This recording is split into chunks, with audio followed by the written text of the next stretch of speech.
Let me tell you something. Let me tell you something. Right now, right now. Right now, right now. Right now, right now. Right now, right now.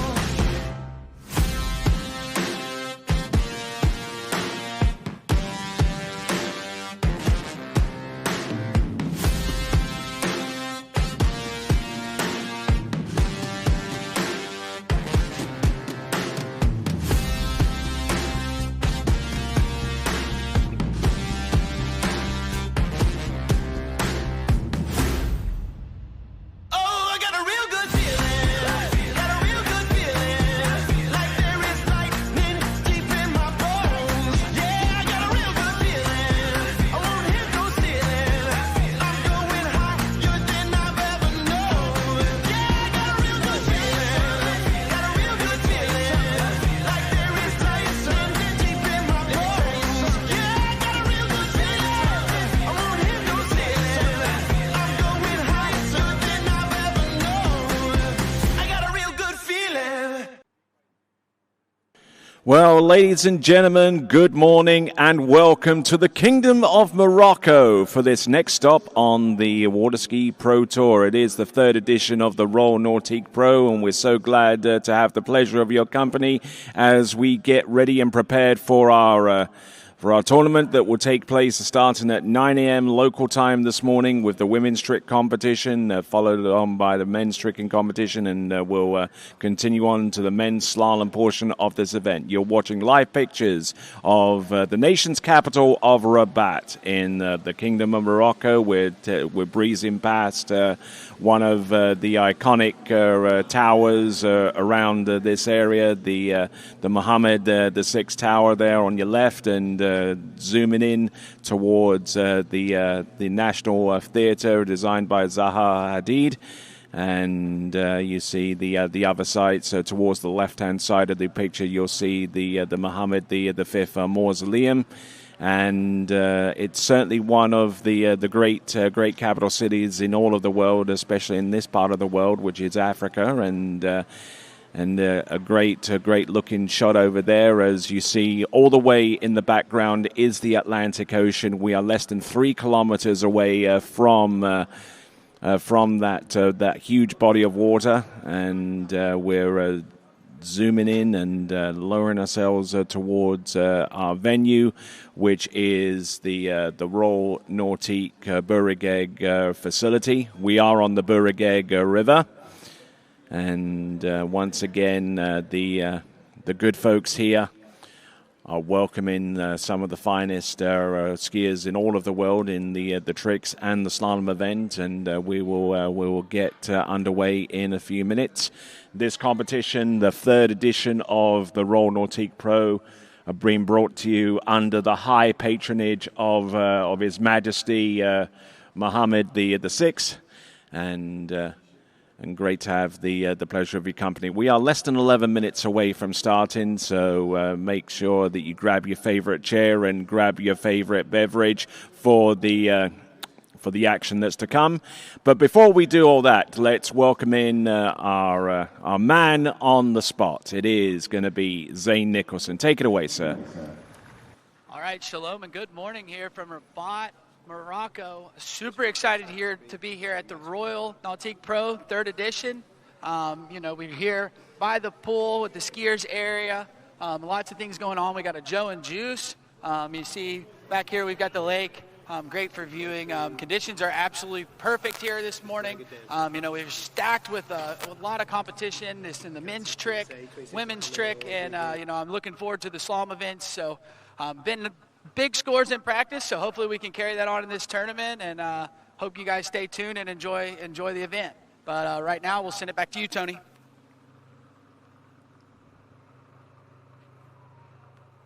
All right, thanks a lot there, Zane Nicholson. He will be providing us with reportage around the dockside area, and also give us a taste of what it is to be in this part of the world, the Kingdom of Morocco, the site of this Royal Nautique Pro, the 3rd edition of, as we see David Gandola from Italy. He'll be taking the driving reins this morning, so far as the tricking event is concerned. And other drivers involved in this competition are Glenn Martin from Australia and Scott Greenwood, who comes to us from the great state of Arkansas in the United States. So some great skiing to come. All of that on your way, and also just to remind you that we do have the audience prize a giveaway, but only for the first round. So if you want to enter that competition, I would suggest you go to waterskibroadcasting.com/play. That is waterskibroadcasting.com/play. And there you see right there in the foreground is our official hotel, accommodations provided to us by the Fairmont Hotel, one of the great hotel chains on planet Earth, and they have properties absolutely everywhere, including here, right here in Rabat, and other places such as Monaco, which will be hosted to their Grand Prix on the F1 circuit.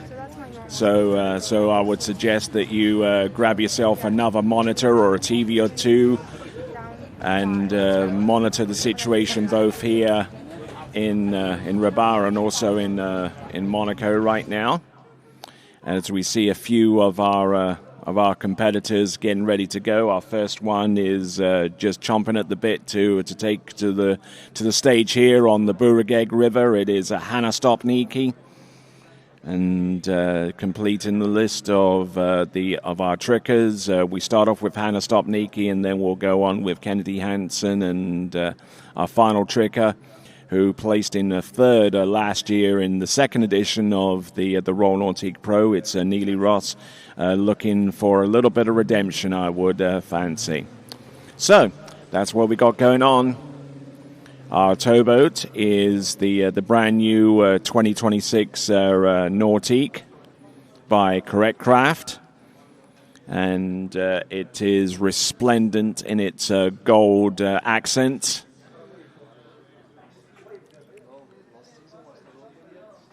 And I don't know what she's listening to, but I hope it's got a good beat to it. That's Hannah Stopnicki.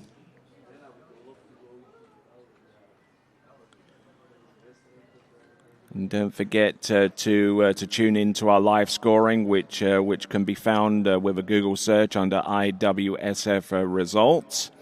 That should take you conveniently to our scoring system. And so far as scoring is concerned, we will be using the iTrick system, which will mean that as each trick is scored, it will be shown to you on the left-hand side of the screen.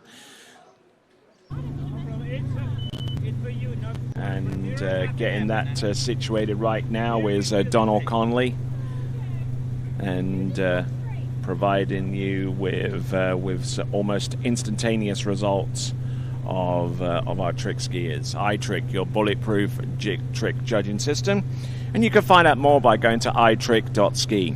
Now, speaking of the iTricking system, it was actually used in the last few attempts at the world tricking record in the women's event. And we just seen recently that Neely Ross, who will be our final skier off the dock in this event in the first round, has just received word from the IWWF Tournament Council that her recent score that would set a world record has been approved. So congratulations to her. There are other scores from other competitors being checked and scrutinized at this time, but for the moment, your world women's trick record holder is Neely Ross, and we'll get to see her in about a couple of competitors' time after we start off with Hannah Stopnicki.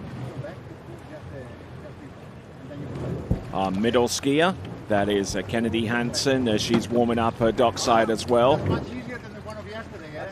Much easier. It's a super nice one.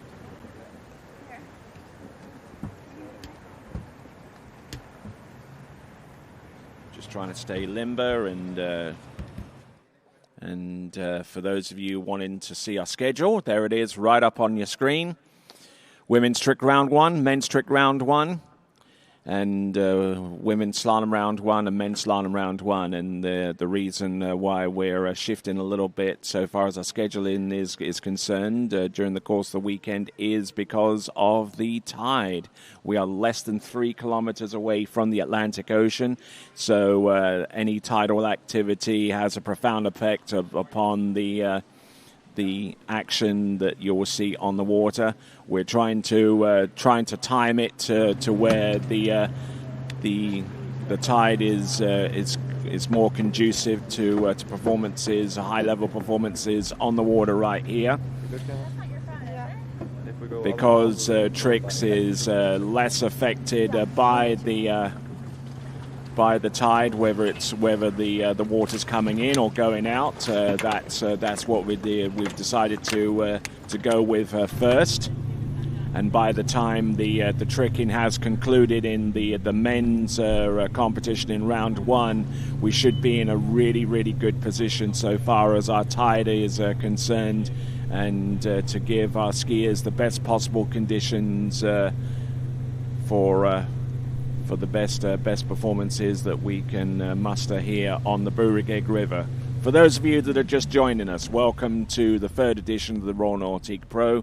The boat is making its way back to the dock right now, and will be in a position to pick up our first skier of this competition, which is run under the high patronage of the King Mohammed the Sixth of this Kingdom of Morocco.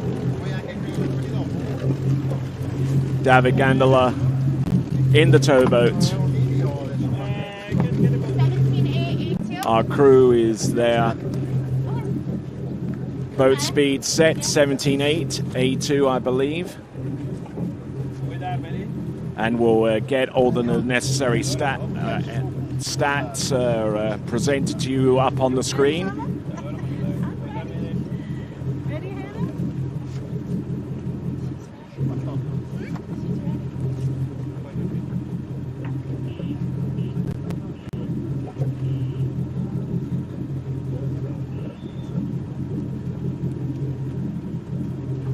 Okay, for those of you that are interested in seeing the tidal charts for Rabat, it's going to come to you really, really easy. You just go to Google, you type in tide Rabat, and the first entry there at the top of the page should give you all the necessary information, and you'll see and appreciate the efforts that we made to make sure that we are in a good position so far as the tide is concerned. All right, dock start with foot in tow.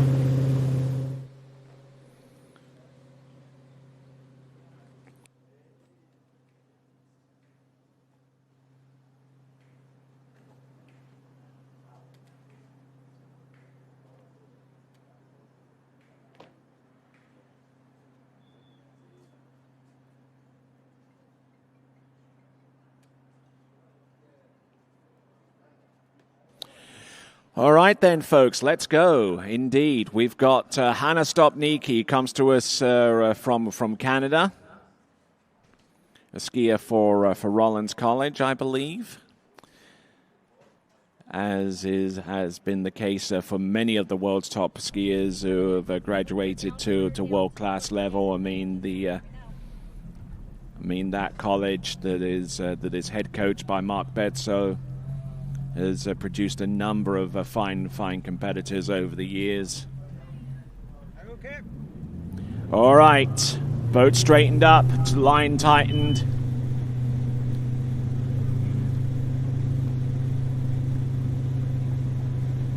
Hannah Stopnicki getting in ready for pass number 1. Here's our view from the river. That left-hand side structure is the Moroccan National Theatre.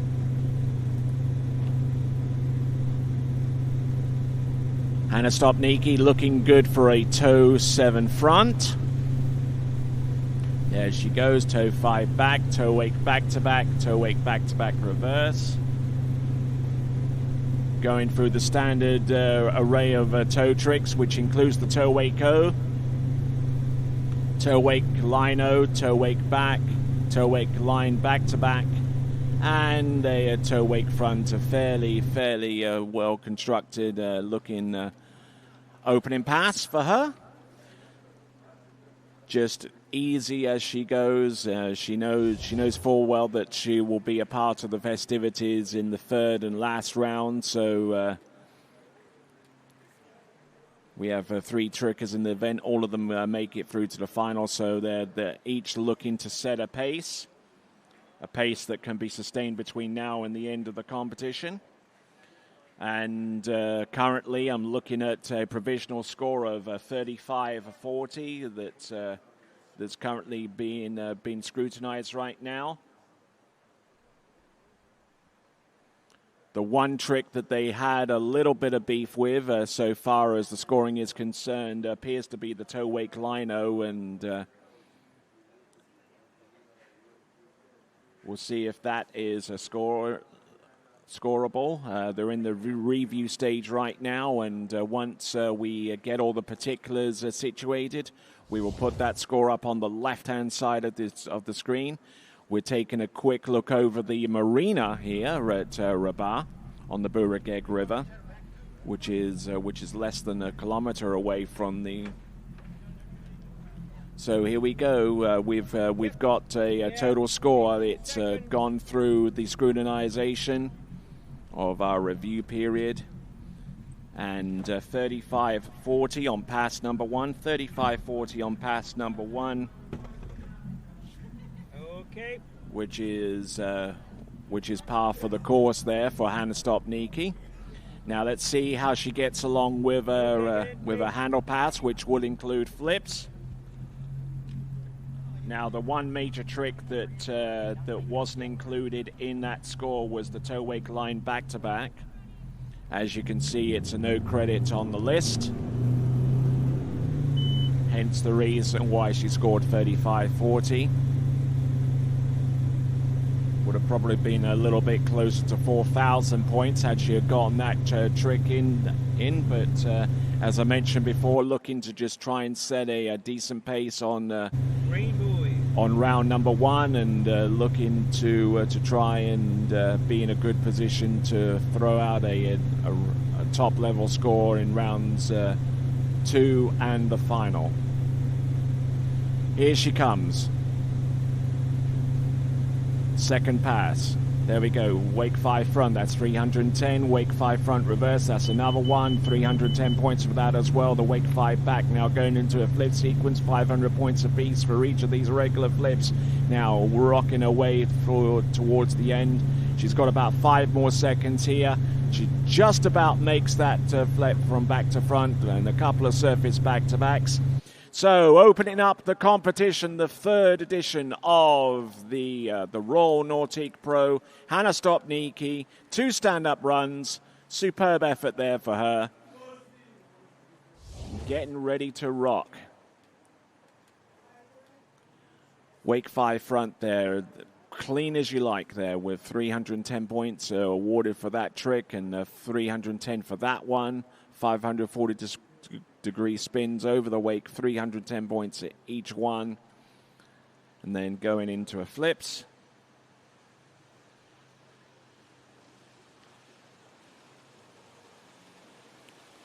Looking good here with the flip sequence. Now that was a penultimate flip that was scored in time. And that was the last one, 550 points, the back flip with the rotation to the front. And it looks like the back-to-backs were also provisionally credited as well, so we'll take a look at that up on the screen. 35-40 on the pass number 1. They're still in the review stage on pass number 2. But if everything shapes up to be correct, then she would score 42.80 on the strength of that second pass, where we're putting it under the scrutiny of our timer. And once we get the complete score, then we'll send out Kennedy Hansen out onto the water here at the Burugeg River.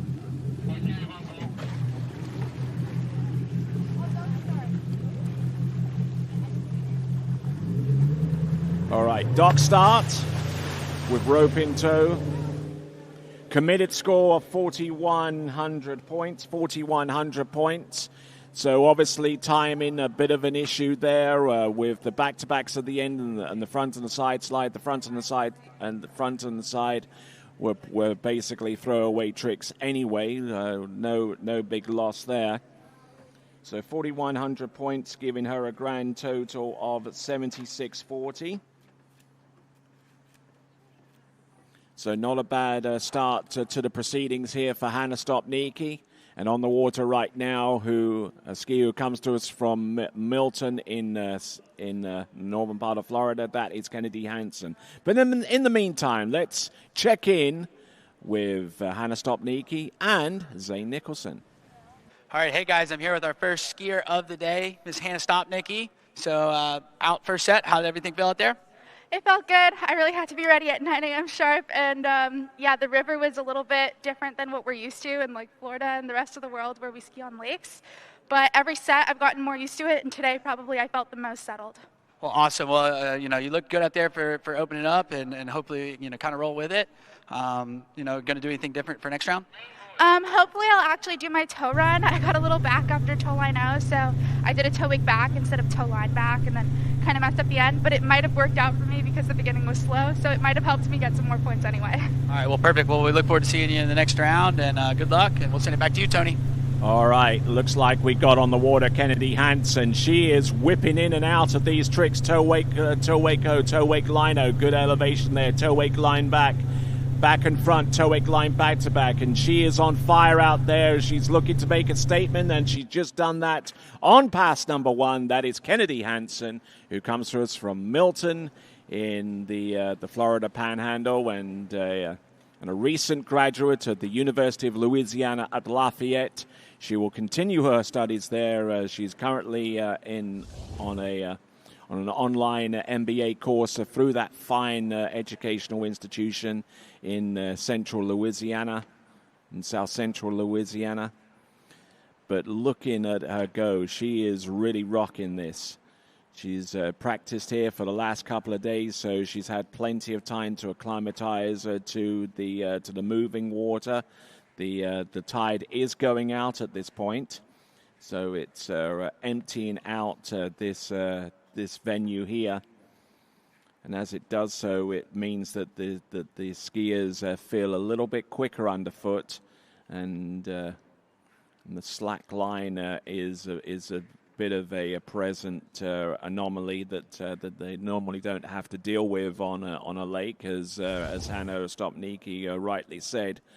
But the benefit of being able to practice here for the last couple of days is that she's been able to adapt to that, as Kennedy Hansen gets ready to go with pass number two. In the meantime, we've got on the dock getting ready to go, we've got Neely Ross from Canada. So two Canadians and one skier from the United States in the women's trick competition present here at the third annual Royal Nautique Pro. 45.40. Looks like it is a committed total. The only trick that she is missing is the toe side. That was because of time. And there you can see credit all the way down right up until that toe side. So as David Gondola setting up the boat path, keeping a straight line. Not always easy to do when you've got a trick skier on a handle pass, pulling the boat every which way. But let's have a look. 29.1, Alpha 1 on the zero off setting. No ballast to speak of, but there she goes. She's going to work straight away with the flips. There's the regular back flip. There's the flip twist to the back. Here she comes. Flip twist to the back reverse. Boom.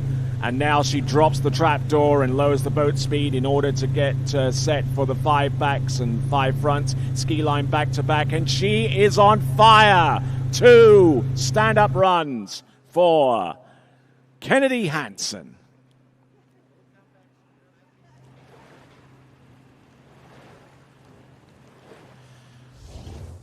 So fantastic run, positional to the back to start things off, and then she goes with the Mo back-to-back. 850 points for that particular trick, and then goes with the reverse.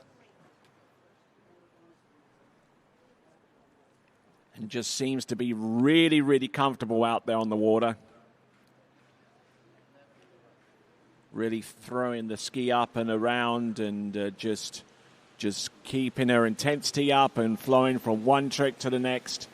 Kennedy Hansen with 45.40 on pass number 1. I suspect this one is going to be north of 5,000, maybe even closer to 6. I don't know whether she has tricked over 10,000 points. As far as I recall, she's been close on a number of occasions. But certainly a great little performance there from Kennedy Hansen. And if this point value holds true past timing, it is a committed score. It's 52.40. 52.40, which gives us a grand aggregate total of 97.80. 9,780 for Kennedy Hansen. We'll get to talk to her in just a moment or so, but Kennedy Hansen has just thrown down a huge score for our last skier in the women's trick competition in round 1 to go after. It's going to be Neely Ross from Canada, but already in the lead at this time, 97.80 from Kennedy Hansen. Hannah Stopnicki with a 76.40 in second place right now. And with that, let's send it back down to our man with the plan, Zane Nicholson.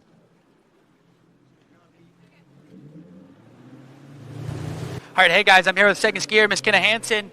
Looked awesome. You stomped a run out there. I know they were checking the scores, but I thought you looked super strong today. Yeah, no, it felt really good. Got the speed right with the current, so no, it felt awesome.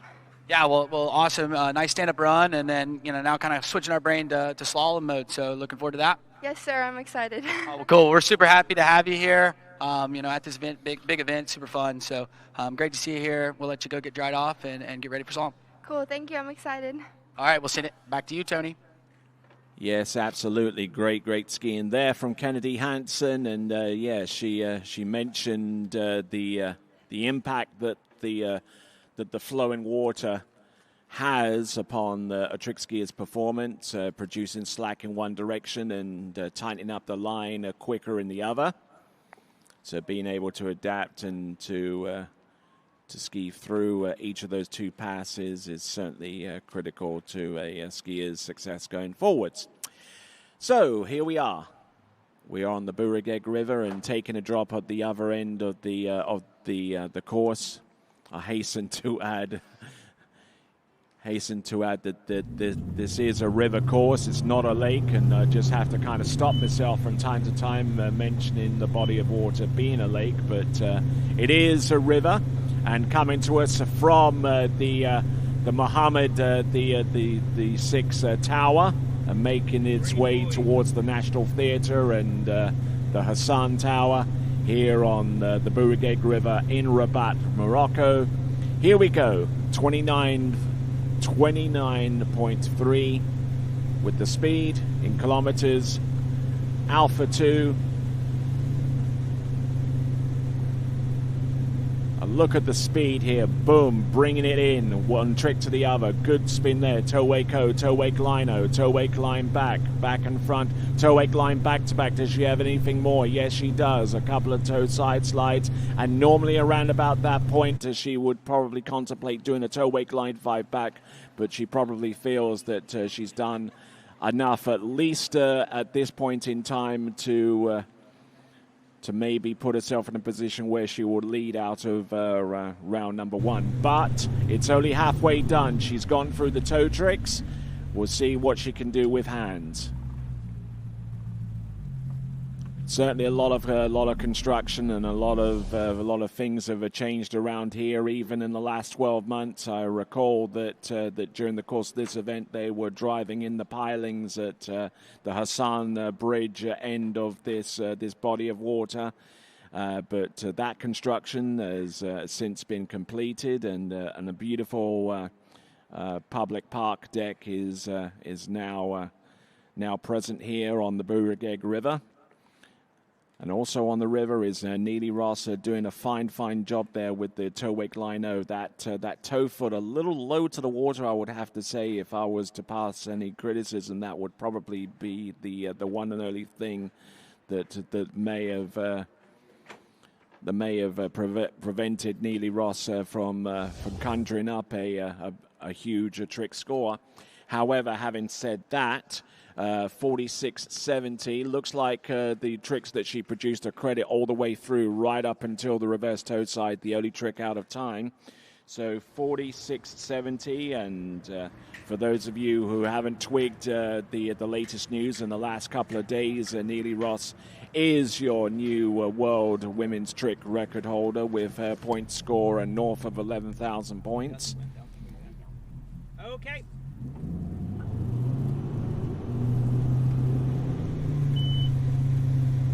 So let's have a look and see, shall we?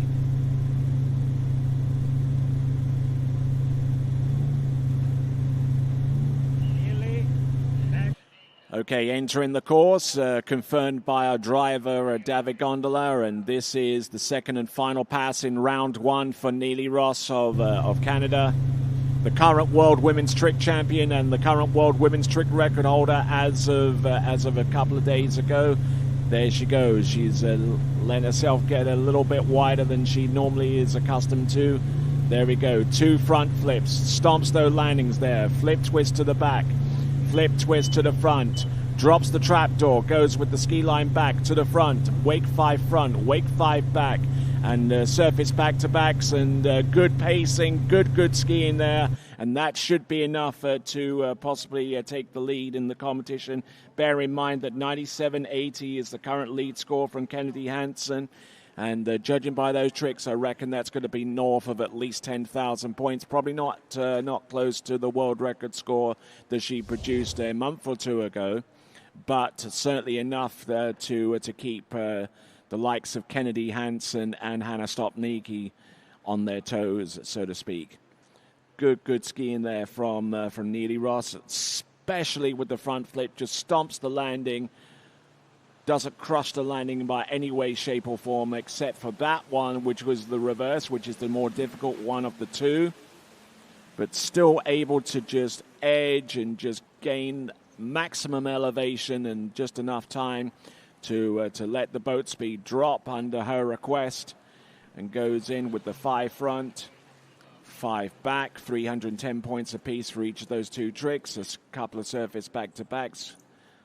And as we get ready to publish the score, let's send it on down to Zane and Neely. Hey guys, I'm here with Neely Ross. 2 stand-up runs, looking strong. How'd it feel out there? I actually felt really nice. It's probably the best I've felt here between this year and last year.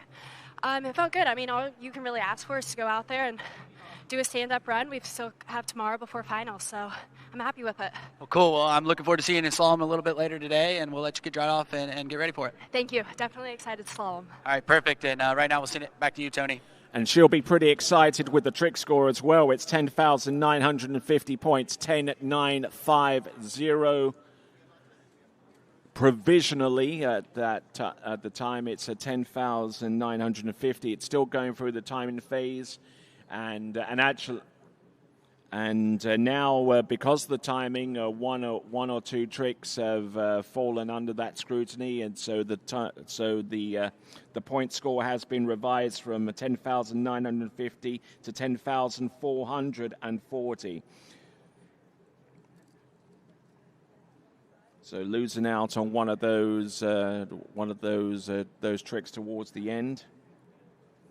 And we're going to have the leaderboard up on the screen in just a moment or so to confirm what you already know out there. Neely Ross with 10,440. Kennedy Hansen with 97.80 and Hannah Stopnicki with 76.40. So in the next few moments, we will go straight on to our men's tricking competition. We're trying to keep delays to a minimum. As they say, as a one great author by the name of Geoffrey Chaucer once said, time and tide wait for no man. And with that in mind, our first competitor in the men's tricking competition is on the water. It will be Vincenzo Marino from Italia, followed by Tu Ernst Nielsen of Denmark, Bautista Humada from Argentina, Daniela Filchenko of Ukraine, Pablo Font and Patricio Font going one after the other from Mexico, Martin Labra from Chile, Jake Abelson of the United States, and Matias Gonzalez also from Chile.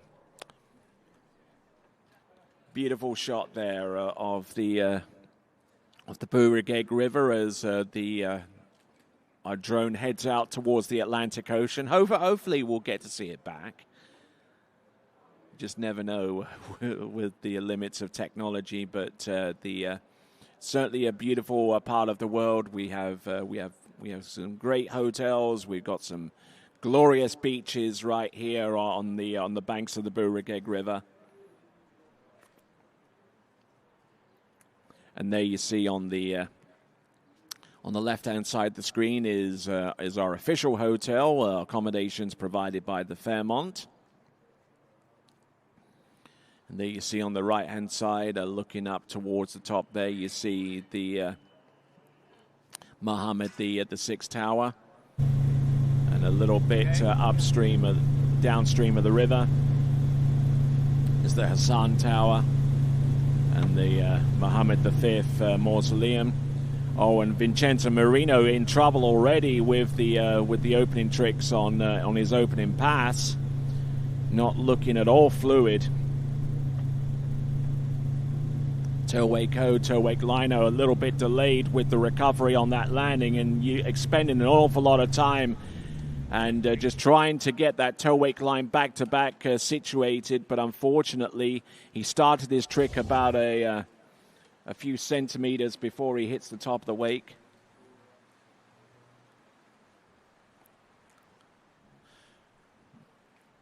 Just trying to keep an even keel here, having practiced more in slalom than he did with tricks, and probably regretting that decision right from the get-go here.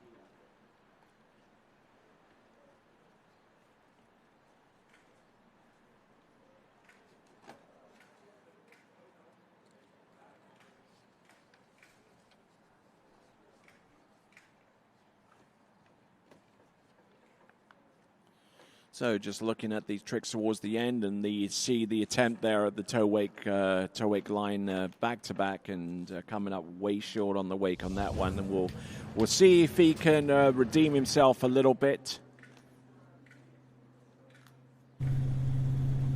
with the second and final 20-second pass. And as is protocol now, the skier whenever they fall are picked up, and they are brought to the opposite end of the lake. I say the lake. I'm going to make this mistake several times during the course of the day. It is a river course, and we have tides coming in and tides going out. The tide is currently going out at this point. And for those of you eagle-eyed folks that are looking at this facility as we train our cameras at various points of this river course, you'll see that the shoreline changes dramatically between high and low tide.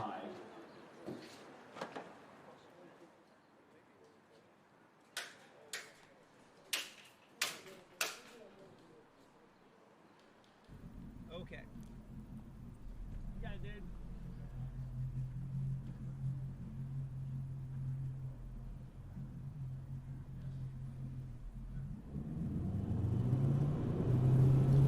All right, so now bringing in our first competitor on pass number 2. This is Vincenzo Marino.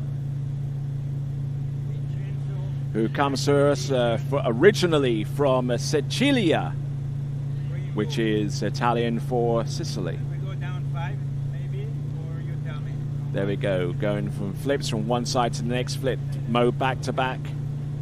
Oh, he's all over the place here. He's going to have a hard time recovering here. Look at him go. Flip twist to the back, flip twist to the front. Let's see what he's got at the end. Ski line 5 front, wake 5 to the back, ski line back to back, and wow, that was pure survival. No two ways about it there for Vincenzo Marino. And I'm sure that the trick score is going to reflect that. We'll get the scores for both pass number 1 and pass number 2, the final total in just a moment or so, but flip twister to the back, a back landing there. And right there, he just had trouble just trying to plant that ski down and stay stable enough to go straight into the wake. He had to bulk out on an immediate performance of that trick. Survival, the name of the game here. But managing to make it all the way through on pass number 2. He fell towards the end on pass number 1 with the early attempt at the toe wake line back to back. And we'll get the point scored to you in just a moment, and we'll may even get a word or two with Vincenzo Marino.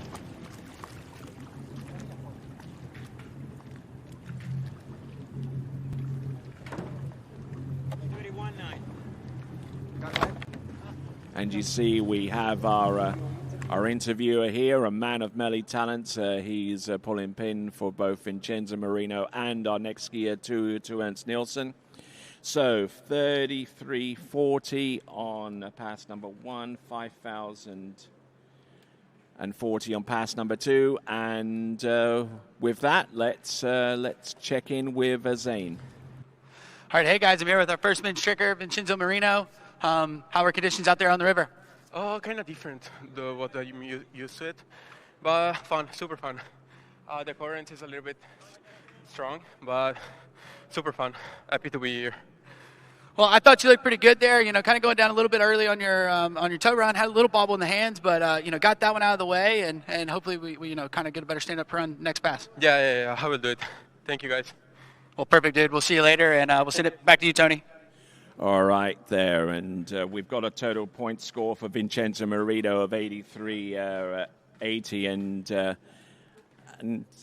and this is amazing right here. This is a man of many talents, Zane Nicholson. Not only an interviewer on dockside, but we actually waited a few seconds to allow him to do that interview with Vincenzo Marino before he went straight back into the boat and got ready with Ernst Nielsen. Okay. What a trooper.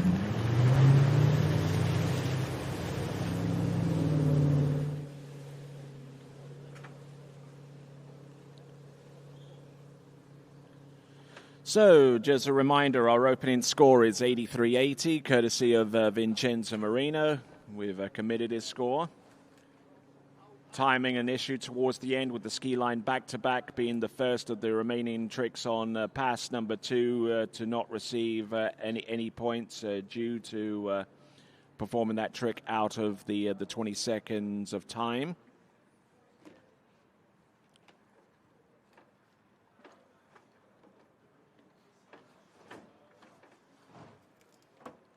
So, for those of you that are joining us from wherever you happen to be there around the world,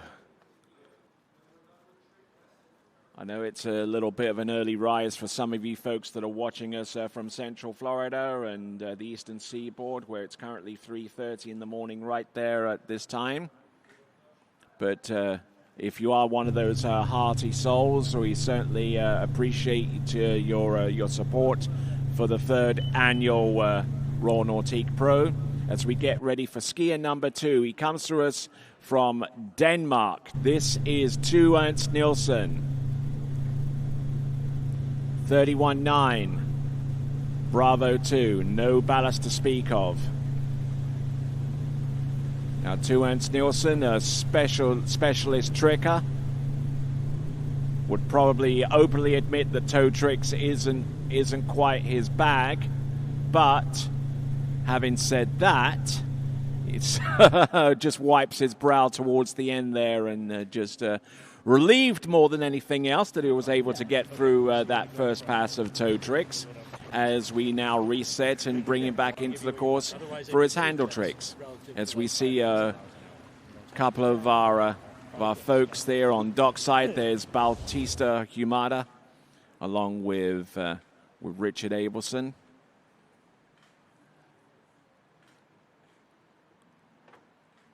Just trying to stay nice and compact and just not skiing too quickly or out of control.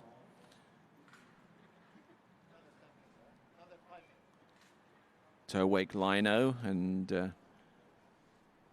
he's applying a good deal of caution with each of these tricks there, and that may be reflected in each trick's ability to be effectively scored in the review period. And speaking about that, we should be able to see that on the beyond this instant replay on pass number 1, and there you can quite easily see that. Yep.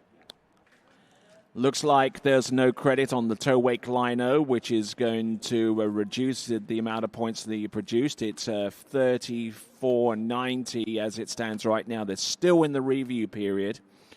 34.90. The reviewing, the timing is coming into play. Currently, the toe wake front is the last. Is the first trick that's out of time. And if the timing is correct for this pass, he would get 34.90. Committed score 34.90. Which, if you compared to Vincenzo Marino's opening pass, he tricked 33.40. So just a skosh ahead of our first competitor from Italy. This is our second competitor from Denmark, 2 Ernst Nielsen, coming in. Positional to the back, Mo back to back. Here's the reverse coming up. Boom, hits that one. Dropping in with the front flip. Look at him go, flipping from one side to the next. Ski line O. Positional to the back, ski line back to back. What has he got? Wake 5 back, and a relatively slow roll on that wake back to back towards the end. So 2 Ernst Nielsen standing up both passes, and I would imagine that score would be around about 5,000 points, give or take. As we see Bautista Humada from Argentina. And Argentina, who have already hosted a world titled event in the form of the U17 World Waterski Championships. That took place in the early part of the season. That one was brought to you on TWBC, the archive of which is still readily available if you want to watch the coverage from earlier on in the season. You're more than welcome to do so, but at least stay with the live coverage here as we continue to roll with the next few skiers in this competition. 34.90 on pass number 1 for 2 Ernst Nielsen as we look in retrospect and see what he was able to do. He knew he was more or less out of time as he started to perform that wake back-to-back, and probably not all that optimistic of his chances of gaining that trick as a scoring one. But we will get the points on your screen in just a few seconds.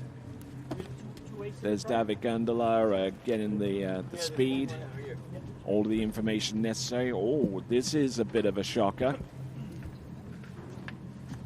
49.30 going through the timing phase right now, and with 49.30 that should give him a score in aggregate of 84.20.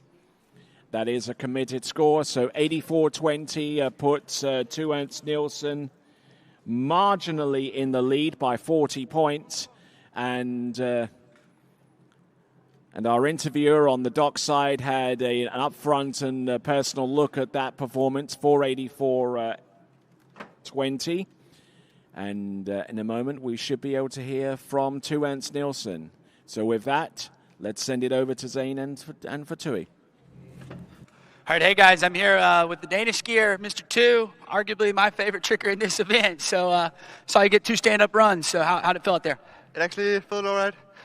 Practice sets wasn't too good, so I'm happy to do at least a stand-up pass. I did better one flip, but hopefully I'll do it better tomorrow.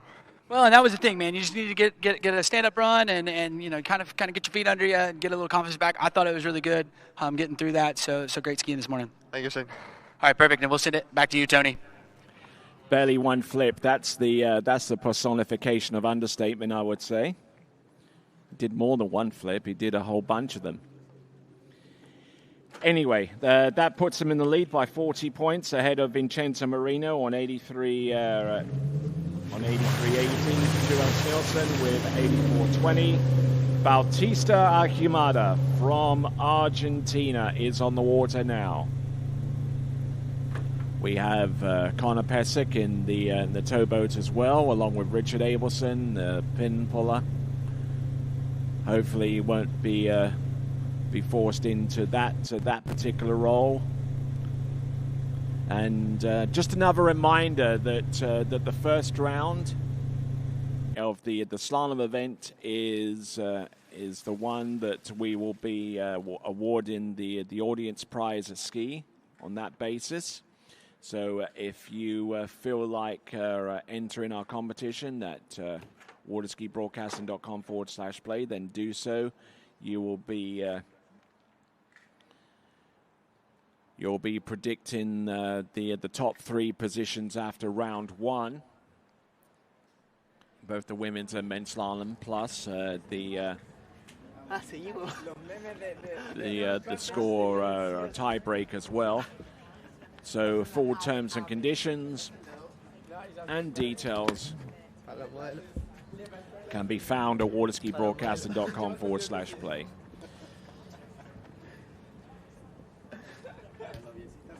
There we see Tincho. Glad to have him back into the fold. Was supposed to be one of our performers last season in the second annual Royal Nautique Pro, but injury sidelined him for the entirety of last year. And I would not poke the bear that much there, Matty.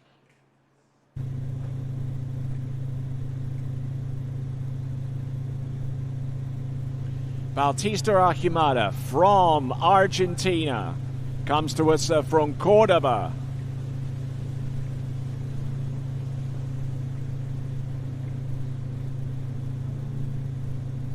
Oh, reaching for the line there for the toe Waco, but having to back up and punt here to do the remaining tricks. Toe wake line 5 back, toe wake line back to back. And I would even surmise that the toe wake line back-to-back at the end may have been out of time, but one little slip, and that could prove to be extremely costly at this time. Looks like it.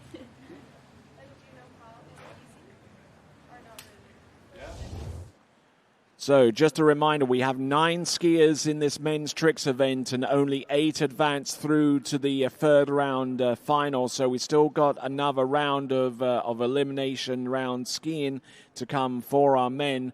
Only 1 skier will be dropped for the final. But there we go, Toho in, Toho out, and Toho back in. And that was the point where things started to go pear-shaped for him. Toe wake line, he was able to recover that much to go in for the toe wake line back and a spin to the front, toe wake line 5 back. A little bit of delay on that spin, but still able to get the toe wake line back to back down. And the timing is going to be very, very interesting here. So as he gets ready, 37.30. He lost a whole bunch there. Toe wake lino towards the end. Provisionally no credit. It's coming down to timing. Toe wake line back to back. I surmised that was out of time, and it proves to be correct. And toe front also out of time. The recovery trick right at the very end of his performance. And it is 37.30, 37.30, just to give you an idea of what that score is compared to every other first pass.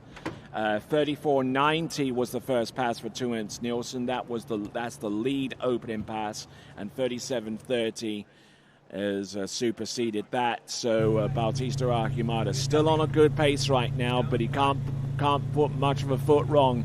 Here he goes with the flip twist to the back, and there it is with the reverse. Here comes the half jack. Boom. Now he goes in for the regular backflip. Twist to the back. Mo back to back. Flip twist to the front. Drops the trapdoor and goes in for the remaining tricks. He is all over the show here. Ski line 5 back, and our first fall of this competition belongs to Bautista Archimada. I'm not too sure whether that's going to be enough to put him north of 9,000 points and take the lead at this point. But certainly not looking at all comfortable out there. As we look at the remaining competitors on the list, starting off with Daniela Filchenko, then we have Pablo, Pato, Tincho, Jake Abelson, and Matias Gonzalez.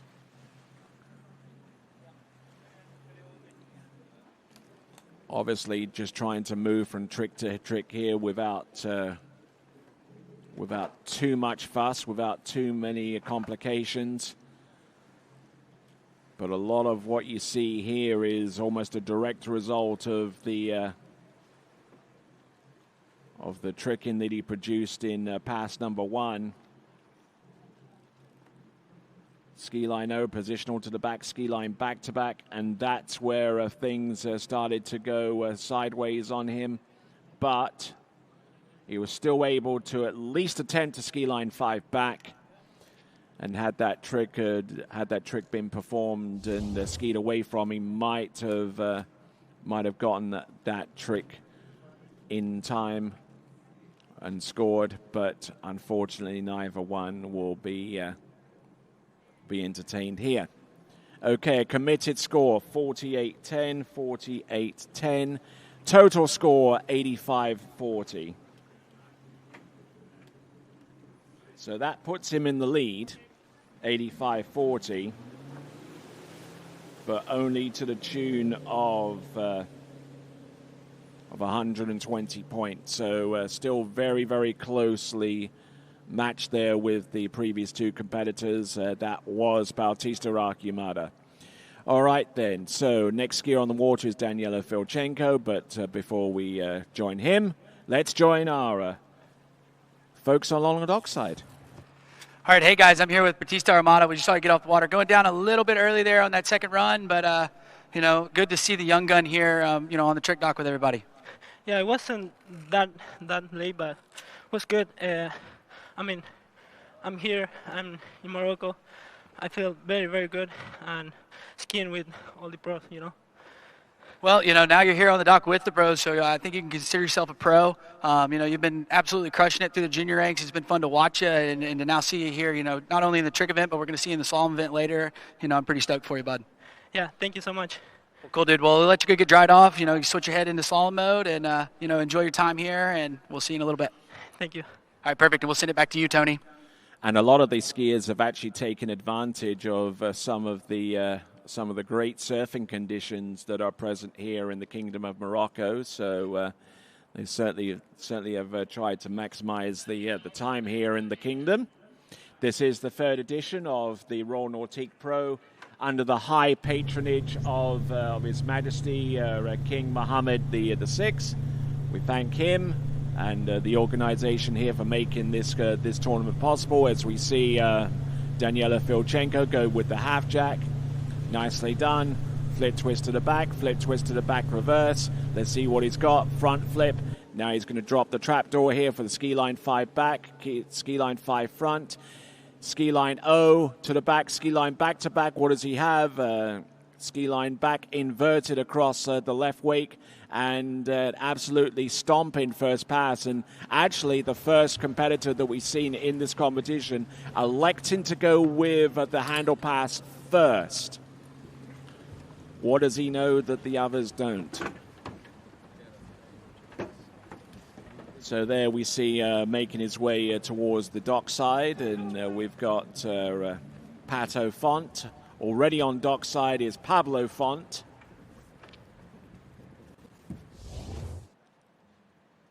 Now let's have a look at this instant replay here for Danielo Filchenko. I have a sneaking feeling that he's done enough to at least take the lead on the strength of pass number 1 compared to the others that have gone already. Beautifully executed their front flip. Incredibly strong, incredibly dedicated.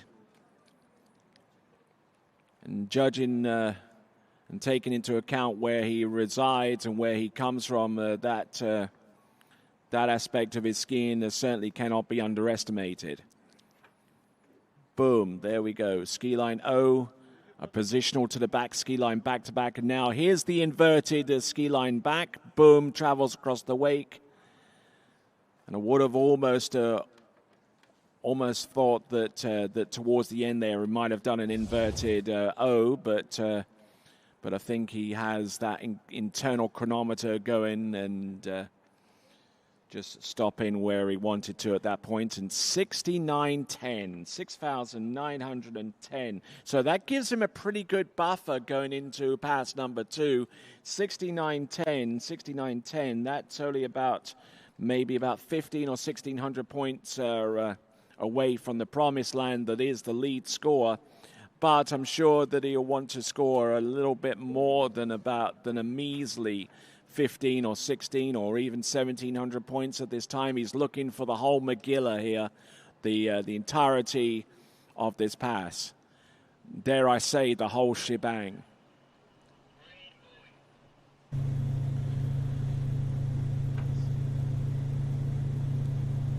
There we go, 30.6K, Bravo 2, toe wake back to back and it's reverse, going through the regular spins, toe O into wrap, toe wake O, a little bit off kilter there, toe wake line O, toe wake line back, toe wake line 5 back, stomps that one, toe wake line back to back, he is on fire, and he has 2 successfully executed passes, back to back, Danielo Filchenko from Ukraine.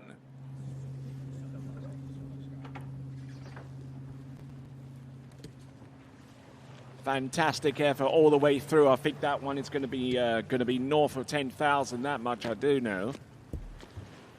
Whether it's going to be north of 11,000 or even touching the cloak that is 12,000 points.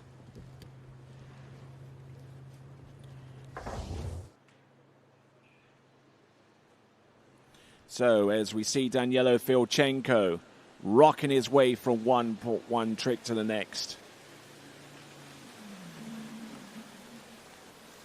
Masterful with these moves from one trick to the next there, in and out. Incredibly strong, incredibly gifted athlete, and certainly has the work ethic to go along with that. Toe wake line back.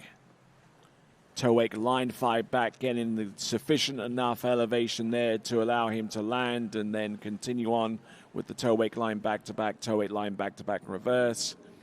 I would imagine that with this, the score on pass number 2 coming up, this should be north of 11,000 points. We'll get that in a moment. Oh, yes, it is. Look at this. It's going down to timing.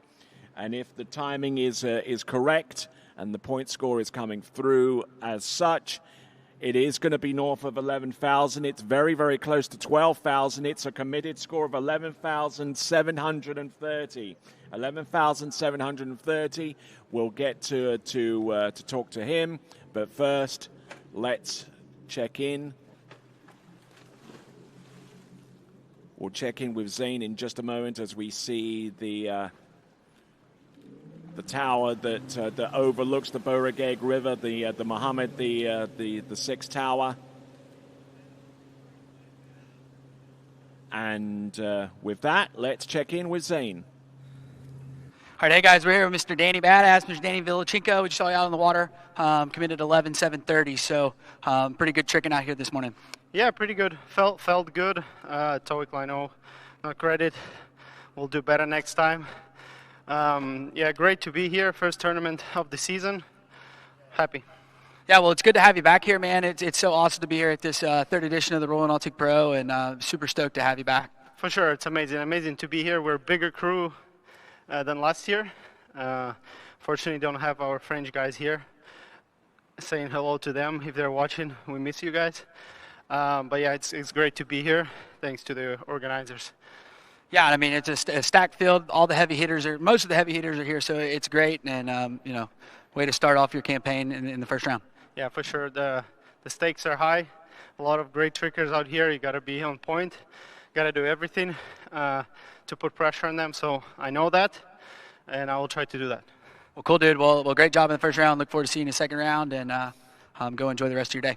Thank you, guys. Thank you. All right, we'll send it back to you, Tony. Yes, and very tongue-in-cheek there from Daniela Filchenko, obviously a nod to the French skiers that would ordinarily be here but are absent, conspicuously absent, at least in the eyes of Daniela Filchenko, and yeah. But here we go. We've got Pablo Font looking good for the first few tricks. Very, very light on the ski, which in some instances works for him, but whenever the water is moving underfoot by way of the tide, motioning it out towards the working its way out towards the ocean, which is less than 3 kilometers away, it certainly provides a complication or two. But yeah, just to say a big vote of support for the French skiers who were slated to be here but couldn't make it. So obviously we wish them the best of luck going forwards, and hopefully get to see them again very, very soon as we see Patricio Font getting ready to get out there and trick. But looking at the instant replay with Pablo Font and getting good elevation here with the toe wake back-to-backs, letting his shoulders drop a little bit here.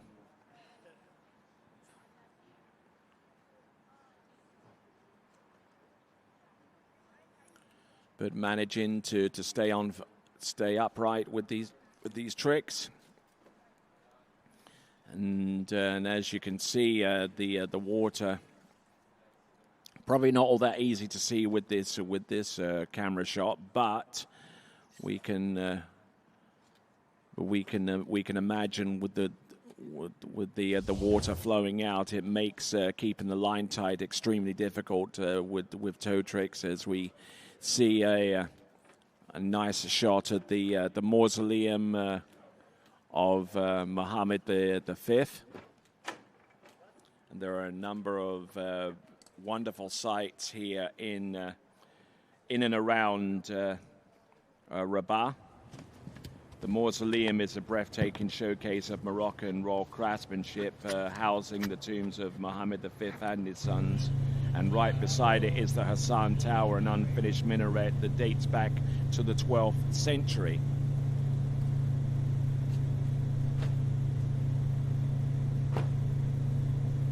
So here we go. Pablo Font getting the speed set, 30.7K, Charlie 2. Now the line is going to tighten up on him a little bit quicker here because he's skiing into the current. And he's already suffering a little bit of that right from the get-go with that front flip.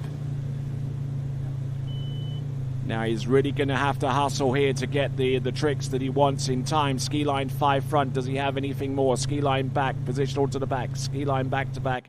And he drops the handle. So Pablo Font able to get the job done at least for a good portion of that run. We'll give you the point score of both the first and the second pass in just a moment.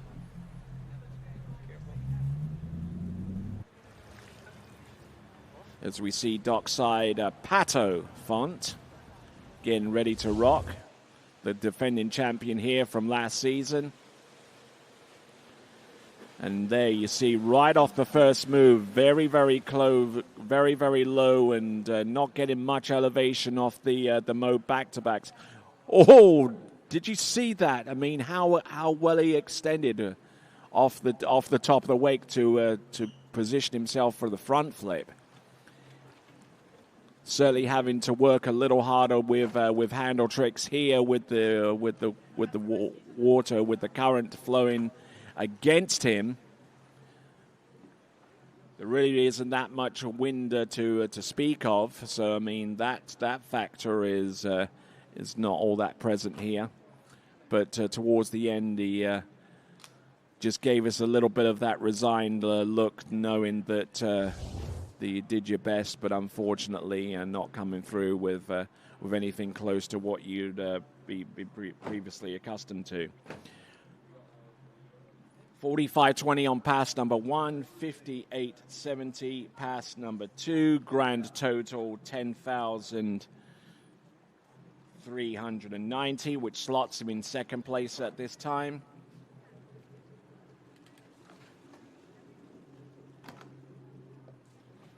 I start from here. Okay. So Pato Font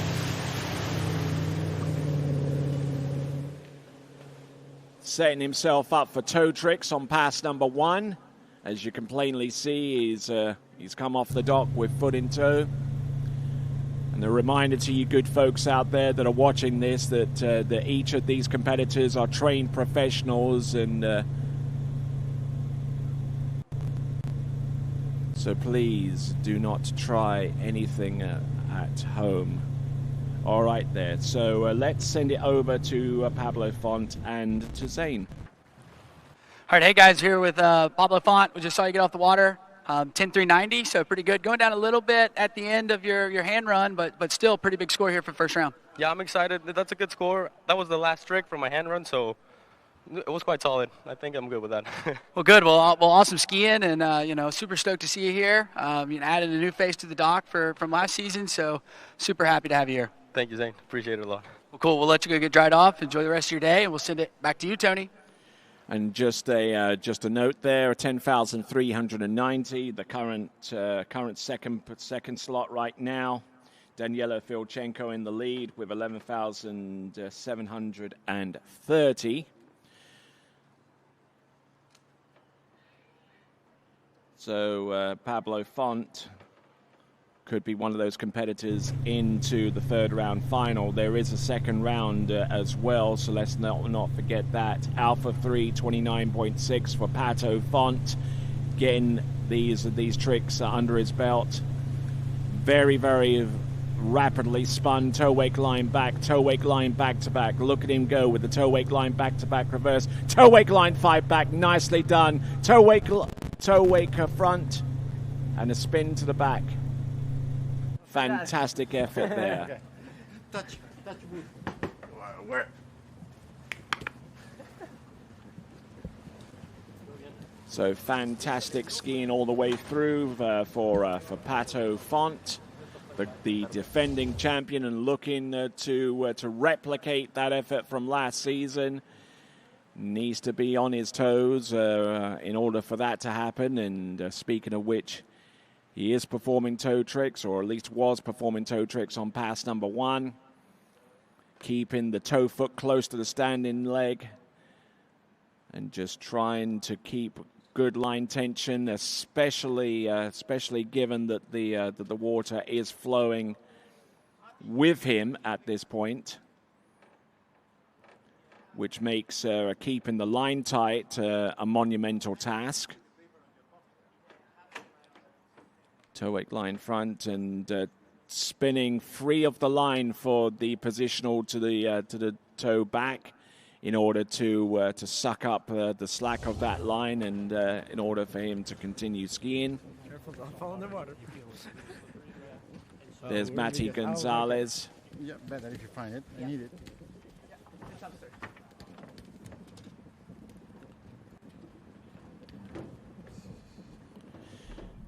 So far so good there for Pato Font. Multiple time world trick record holder, multiple times. And has also excelled at World Championship level as well. There we see on dockside, again, one of our first looks at Martin Labro. Tincho, as he's known to his friends. He'll be coming up next, but not until we see the last performance, the last pass performance, courtesy of Pato Font. Setting the boat speed, it's going to be considerably higher than what he had in store with the toe tricks. 20-second starts around about now. There we go, Pato Font, half jack to the front. What does he have left? He's got about 3 flips that he can do to have them scored. Flip twist to the back, drops the trap door here. Ski line 5 back, ski line 7 back. Boom, ski line 5 front. There we go, ski line O, and towards the end, fantastic skiing. Yes, he is thrown down the gauntlet. There you go, fantastic effort there from Pato Font as he makes his way back to the dock after 2 successful runs.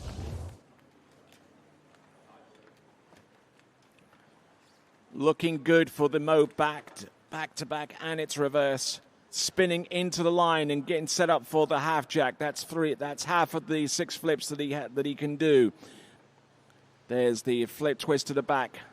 Flip twist to the back reverse. Now, looking in towards the end here. Last flip was the front. Now, what does he have here? Ski line 5 back. Extends his arms. There we go. Ski line 7 back. Ski line O, positional to the back. Ski line 5 front. Ski line back. And by about that time, he had a pretty good idea through his internal chronometer that 20 seconds had expired around about that time. So not extending too much effort beyond that point.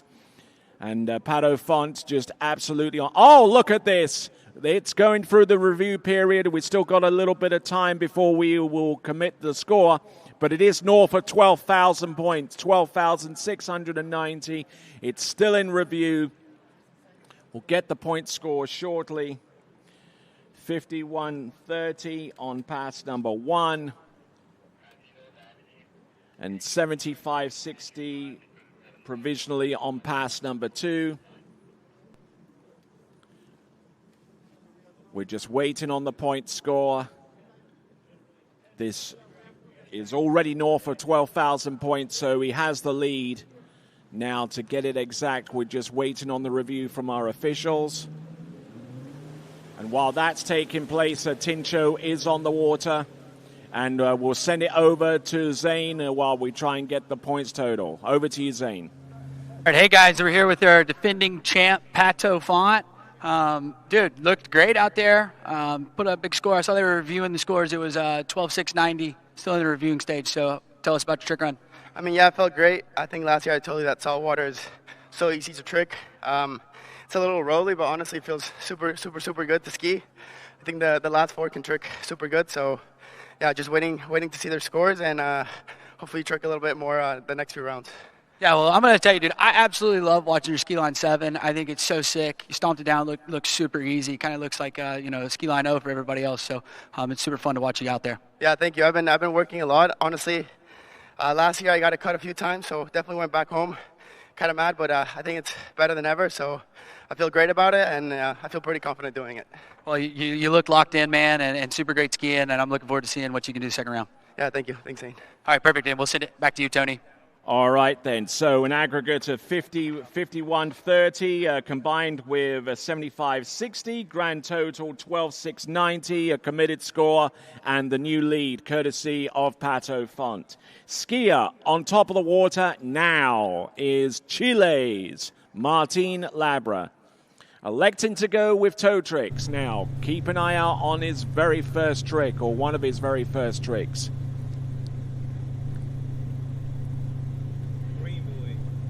He's going to go with the toe 5 back, toe wake back to back, toe wake back to back reverse. Looking good here.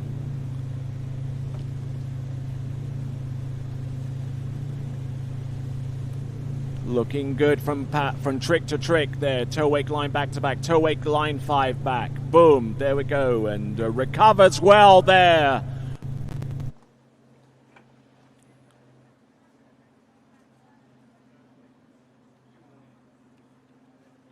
Okay, so as we continue on, just a reminder that our women's slalom skiers, we will start at 11 a.m. We will start at 11 a.m. for women's slalom. Currently, our time is 10:06 Moroccan time. So in just a little under an hour, we will see the women take to the water in the slalom event. Now Tincho. Here, Martin Labra bulked out on the trick that we've seen him perform the last few tournaments, which is a toe wake 5 back reverse. But obviously, feeling that he can get the job done with a little less risk with the first round on the toe pass by taking it out of the program. Not to say that he won't put it back in for rounds 2 and possibly the final. And the way that he's tricking right now, I would probably surmise that he is well on his way to making it through to the final, unless a monumental disaster occurs on pass number 2. He's wearing his bright yellow jumper. We're going to get the scoring come through for Martin Labra up on the screen, and it is subject to timing right now, and if everything is a-okay, it should be 49.50. Oh, it's been upgraded. It's going north of 5,000 now. So an additional 100 points coming by way of the toe back. So 5,050 points. It is committed. So now we've had at least 3 competitors that have gone north of 5,000 points on their opening pass. So 5,050 points for Martin Labra as he gets set in for pass number 2. Let's see what he's got here. I think the first trick that he's going to produce is going to be a positional, non-scoring positional. There's 31.2 kilometers an hour, Bravo 2. He comes in for the half jack, boom, hits that one down. Halfway through his flips, regular flip, flip twist to the back, front flip. What has he got left? There we go, ski line O, positional to the back, ski line 5 front. There we go, ski line back-to-backs. And I think Tincho there, the game plan all along was to go for a relatively easy 2 stand-up effort. Nothing majorly stressful for him on his opening round effort. Knowing that it's not going to take his maximum performance in order to make it through to the next round, just playing it safe, just making sure that everything is all okay, especially with the flips. Especially here with the half jack. Nicely done. Setting himself up well for success. And looking good and looking incredible out there with the front flip. Setting himself up there for the ski line O, positional to the back, ski line 5 front. Ski line 5 back. Ski line back, positional to the front, and what does he do? Inverted ski line back. So good stand-up effort there from Tincho. And not bad, not a bad effort as efforts go. All right there, so it's coming down to timing. 5,050 on pass number 1, 6,660. Sounds rather sinister, doesn't it?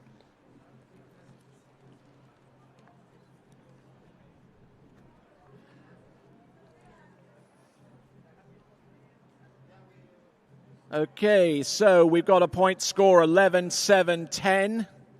11-7-10. We've got that score.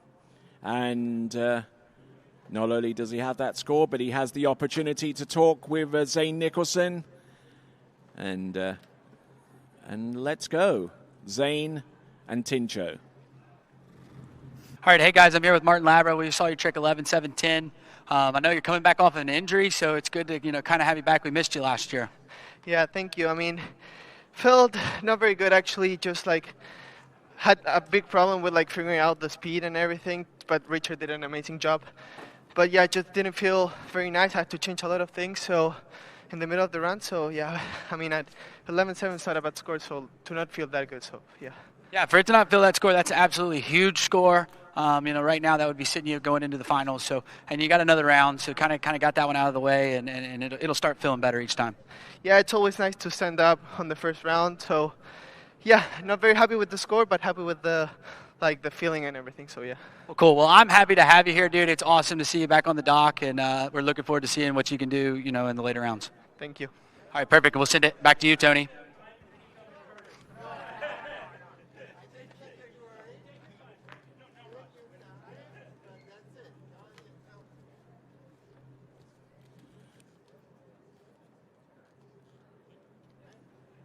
All right there, so we've got 2 more skiers to go. We're going to see Matty Gonzalez in just a few minutes, but before him, we've got the current world men's trick record holder. It is Jake Abelson. And there is that world record, 13,020 points. And has already established himself as an extremely valuable member of the United States Waterski team. Multiple-time world champion in the junior ranks. And I think that he's still eligible to ski in the U21 World Championships, and that will take place in January in Peru. And a skier that could well be lined up to compete in those World Championships as well is on the dock in the form of Matty Gonzalez, as we see a beautiful drone shot here of the Mohammed the 6 tower.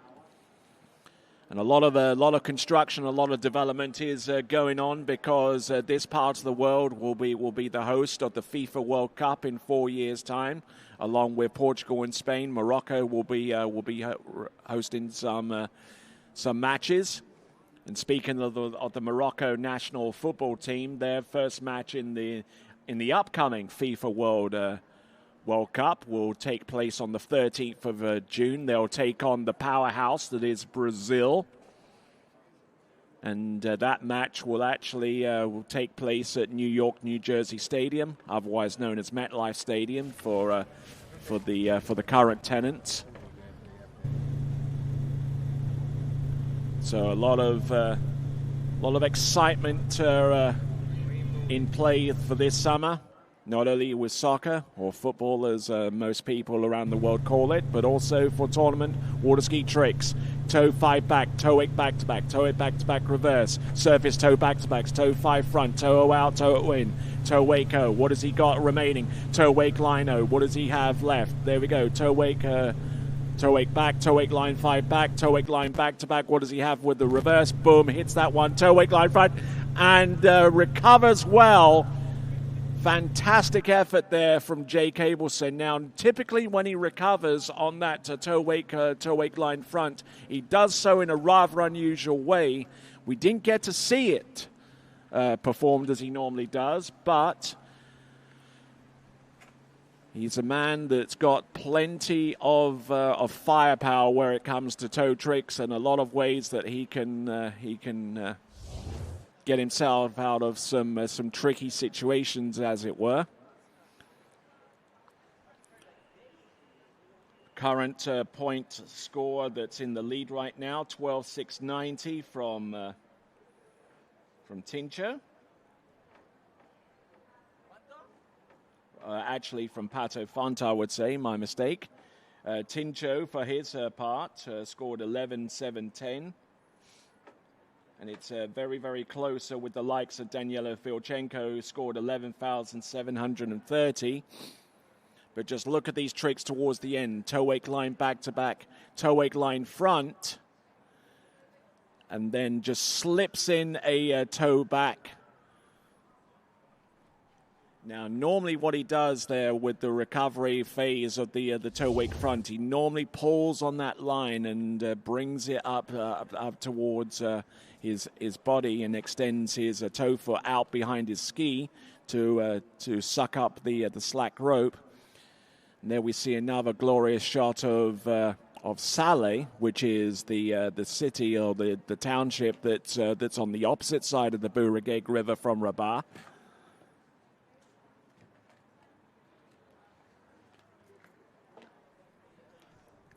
Obviously, some comparisons can be made to places like Minneapolis, St. Paul, the Twin Cities, as it were.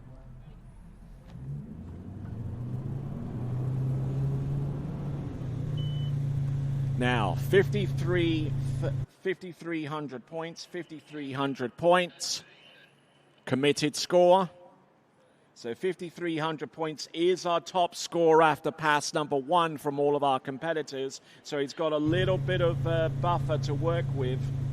Second best score is 51.30, and that is from Pato Font. Mo back-to-backs the opening 2 tricks. What has he got? There's the front flip. There's the front flip reverse. Fairly symmetrical here. There's the half jack. Boom. Ski line 5 back. What has he got? Ski line 7 back. What does he have in addition to that? Boom. There we go. Ski line 5 front.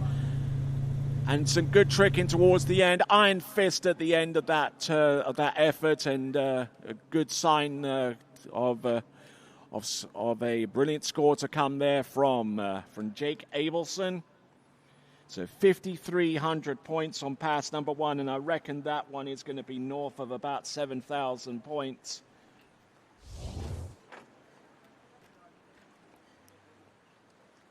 Currently has the world record of 13,020 points, and tricking very close to that mark.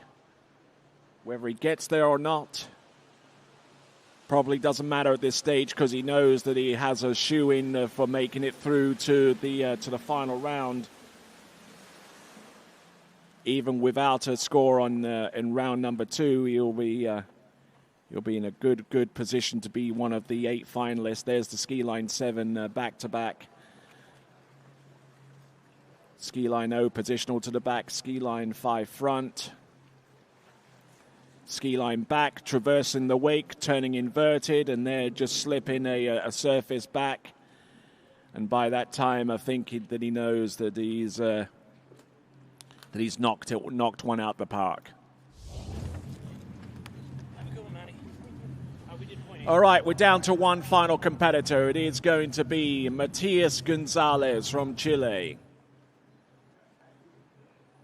Be eager to find out. Whoa, look at this. 75-20 in the review stage. 75-20. 75-60 was the second pass score, courtesy of Patricio Font. So it's going to be there and thereabouts there for him.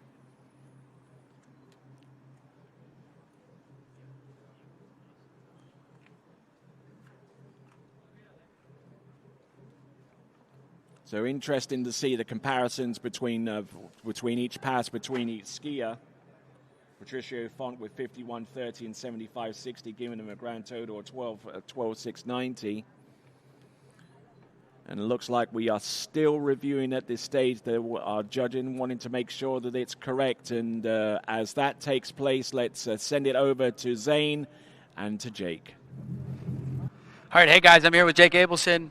12.820 is what I was seeing on the results, so, pretty good first run. Yeah, I'm stoked. It felt great out there. There was a bit of current, but overall, conditions were really nice, and I was ready to feel like I can push.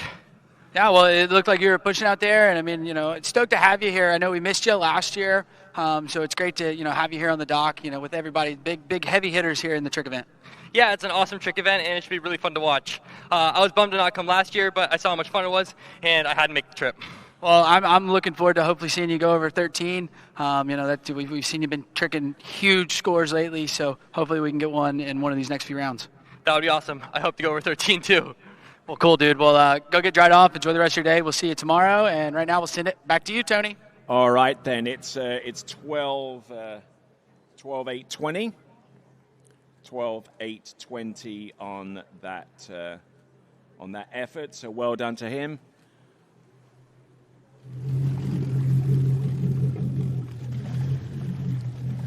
So that takes the lead, Jay Cableson, 12,820, as a combination of 5,300 points and 75-20, giving him that grand total of 12,820. Skier on the water, our final tricker of the day. It is going to be Matias Gonzalez.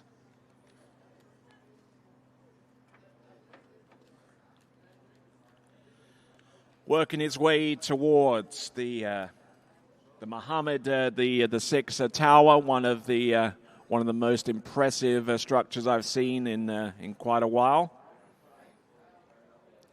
As the folks here in Morocco and especially Rabat working to develop their infrastructure and in preparation for the FIFA World Cup in 4 years' time. Morocco co-hosting with Spain and Portugal, obviously continuing on the whole notion of a trio of nations hosting that major event.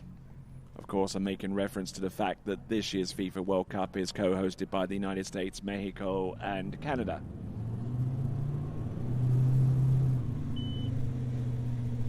So, back on the water, our very last skier to go this morning in the tricks event. Our women's slalom event will take place in about 35 minutes, so please do stick around for that. In the meantime, we have Matias Gonzalez. Looks like he's going to be wrapped in for a toe 7 front. Here he comes, Alpha 1, 26.1 kilometers. Toe 8 back-to-back, surface back-to-backs, toe 5 front, toe 8 go, toe 0 out, toe 0 in. This guy's tricking faster than I can call them at this point. Toe 8 line back-to-back, toe side, toe 8 5 back. And he's struggling to stay upright, but he's managing to get all the way through on pass number 1. There we go, Matias Gonzalez.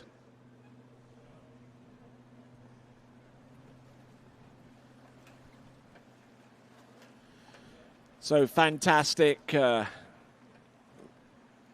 little effort there as our towboat and Matias Gonzalez heads towards the Hassan Bridge that links the cities of Saleh and Rabat. On the south side of that bridge, you'll find the mausoleum to King Mohammed the Fifth, along with a partially built minaret, and certainly one of the great sights that you'll be able to see if you venture out this way to Rabat, the nation's capital of the Kingdom of Morocco. Looking at these tricks, looking a little unsteady here. He's normally used to that toe line tightening up on him a little quicker, but you do have to understand that we are on a tidal river course, which means that at this point with Matias Gonzalez, the water is working its way out towards the ocean, providing tail current, and he's skiing into a very, very slight headwind.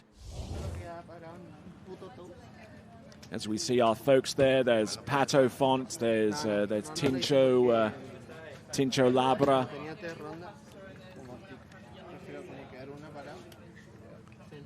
They're not going to be short on water here, I can guarantee you that.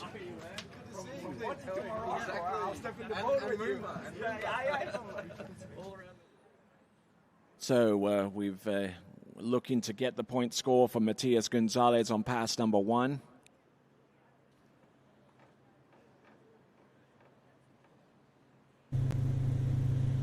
All right there, so as we wait for the scores of pass 51-20, so he's got a bit of work to do. He's 10 points below the score of Patricio Font, and about 180 points shy of Jake Abelson after pass number 1. Let's see what he's got. Look at him go. Good elevation there. Boom. Front flip. Ski line 5 back. Ski line 5 front. A little bit of a delay there. Ski line 0. What has he got remaining? Ski line back to back.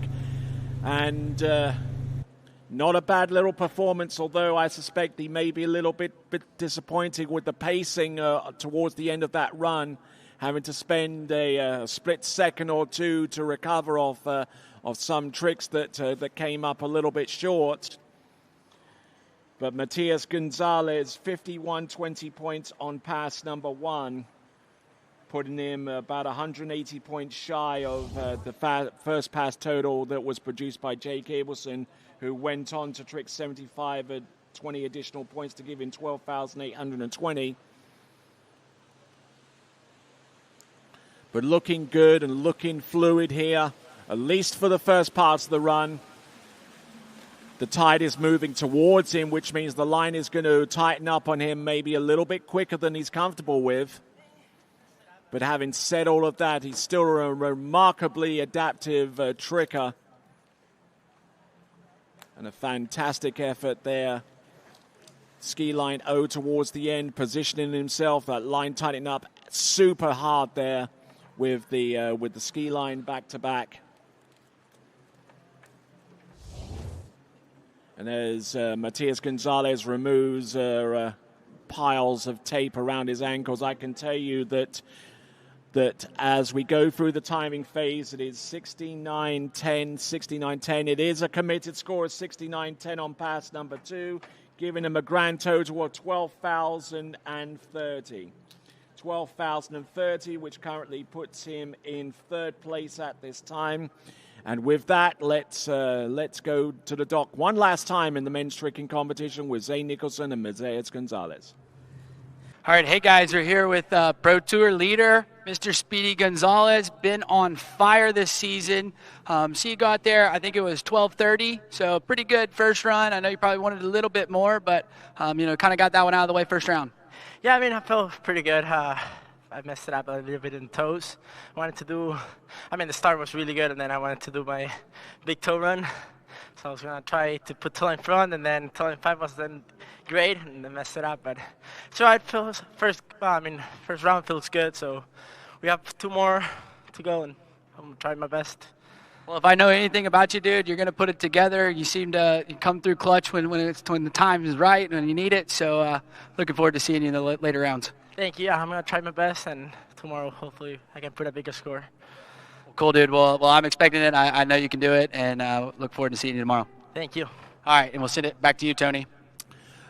All right there. Thanks a lot. And as they would say in this part of the world, a shukran to Zane Nicholson for his interviews there on the dock side.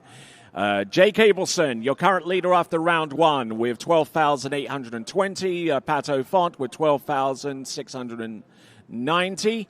Matias Gonzalez, who you saw just there, with 12,030. Daniela Filchenko, 11,730. Martin Labra, 11,710, just marginally behind Pablo Font with 10,390. Bautista Archimada with 85.40. To Ernst Nielsen with 82.20, and he is just marginally ahead of Vincenzo Marino on 83.80. So quite a tight gap between the positions 7th, 8th, and 9th, and we only take 8 through to the trick final, which will take place on Sunday. You are watching continuing coverage of the Royal Nautique Pro, the 3rd edition, and brought to you under the high patronage of His Majesty King Mohammed VI. When we come back, we will have the women's slalom. It is currently 10:30 right here in Morocco. Our women's slalom will take place on the water at 11. This is Tony Lightfoot, and when we return, we'll have some women's slalom taking place next.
Morning, Ryan.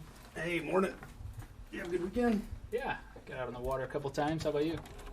Yeah, I got to set in. Just gonna make a quick phone call here. Oh, of course. Can you get that, Will? Yeah, man, I got it. Thanks for calling Wake House. This is Will. Yeah, looks like we've got those in stock.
What if I told you there was a place where the sounds of nature are only broken by the roar of a boat?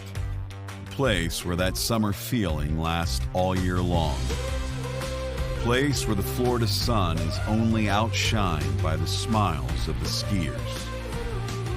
A place where first-time skiers can ski alongside world champions, and the world-class coaches work with all levels of skiers. What if I told you there was a place where life slows down and your only job is to make lifelong memories? That place is Swiss Waterski Resort. Book your trip at SwissWaterskiResort.com.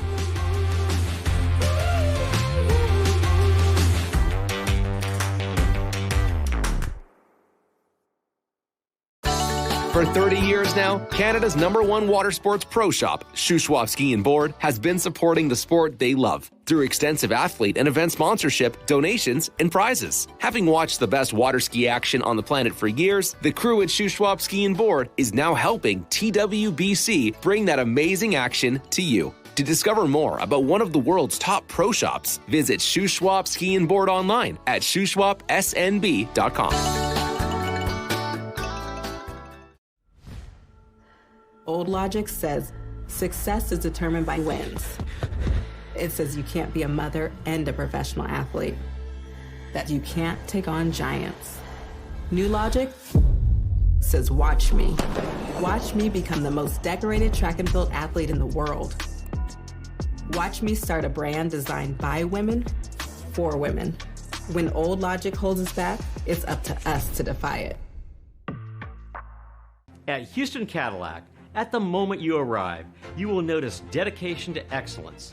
We deliver an unparalleled customer experience, and we're elevating our commitment with a new state-of-the-art facility.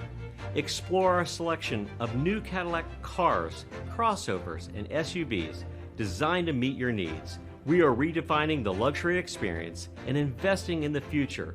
Visit Houston Cadillac and begin your journey towards luxury. At Dillinger Insurance, we have over 50 different carriers to shop your home, auto, and recreational vehicle insurance needs. We would love the opportunity to save you money. We insure million-dollar mansions, condos, mobile homes, rental homes, and everything in between.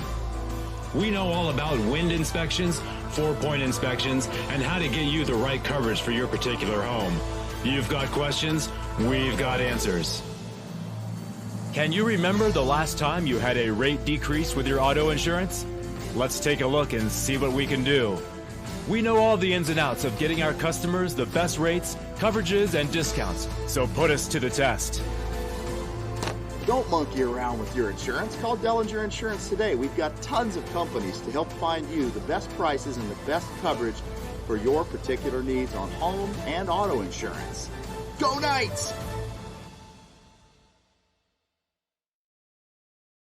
My name is Thibaut Dalen and I'm the broker of Dalen Real Estate. And today I want to show you some of our special listings located in Florida's world famous waterski hotspots.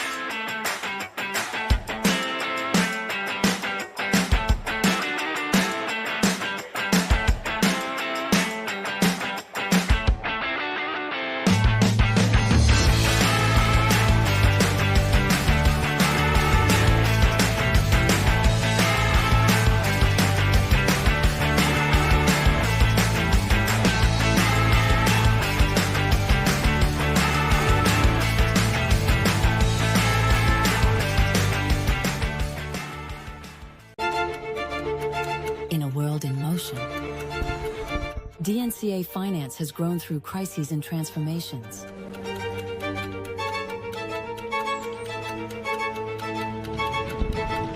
Times change, values remain. For more than 25 years, DNCA has been by your side for active and flexible management of your wealth. DNCA, Maison d'épargne de valeur. Speak with your financial advisor. Luxury means something different to everyone. A private island,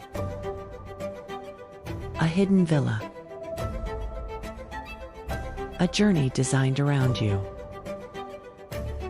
At Marola Travel, we take the time to listen to how you want to travel, how you want to feel, and what luxury truly means to you.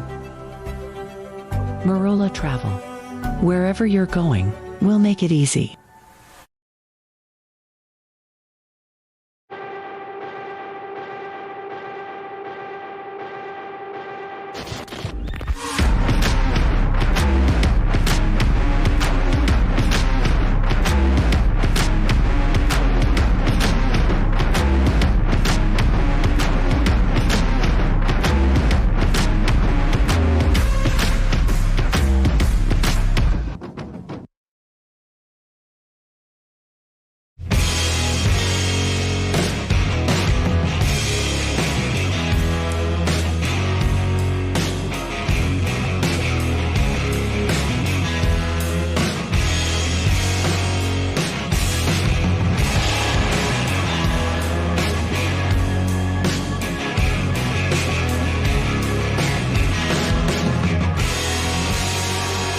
Masterline, made in the USA.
Thanks for calling Wake House. This is Brian. How can I help you? Yeah, Will. Can I let him know who's calling? All right, just a second. Will, I got a fill for you. Perfect. Give me just 1 second. All right, hit it. Thanks for holding. This is Will. Hey, how's it going? Good.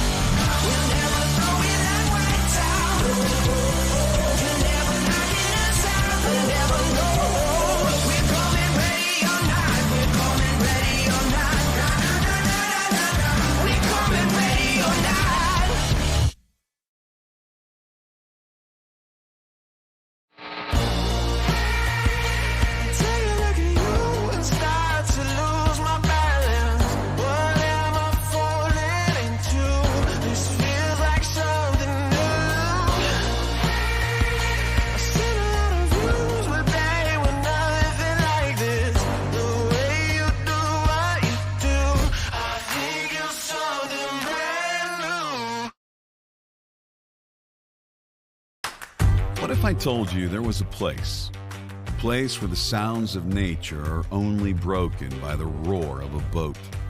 A place where that summer feeling lasts all year long.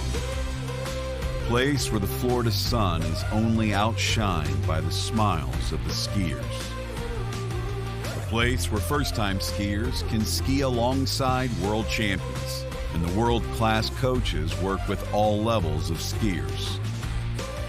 What if I told you there was a place where life slows down and your only job is to make lifelong memories?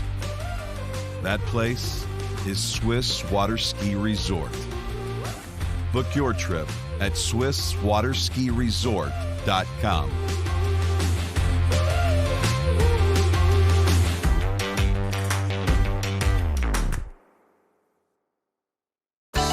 It's well known that Canada has produced many of the best skiers the world has ever seen. Well, more and more skiers are coming to realize Canada's Shuswap Ski and Board is one of the world's best pro shops. They stock D3, Radar, HO, Connolly, Reflex, Masterline, Syndicate, Stokes, Camaro, S-Lines, Eagle, KD, Stealth, Pegosky, O'Neill, and back them with Shuswap Ski and Board's performance and fit guarantee. Check them out online at ShuswapSNB.com.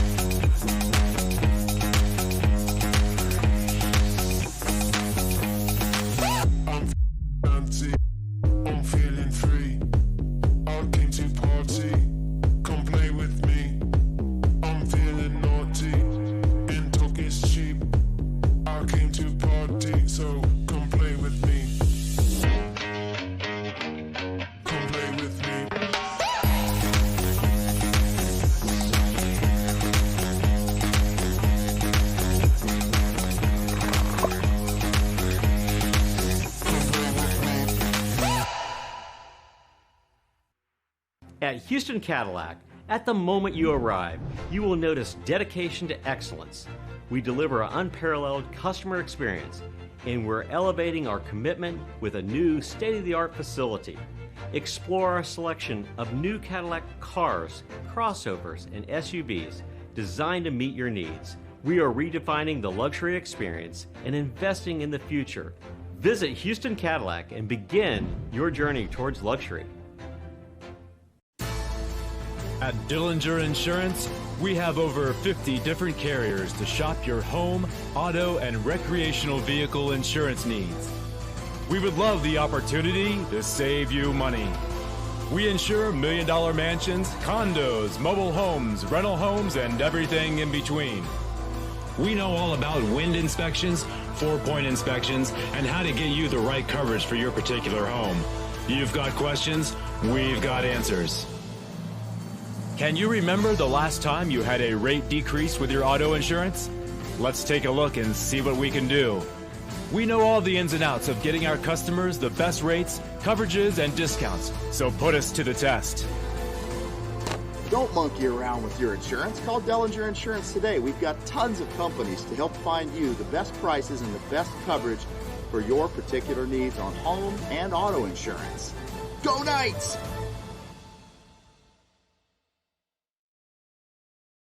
My name is Thibaut Dalen and I'm the broker of Dalen Real Estate. And today I want to show you some of our special listings located in Florida's world famous waterski hotspots.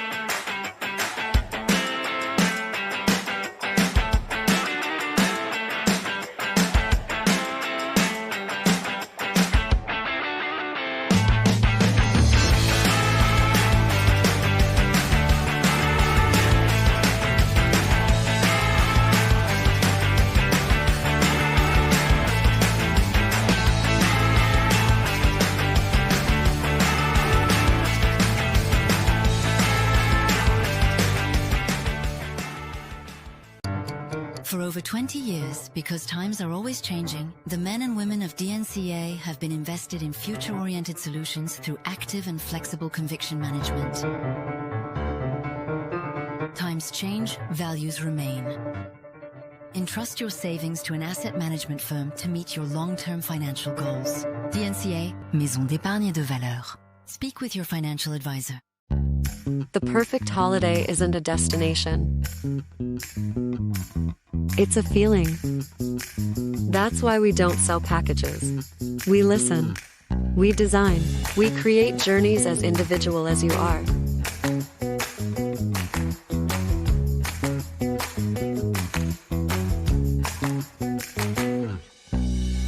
Marola Travel. Wherever you're going, we'll make it easy.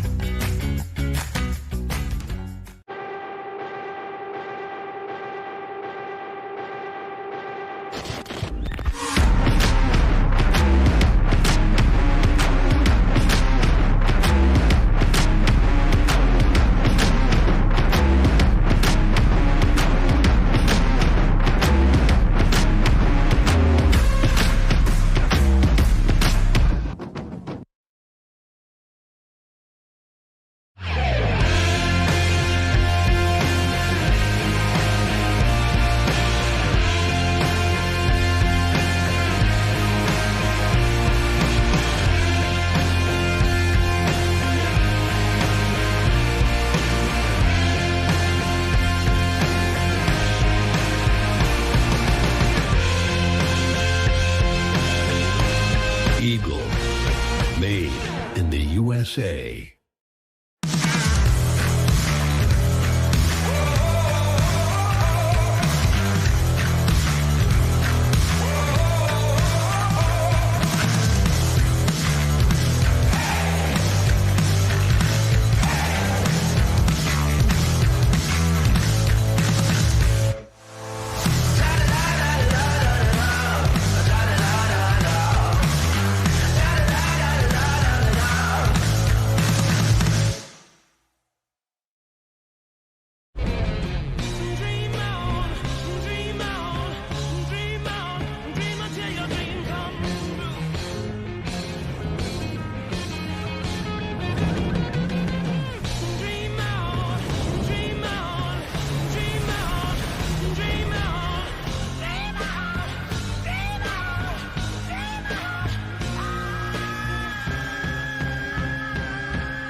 Morning, Brian.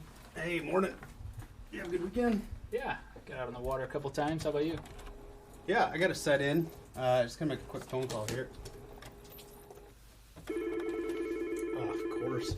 Can you get that, Will? Yeah, man, I got it.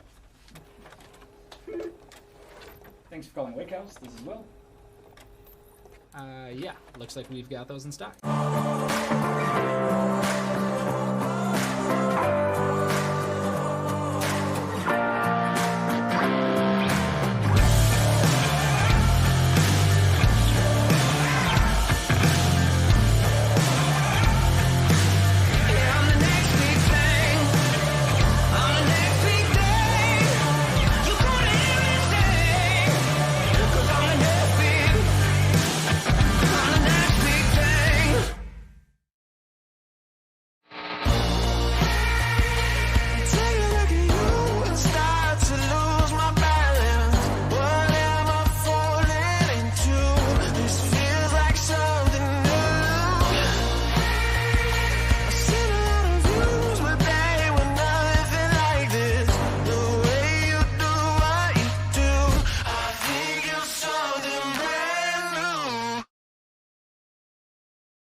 What if I told you there was a place where the sounds of nature are only broken by the roar of a boat?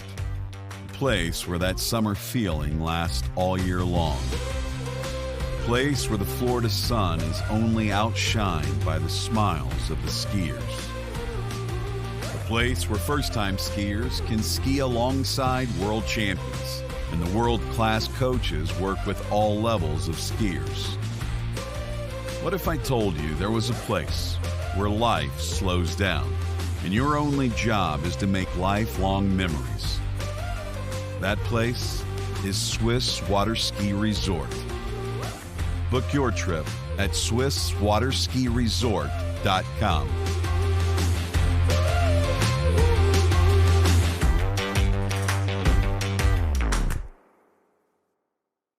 It's always summer at Shoe Schwab Ski and Board isn't just a slogan.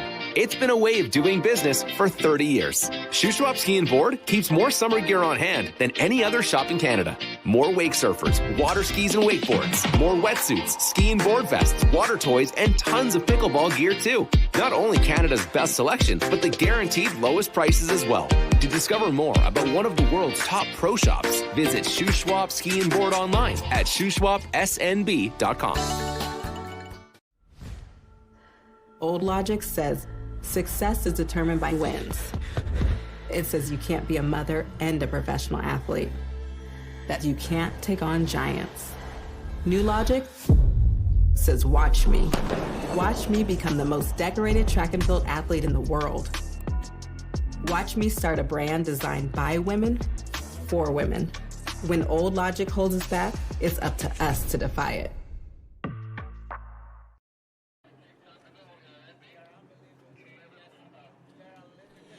Well, ladies and gentlemen, welcome back to the Burgeg River, and we're about 3 kilometers away from the Atlantic Ocean here in Rabat in Morocco.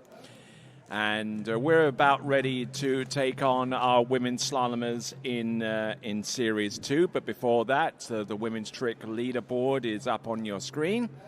Neely Ross, your leader after round 1 with 10,440 points. Kennedy Hansen with 97.80 and Hannah Stopnicki on 76.40. So, and we've got the tricks leaderboard for the men's. Jay Cableson out in the lead, 12.820, just marginally ahead of Pato Font with 12.690, and 12,030 points goes to Matias Gonzalez. Those are your top 3. Danilo Filchenko 11.730, marginally ahead of Martin Labra 11.710. And we've got Pablo Font with 10,390, and Bautista Archimada, Tui Ernst Nilsson, and Vincenzo Moreno scrape in for the last 2 spots with their respective scores. And we've got women's slalom about to take place. We've got Violeta Mosioski from Argentina, Series 2. She'll be first out, followed by Kennedy Hansen, Anne-Marie Robleski, Sadie Ferguson, and Alicia Bagnoli. And at this time, I'm going to introduce to you the current champion, the defending champion in the men's slalom competition from last season in the 2nd edition of the Royal Nautique Pro here in Rabat in Morocco. It's going to be Freddie Winter. How are you doing, sir? I'm doing wonderfully, Tony. Thank you. Thanks for putting the pressure on me from the first moment before the first slalom skiers come out. I can tell you that, you know, we're in a new year, and I think anything in the past is very much in the past, and a new year has come. So, yeah, all looking ahead now. You seem to savor the kind of conditions that would scare most skiers.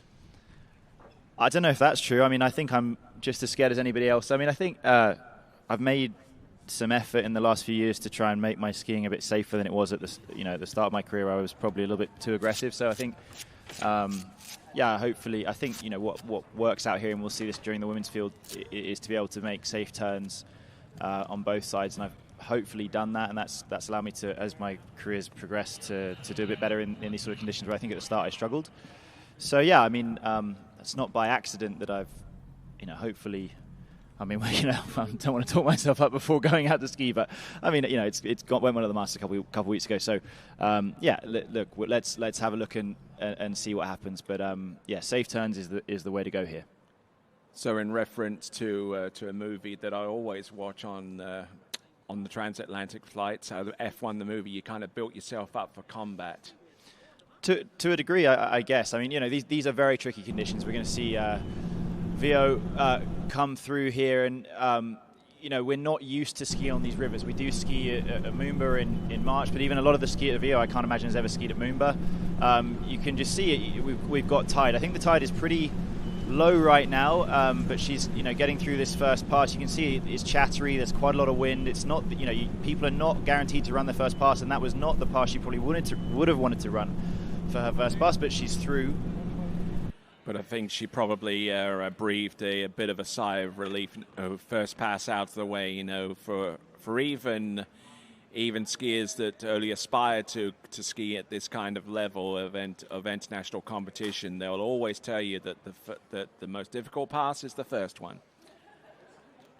I'm going to disagree with you, Tony. I think that it's nice to get your first pass out of the way, but I think the most difficult pass is probably the nervousness. You're just trying to get that out of your system, and you may have it out of your system right before you go out, or it may take 6 buoys, but it's there. She will be breathing a sigh of relief. We'll go to the dock. Let's go dockside. All right, hey guys, I'm here with Sadie Ferguson. Had a fun day yesterday with you. We went to the street market. Now I'm super stoked to see you get out there on the water.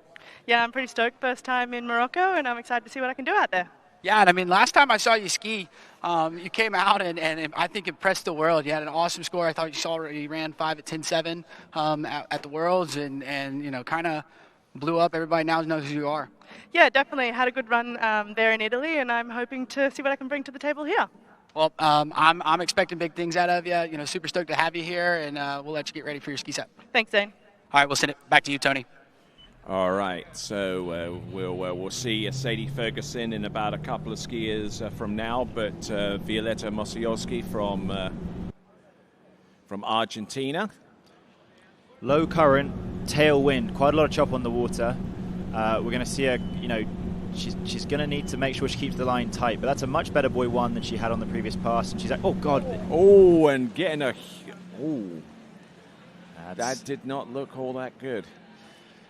That's unfortunate. She got a much better 1, but the ski sort of overturned and she sat on the tail at the back end of the turn, and I think she's going to be very disappointed with that.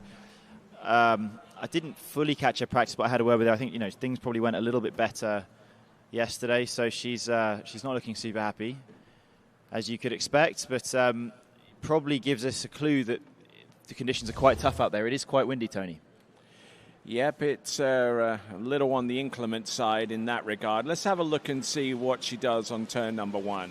It's a beautiful turn. Yeah, it didn't look all that bad, but now as the ski is chattering a little bit, that probably kind of distracted her a little bit as she made her turn round 2. I wonder if she got the ski over the rope. I'm not sure. We'll see another replay, but just watch the tip of that ski. I have a feeling here that the ski just came in a little bit high. The rope went underneath, which can happen in a tailwind. You lose a little bit of line tension. It'll kind of, when you've got slack on the rope, it can go down, it can go up. I think let's have a look here.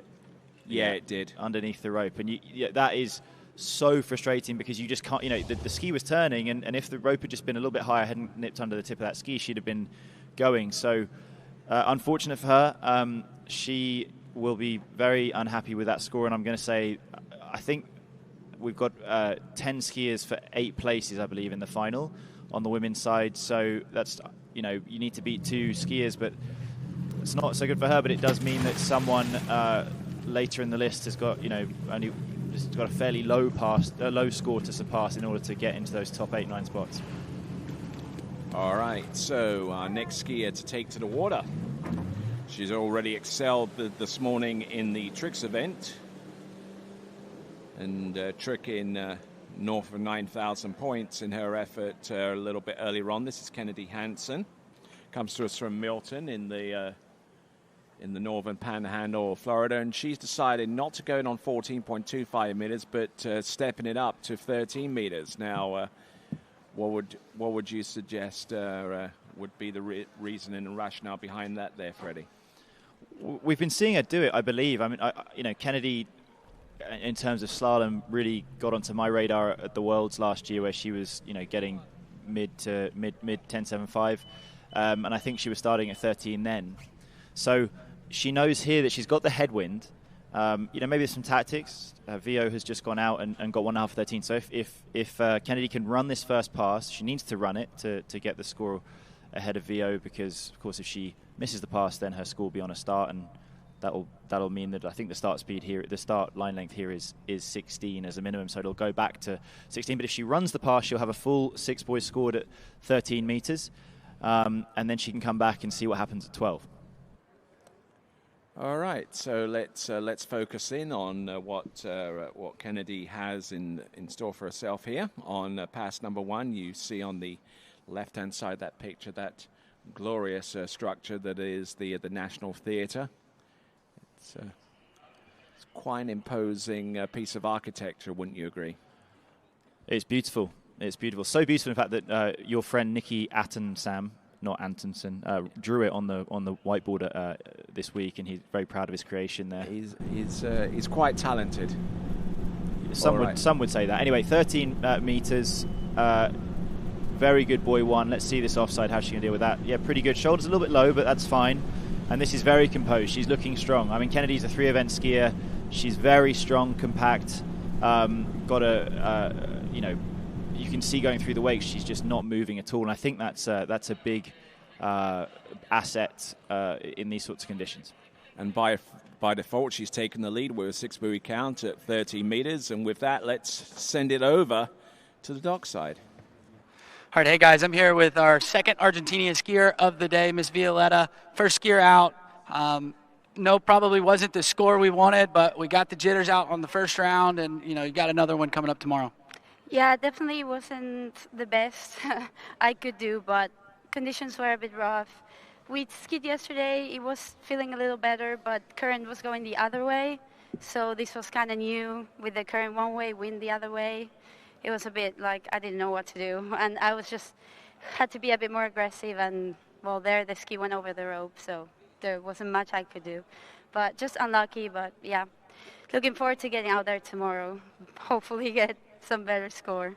Well, we're really happy to have you here. I know you kind of missed this event last year, so it's great to get you here on the dock. And, I know you're an awesome skier, been skiing great, so I think you'll turn things around and have get you a much better round tomorrow.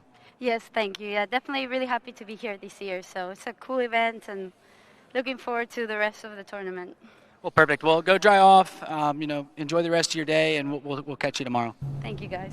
All right, we'll send it back to you, Tony. All right, then there was just a reminder that you could win a ski of your choice, provided that you enter for our audience prize competition. Go to waterskibroadcasting.com/play to make that happen. 12 meters here for Kennedy Hansen. Ski up at 1. Yeah, I mean, a little bit of tip up here and there, but as we saw from Vio, but this is very controlled, and she's a great skier, Kennedy. I mean, like I really, really like the control on that gate. Lefty gate, some would say it's more difficult, and she pulled out. She never overshot, which is easy to do in a tailwind. She got it, I think, just right, and really slowly turned that ski through and was really balanced. And yeah, I think just watching Kennedy, yeah, look at this gate. She's turning in perfectly. She's going exactly the same speed as the boat, which is where you want to be. Really connected through the wakes, and little tip up here, but because she'd got such a good path into 1. She still had the space and then moved through the offside turn really well. That's good skiing. So she's now in the lead by, actually the best part of 2 passes, and she's now coming to the headwind. As we said, the current is not really there right now. It's very much it's slack, kind of slackened off. Yeah. So which it will. I mean, looking forward to my set earlier when it's going to be absolutely raging. Of course, yeah, the women and the early men will have a nice shot with less current, but she's done well there, really, really well.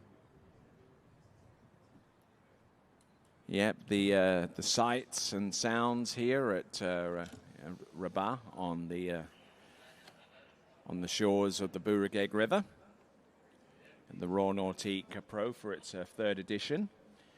Held under the high patronage of the King Mohammed VI. And we thank him for that. Fantastic, isn't it? It's not many times you can say that. All right, 11 meters. Wind is down, but it's still there. It is a headwind. That's a solid gate, I think, and it's a good one, actually. And she's looking really good here. I like that edge change, and she's going to come into 3. A little harder of a pull. She's deep, she's strong, and then she's gone inside of 4, I think. And I'm going to say that's probably a 3. There'll probably be a review, but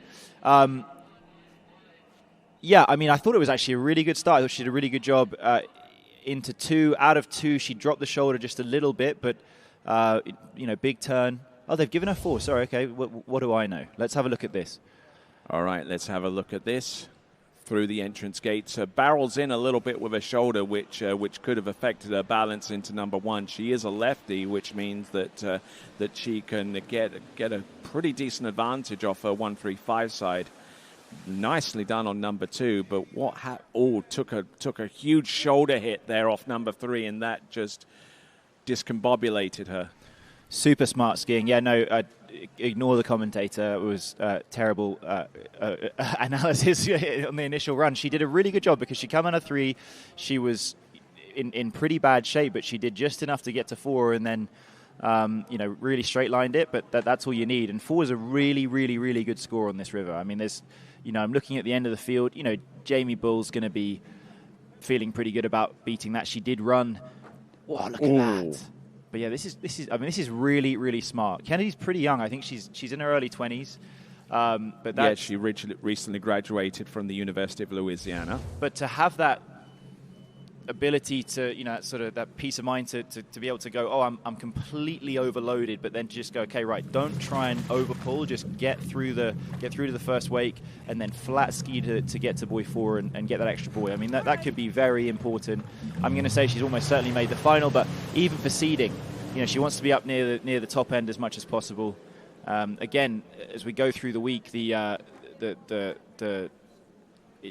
slack tide is going to be in the earlier part of the day, so she wants to be kind of really at the end of those series to kind of give herself the best chance of knowing what she needs to make the podium and go for the win. Oh, all right there, so we'll send it on over to Zane with our next skier. All right, hey guys, I'm here with Miss Kenna Hansen. We saw you out there. It looked like you had a really good trick set, and then carrying that into slalom. That was a huge score. Second skier off the dock, 4 at 38 off, so great skiing. Thank you. Yeah, it was a bit rough out there, but happy to do it in the first round. Well, perfect. And I mean, you've been your slalom has really been picking up. I mean, I'm super impressed with how things are going. We always knew you were a great tricker and really good, strong 3-eventer. But it's really awesome to see, how your slalom is progressing and picking up like it is. Yeah, thanks. I appreciate it. Thank you. Shout out D3 Skis, best skis on the market. well, shout out them, and we'll let you go get dried off and enjoy the rest of your day. I know you got a big day tomorrow. Yeah, thank you guys. All right, perfect. We'll send it back to you, Tony.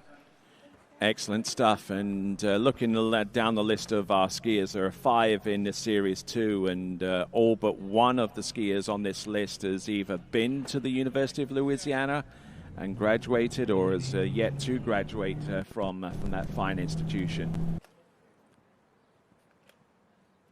I don't think there is such thing as University of Louisiana, Tony. I think you're missing a letter or a city there. Anyway, back to what Kennedy said. Yeah, D3 ski is best on the market. Good for her. Anne-Marie, little narrow gate. Didn't love that. She's on 14. She turned up, I think, a couple of days ago. She had a practice set. I had a chat with her and her dad this morning. She's riding that HO Works 01. Very tall. Uses all of it. And that was actually after, I'm going to say, not the best gate she's probably ever had. Looked a little bit tentative. That was a very solid and easy pass. So former NCWSA National Collegiate Women's Slalom Champion, that's Anne-Marie Robleski. And before we send her in on pass number 2, which is 30 meters, let's check in with Zane. All right, hey guys, I'm here with Miss Allie Nicholson. We're going to see you slalom a little bit later today, but sitting here enjoying the pool right now, huh? Yeah, just sitting here enjoying the view. I mean, it's not every day that we get to go to a tournament and sit by the pool and everything. So, yeah, watching the river, watching the skiing, and getting excited to go out myself. Yeah, I mean, I'm looking forward to seeing you ski. You looked really good in practice yesterday.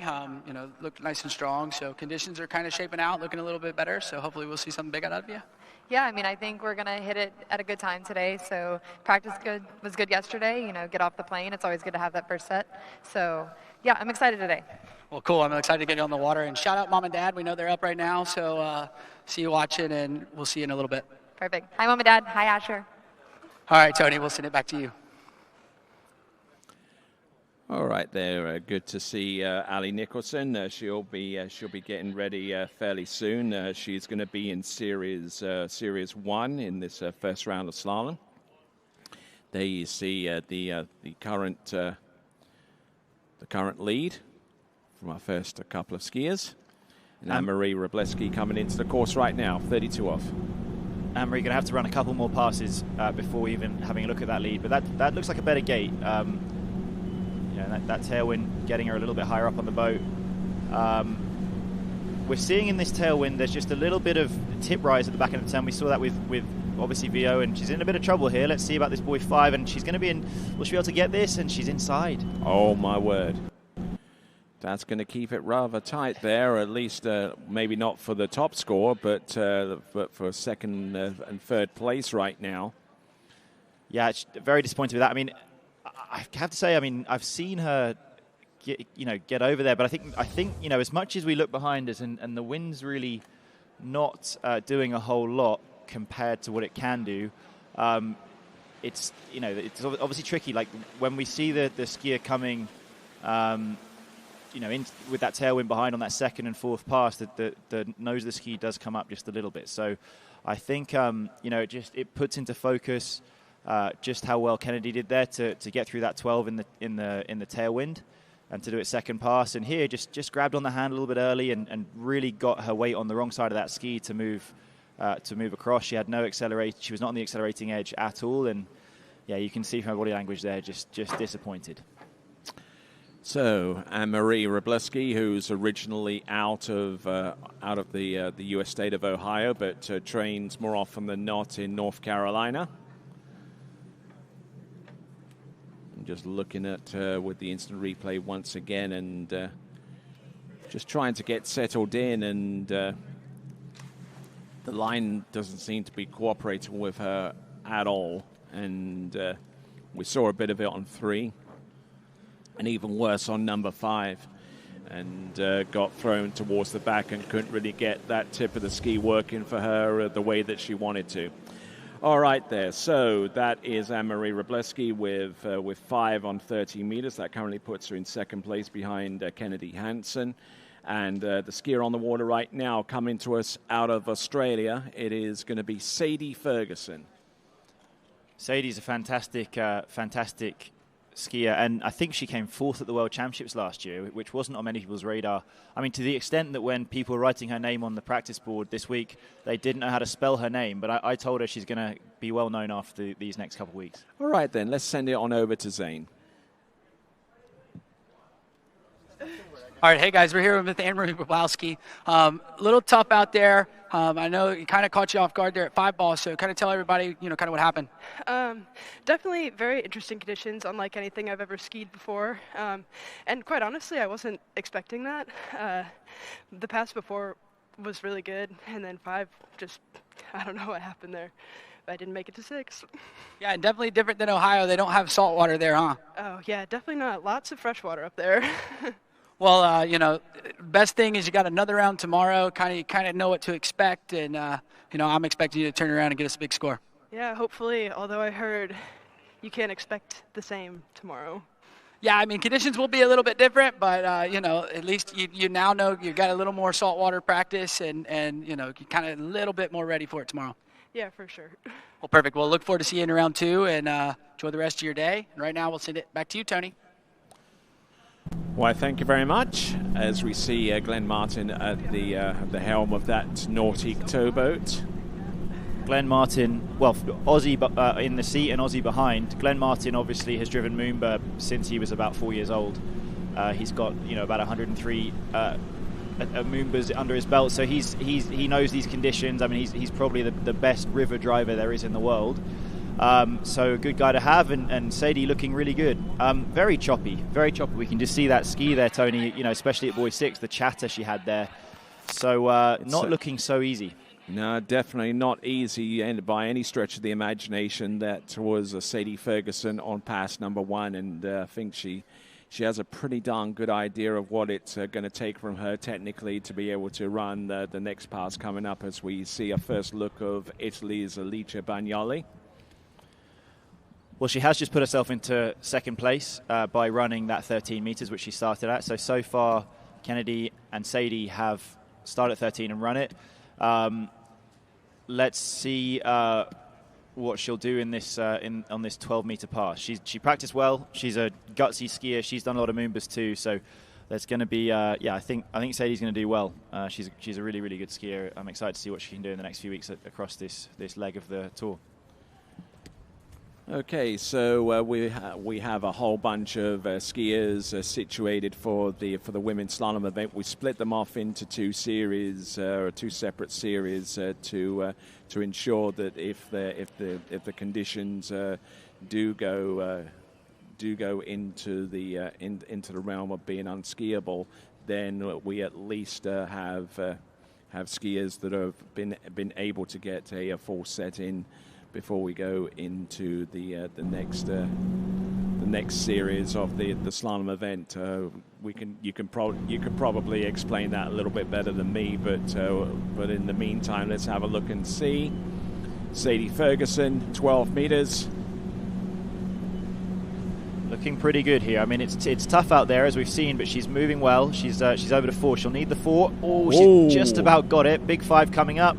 And well done to her. She's on fire here. Look at this. Sadie Ferguson, 2 passes under her belt. Fantastic skiing there. That's really good skiing, and she's put herself right up there in order to she's got a headwind 11 coming up, and that was probably we've seen a couple of the ladies go out there and miss the 13 in the tailwind, so she had to run at 12 again, same as Kennedy. That's good skiing. She had a bit of wobble at 4, but after that she made it work. And Sadie, I know her fairly well. We spent a little bit of time in Australia last year, a couple of years ago, and she's and I've seen her ski over the years a lot. And she, there's the famous crash she had at the Masters, which went big on Instagram and TikTok, where she crashed from Interboy 3 at 11 and lost her glove. I mean, it was such a big crash. Her glove came off her hand and ended up about 25 meters behind her.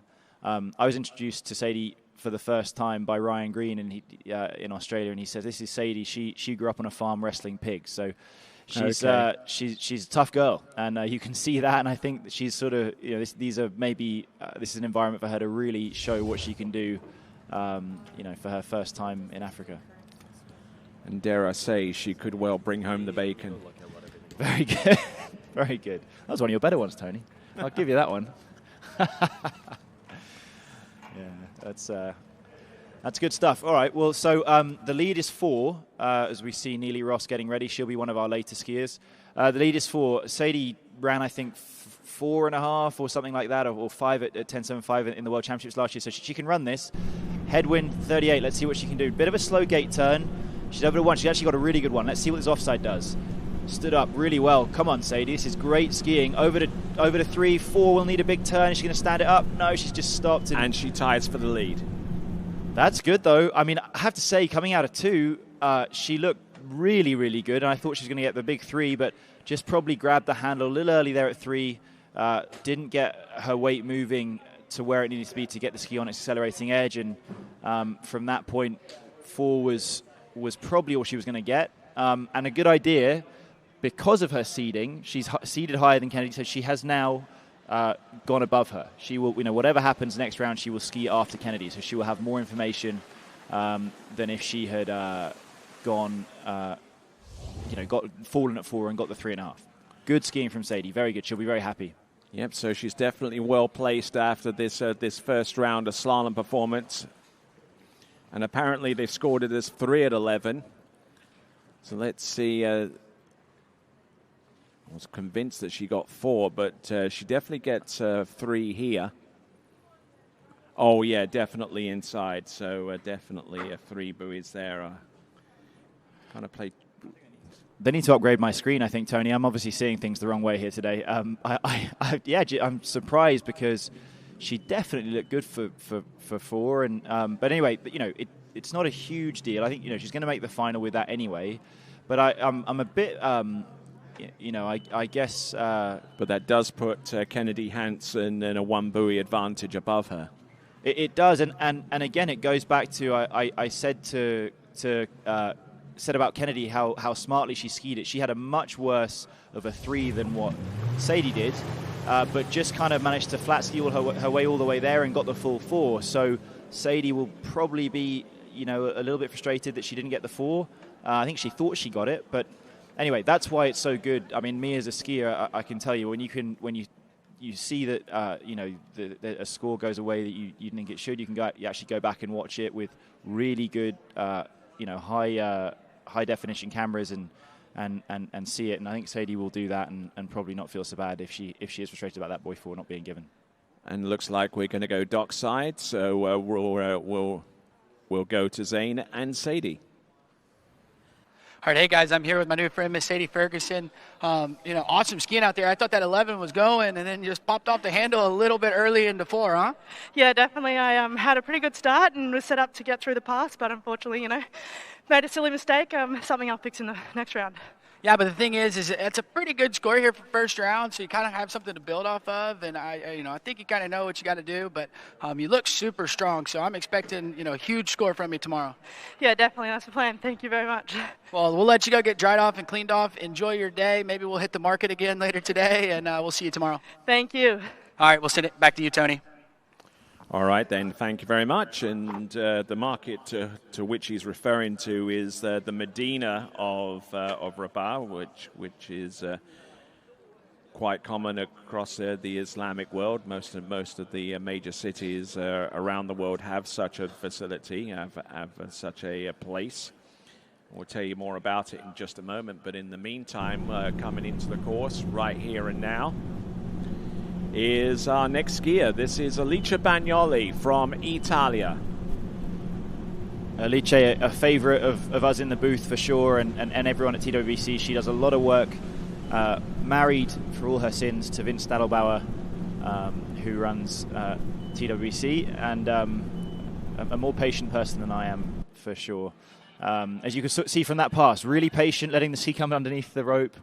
Really good first pass there for Alice. That was 14. So again, we've had sort of a split of the first 5. There's been 2 skiers started at 13 and 3 skiers started at 14. We're going to see her come back at 13 in just a second. All right, then. Excellent skiing there from Alice Bagnoli, 14 to start. And if you're looking for a far more relaxed and authentic Medina experience compared to Marrakesh or Fez, Rabat's Old City is perfect for an afternoon stroll through colourful souks, discovering local crafts, fabrics, ceramics, and warm Moroccan hospitality. You been to the Medina around here? I stayed in it, actually, my first 2 nights here. We're staying in the Fairmont here, which not giving too much away, it doesn't really fit in my budget too much. So I stayed in a little B&B for $25 a night in the Medina, and I had to say I felt really at one with the people. It was excellent. You don't quite have the Moroccan dress on at the moment, but time will change. I'd say when on my first night, having got to bed at close to midnight, and there was a call to prayer happening for 45 minutes at 4 a.m. Outside of my window, I wasn't that impressed, but there you go. I mean, I'm a tourist here, and what can I say about? I can't say anything about the local culture. So let's see, 13 meters. That's a good gate. She's nice and wide. And that's a really good buoy 1. Let's see Alice come into her offside, and that's a really good buoy 2. It's really good. I don't want to say too much, but this is fantastic so far. This is the best 13 we've seen, maybe of anyone. That's really, really good skiing. Fantastic. We've seen the 2 previous skiers take 13 tailwind. Both have missed it. Both have struggled with the tip coming up, with a lack of control with the handle, with the connection to the rope at the back end of the turn. Alice did not have that. Every turn was very good. She will be breathing a sigh of relief, and she's set up for a nice headwind 12. She's put herself crucially in those top 8 spaces with 2 people below her, which of course guarantees nothing given that there is another opportunity for everyone to improve tomorrow. But for now, you do want to be in the top 8. Obviously, with a number of skiers to come later, we'll see. And Alice, she's capable. She's run 11 a number of times in World Championships, you know, in a lot of rounds and pro tournaments. So, you know, she's very capable. So let's see, with 12 meters coming up, and then she can have a shot at the lead on the following pass. All right, so looking good so far. Alicia Bagnoli, who comes to us out of Milano in the northern part of Italy. And there you see the current leaderboard. Kennedy Hansen on 4 at 11.25 meters. Sadie Ferguson just slightly behind to the tune of 3 on that same line length. Looks like the wait time is about to expire for Alicia Bagnoli, and there goes the Nautique towboat making its way in towards the course here on the Bouregeg River in this 3rd edition of the Royal Nautique Pro, coming to you live from the Moroccan nation capital of Rabat. There's number 1. This is 12 meters. Good 2. Come on, Alicia. Good approach into number 2, and Great even better into 3. Look at this. She's a lefty, which means that she can take this turn a little easy and gets round 6. So there we go. That is a 6 buoy count on the 12 meters, and dare I say, she is rocking the Casbah right now. She is indeed. Good song. Yeah. The Clash, right? What year? 1970? Probably in the early part of the 80s or the late part of the 70s. And if you are looking for a Casbah, we do have one in Rabat. A blue and white 12th century fortress perched on the mouth of the Bouregeg River. It overlooks the Atlantic Ocean, and you can wander through its narrow lanes and enjoy some of the most scenic views Rabat has to offer. Absolutely. All right, so Alicia, not the best one of her life, a little bit deep, but she stayed really patient and coming to 4 here, arms up a little bit, but you know, she's I think she had a disappointing moonburst. She missed her second pass there, which was tough to see as someone, you know, she's a friend of mine, and I was sad for her to you know, to not get to where she wanted to, but she's done a good job here. We've had 5 skiers. We haven't had a score on 12. We've had 2 on 13, and there will be, by the time Alicia gets done, 3 on 11. Or 10, I mean, we don't know, but no score on 12 for sure. Alicia, yeah, she looks really balanced. I mean, I understand that she changed up her training, started to move, you know, trains mostly at Swiss, but she's there and sort of just getting a little bit of a mix all over the place to change lakes and stuff, and she'll feel that will have helped her coming into this, because, you know, you need to be adaptable. Let's see, Alicia, 11 meters, 4 is the lead, 3 is second. What can she do? Tailwind, nice gate, over to 1. Here she comes, there we go. Good 1, let's see, come on Alicia, big, strong, and pops the fin on 2. But that does put her in the top 3. It puts her in the top 3, and she, you know, what I'm proud of her for is that she went for it. She got the good 1, she gave a good pull to 2. And must have just pushed a little on the front for that tail to explode there. You know, tail blows, they come from basically shifting your weight too, you know, forward too abruptly through, as you're trying to sort of move back towards the handle through the turn. You need to get your weight on the front so the tail can move, but you know, you're best doing that early. And Alicia just didn't quite get that balance right. Obviously, the faster you're going, the the higher your ski is in the water, and therefore you've got less contact with it. So. Yeah, just slightly overcooked the turn there, but still, she's in good shape. She's way ahead of the last 2 spots there, and we're going to see. I haven't got a list just in front of me, but that's the first series completed, and we have Kennedy 4 at 11, Sadie 3, Alicia 1.5, and then we've got 5 at 13 for Anne-Marie Wroblewski, and Vio with 1.5 at 13, I believe.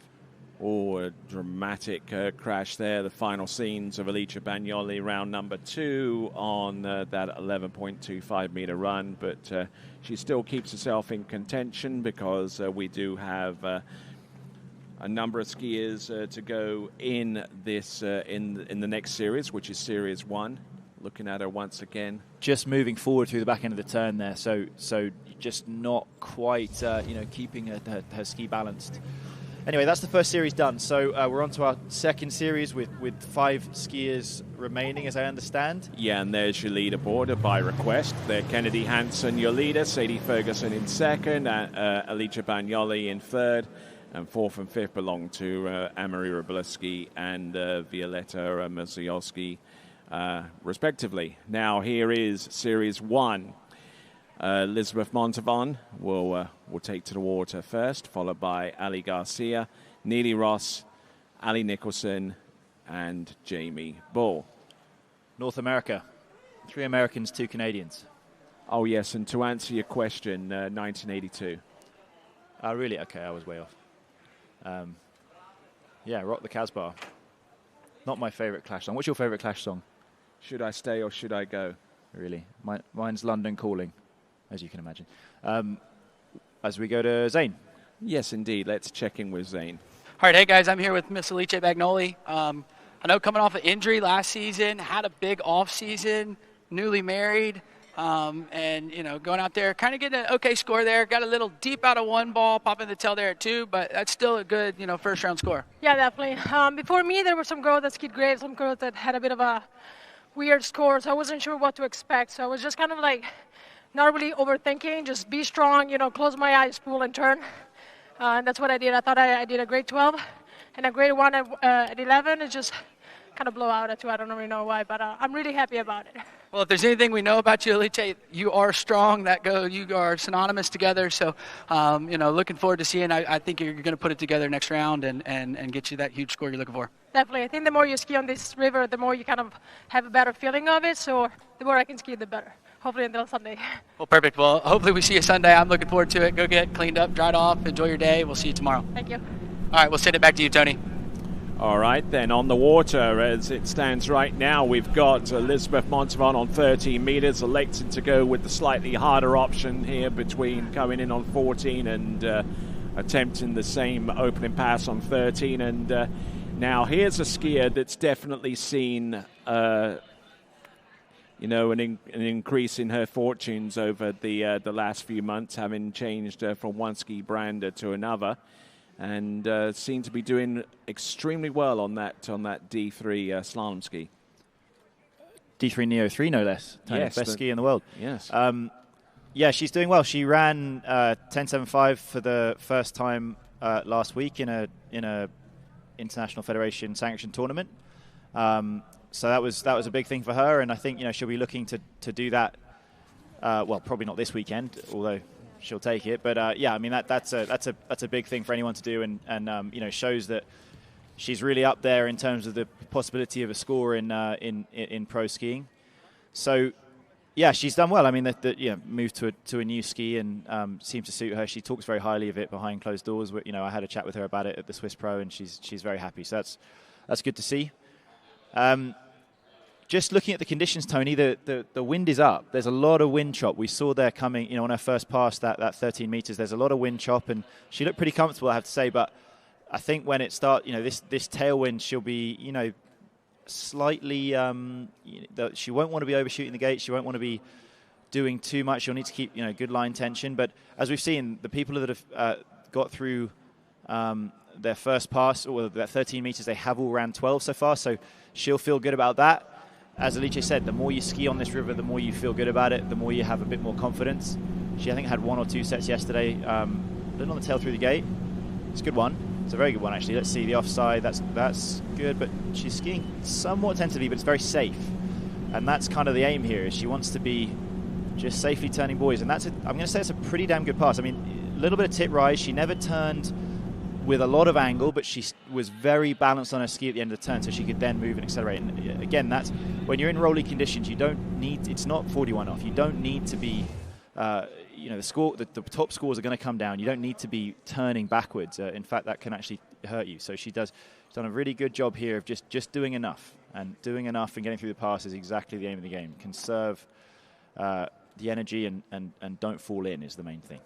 And certainly being efficient out there on the slalom course is the name of the game, being able to effectively do what you want to do out on the course, but not exerting too much in terms of energy. I mean, I used to remember Elizabeth Montavon, you know, slaloming and going behind the boat. I mean, she would just absolutely just hammer it behind the boat, but it would leave her almost totally off balance going into a turn, and she'd done that for a number of seasons, but now she's mellowed a little bit, and she's reaping the reward of that from that.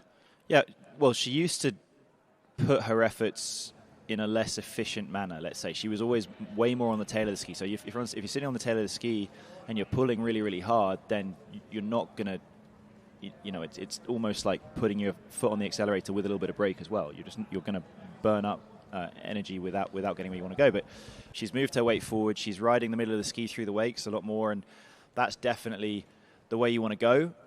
And yeah, let's see. I mean, coming up to try and take the lead here, headwind, a bit choppy, but let's see. Rolly at that end on the gate, but she's got a nice pull out. 4 is the lead, so anything more than that, she's a little bit through the tail through that gate, but over to 1, and that's actually very good. And that's, I think she's going to be in good shape here. Let's see how she turns 3, and I think she's looking really good here. No. Oh, she's 4. Difficult with, it's funny. I mean, it's same like I saw with Sadie. I was thinking that she was definitely in it. She's happy to have got that 4, and I think that I mean, I'm a bit surprised because I thought she was really in good shape. Same like Sadie came into 3 and turned 3 pretty good, and then only got over to that next didn't try and make a turn on the next buoy, but whereas Kennedy was a little bit kind of deeper and struggling more at 3 to get to 4. But anyway, look, this is really, really good. This is great skiing, and she's maybe just decided, look, whatever you do, get 4, and let's see what happens in the next round. So a skier who made her very first appearance at the Masters Waterski tournament about a couple of weeks ago, and has found some really good form in the last few weeks, highlighted by that performance last weekend, her first ever run through 39.5 off 10.75 meters. So her stock is rising, so to speak, and she's currently in a 2-way tie with the lead with Kennedy Hansen. As we now move along to our next competitor, it's Ali Garcia.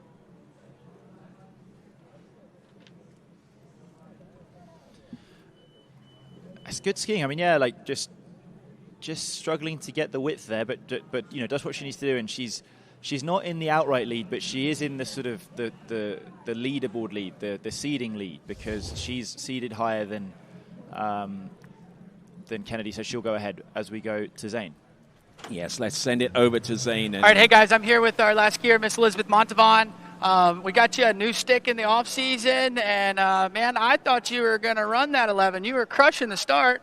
Yeah, actually it feels pretty good out there. It's definitely more difficult than we're used to, but I love the struggle, man. It makes me feel so alive, Yeah, well, and I mean, you're coming off a big weekend last weekend, 13th to the club, so congratulations on that, and great skiing there first round. Thank you. Yeah, it was it's crazy. In 14 days I qualified for the Masters, went to my first Masters, and then I ran my first 39. Never checked off that many big goals in 14 days before, so this is all fun from here. Well, perfect. Well, I mean, that's the great way to start the season, and it looks like it's going to keep building from there. Thanks, you guys. Thanks everyone, officials, sponsors. This is the coolest event ever. Well, cool. Well, I'm looking forward to seeing you tomorrow. I hope you knock down that 11 and go get dried off. Enjoy the rest of your day. Thank you. All right, we'll send it back to you, Tony. Nice. All right, there, good stuff there from Elizabeth Montavon alongside Zane Nicholson there on the dock side. And who are those guys? Some TWBC slaves to the Vince Stadelbauer regime. Anyway, happy to do it. Yeah, well done to Elizabeth, and yeah, let's hope that she'll be looking for that 21 days of winning a second pro tournament. Remember, she did win a tournament back in 2021 at the Miami Pro. Yeah, that's her only pro victory to date. Yeah, and I mean that kind of tricky to ski down there as well. So this is maybe sort of her condition. She ran that. She won that in a runoff against the great Regina Jaquist. So look at those rollers on Ali's ski there. So a little bit of background here. Sorry, just moving on to Ali. Ali had a big crash yesterday, busted her eardrum, has got some dodgy shoulder. I actually ended up having breakfast with Ali and and a few of the others, and she's telling us that she might not ski. She's a bit sore, and anyway, she's out there, decision. and she looks good. I mean, that was a very, very good first pass. And yeah, she'll be looking to, having got that first pass out of the way, now it's game time. Let's go do it.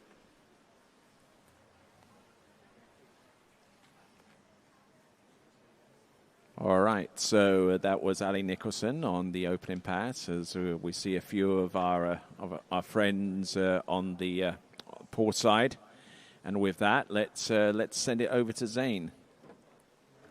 All right, hey guys, I'm here with Mr. Scott Greenwood. I see you over here enjoying the pool before we put you in the boat. You know, I know the guys are stoked to have you behind the wheel. One of the best drivers in the world, and I'm super happy to have you here again. Yeah, Zane, I don't know what to say. They really roll out the carpet here and just put on a beautiful event from the time you get here to the time you leave. Super excited to be here and get out on the river and see what we can do. Well, I'm ready to see you get behind the wheel of the boat. You look like you're at home in there having a bunch of fun, and enjoy the little bit of time you have left, and we'll see you out there in a little bit. Thanks, Zane. All right, we'll send it back to you, Tony. There we go. We've got Thomas de Gasperi going through his Rocky style workout. There's someone else too. We've got two skippers. If we can pan up a little bit, I want to know who that is. I think it may be Flo. It's Flo, yeah. You can tell by the clothes. He's very trendy. A lot trendier than the rest of us. He's got those kind of, that baggy sort of Gen Y weird. Whatever, yeah. All right, there. Here we go. We got Ali Garcia on 13 meters. That's a great start. Yeah, I mean, this is actually fantastic skiing. Her 1 and 2 brilliant, over to 4, and she looks absolutely dialed. This is the best skiing I think we've seen all day. It was funny, she posted something the other day, I saw her on her Instagram, where she said, I'm a lefty, but really I'm a righty in terms of how she's so balanced through her offside turn. And I think that's right, but her onside looks fantastic here as well. So she looks good. That's 13 done, so she's now importantly moved herself up into the top 8 places. And she'll be coming back at 12 in the headwind. And you wouldn't, you know, I mean, as I understand, Tony, eardrums and all that sort of thing, that they can have a big impact on your balance, but you wouldn't know that at all. You know, maybe it's improved her balance. Because I mean, you won't go into a squash or a racquetball court and play with a pair of headphones, you know, because you need the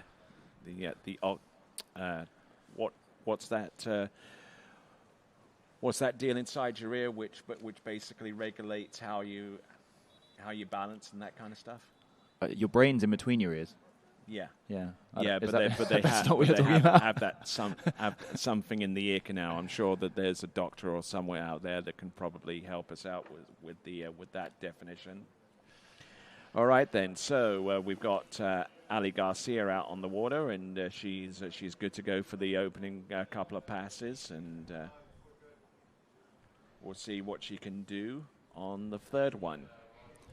As we can see here, you know, when you need help with your bib, why don't you get the man who is top of the Waterski Pro Tour leaderboard to give you a hand? Charlie Ross coming in clutch for his sister Neely.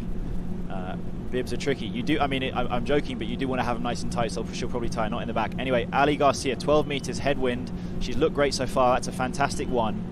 A little on the tail at 2, but fine. Over to 3, and she looks great. I mean, this is really, really good skiing. I don't want to wreck it, but beautiful 4.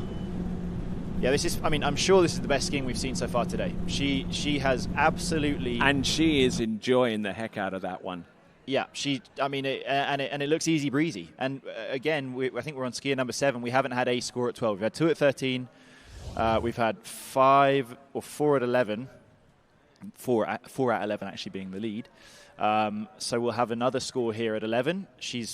I mean, the way she's skiing, she could run it. Of course, wind is, I'm going to say it's up a little bit. But, you know, she looked so good there, a little bit on the tail there at 2, but she just got right into her accelerating mode, you know, got the front of that ski in the water and moved over towards 3. And from there, it was all gravy, easy breezy, and she's in, yeah, I mean, she looks dialed. And she'll be very happy having had a bit of a scare. I mean, I don't know if anyone saw her crash on Instagram yesterday, but yeah, it was absolutely not a fun one. I mean, for what was effectively a game-time decision as to whether she was going to compete or not, you know, she's doing remarkably well.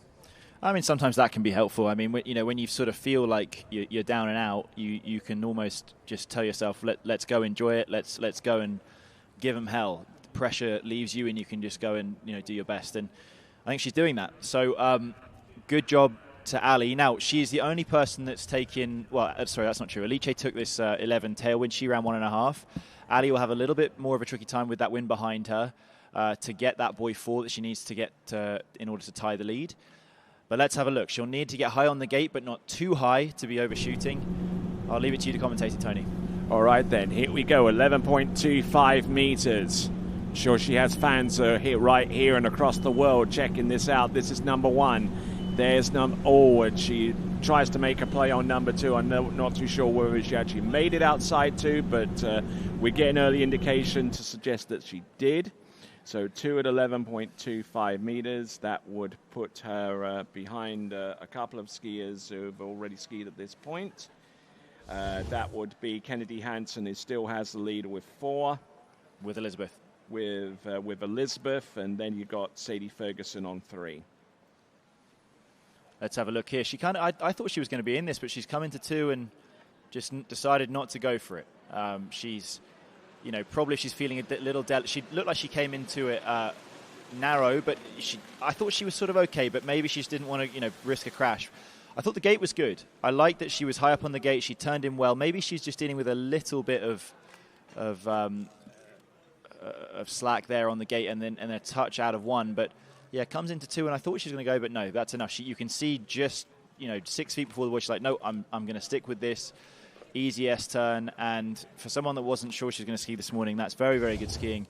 And she's probably, I can't say for certain, but she's given herself a very, very good chance of being in the final. Of course, this is the first round of qualifying, just in case anyone's not sure of the format. We've got a full round of qualifying today, got a full round of qualifying tomorrow. Top 8 scores out of the 10 for the women will make it through. It's unusual. I mean, it's a different mindset. In these sorts of tournaments, it's typical that we would do 2 rounds of qualifying and a final next day, or even at tournaments like the Swiss Pro or the Monaco Pro in previous years, 3 rounds a day, 2 rounds of qualifying. But it's unusual to do 1, 1, and 1. That is just as a result of the conditions here. They're unpredictable. There are potentially going to be times where the wind's going to get so bad that we might have to stop. So, people turn up early. We do it over 3 days, and we get looked after very, very well by the fantastic hosts here in Morocco while we do that. So that's all pretty good for us. I mean, but again, the mindset's difficult for someone like Vio, who's maybe well, not maybe, she will be very disappointed. Anne-Marie will be very disappointed with how they skied. They're going to have to wait all day. They're going to, be kind of getting more and more agitated. They can't go and correct their mistake throughout the day. I know for myself, I've experienced that in the past. It's nice just to, if you get a disappointing round going, you want to go and get towards your next round as quick as possible. We saw Neely going down the lake. She was spinning the rope, trying to get the coil out of it. Smart move. She's a seasoned pro now, Neely. She's she's a 2-time world champion trick skier. She's 4s and 5s at maybe her best is 4 at 39, 10.75. I'm not sure what would be her best just currently, but she's right at the deep end of that 10.75. She's a very, very good slalom skier in her own right. And she told me last year, I was interested to hear her say it. She said to me, I have ambitions to be, a really, really top slalom skier and to, maybe, in a sort of almost maybe Regina Jaquist way to be a very young trick skier, world champion, and then move into being a really top slalom skier. Regina won the worlds at about 15 or 16, and Neely won it, I think, at 17 in tricks. She also won it last year. I think Neely is 24 or 25 now. So, yeah, so, Neely she got a world championship medal in 2023 at Jack Travers, skied really, really well there. In some tricky conditions, it was windy when she skied there as well. So she's a good skier. She's very balanced. Obviously, Charlie Ross, a very, very good skier. Her brother, who's, I'm sure they share information. And starting at 13, looking good, looking very good.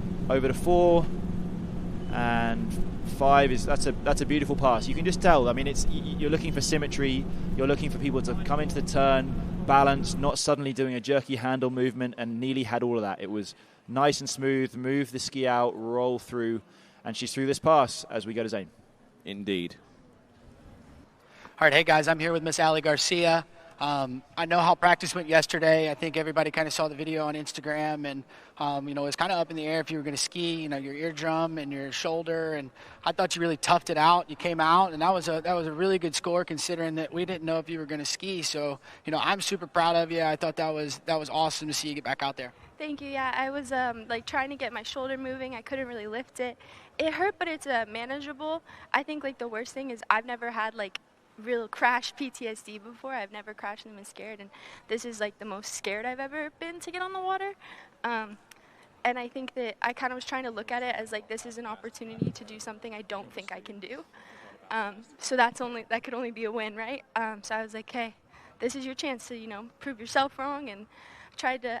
My best friend Neely was really great, and she kind of talked me into like, hey, like we're just gonna new mentality, like shut it off and go. And it was hard. Before 35, I got really scared, but I'm really happy. Well, I'm just going to tell you, I think you kind of sometimes sell yourself short. You know, I knew that when you went out there, if you could get out there and get a pass under your belt, that you were going to get it done, and you did that. So now, you know, build off of that, put away the practice set, and we'll see you tomorrow. Yeah, I'm excited. All right, well, perfect. And right now, we'll send it back to you, Tony. All right, then, here we go. We got Neely Ross approaching the course with pass number 2. This is 12 meters. Neely coming in on 12. No one's missed 12. There's been a couple of misses at 13, but everyone's got through 12 who's made it through 13, and it's a pretty good start. Let's see, a little bit of loose line there at 3. Big 4, whoa, good for her, and she's over to 5 and around 6, and that's good skiing. I mean, it's sensible, and you know, as people get older, you know, you kind of have that ability to look back on the experience of many, many rounds of skiing that you've had under your belt, and you know, Neely didn't get the best 3 of her life, but then just committed at 4 and felt confident there. And I think, you know, that's some of that agility, that trick skiing ability that she's got. Not looking bad at all. A highly aggressive number 1 there, and just holding some really good angle into number 2 now. Watch 3 here. Yeah. Just loose line. Just didn't quite get the nose of the ski moving through underneath the rope. And watch the 4. Bang. Big turn at 4. Tons of angle. You can see it there. And then just enough at 5. Sensible. Don't overturn it. But that's as safe as you can be. Over to 6 and easy. And good for her. Another score into 11. Taking up the slack. But, yeah, she'll feel good. You know, you can see it on the webcast here. I'm looking at the screen, and you can see that it is quite choppy. You can see it on the dock there, actually, behind Ali and Nate there. But we're going to be coming in 11 with the headwind, and she's someone that runs 11 a lot. You know, she'll be looking to be the first person to do it. We've seen a bit of a logjam there in the middle of the course, and even people who've had starts. I'm thinking of Elizabeth and Sadie both came into 3. I thought, okay, let's go, let's see it, and they've not quite managed it, but let's have a look and see what Neely can do. Yes, indeed, 11.25 meters. Now, this time last year, she scored 2 on this pass in round 1. She would eventually go on to take second spot with 1 at 10.75 meters in the final. Let's see what she can do here. There's number 1. There's number 2. Losing distance down course, but she had a hellacious number 3. Look at her go round number 4. She tries to make a play on 5. I'm not too sure whether she actually made it round that turn or not, but good aggressive skiing there, and the score is under review. But Neely Ross certainly trying her hardest out there to prevail, and at the very least, when comparing this score to the one that she produced the last year in the in the first round, she's already on top. Let's go boy by boy here. 1 was not good, and I'm thinking, wow, she's probably going to stick at 3. Like she's pulling the rope up, and then again, 2 was not really very good at all. She's on the wrong side of it. Watch 3. She commits. She goes, I'm not having this.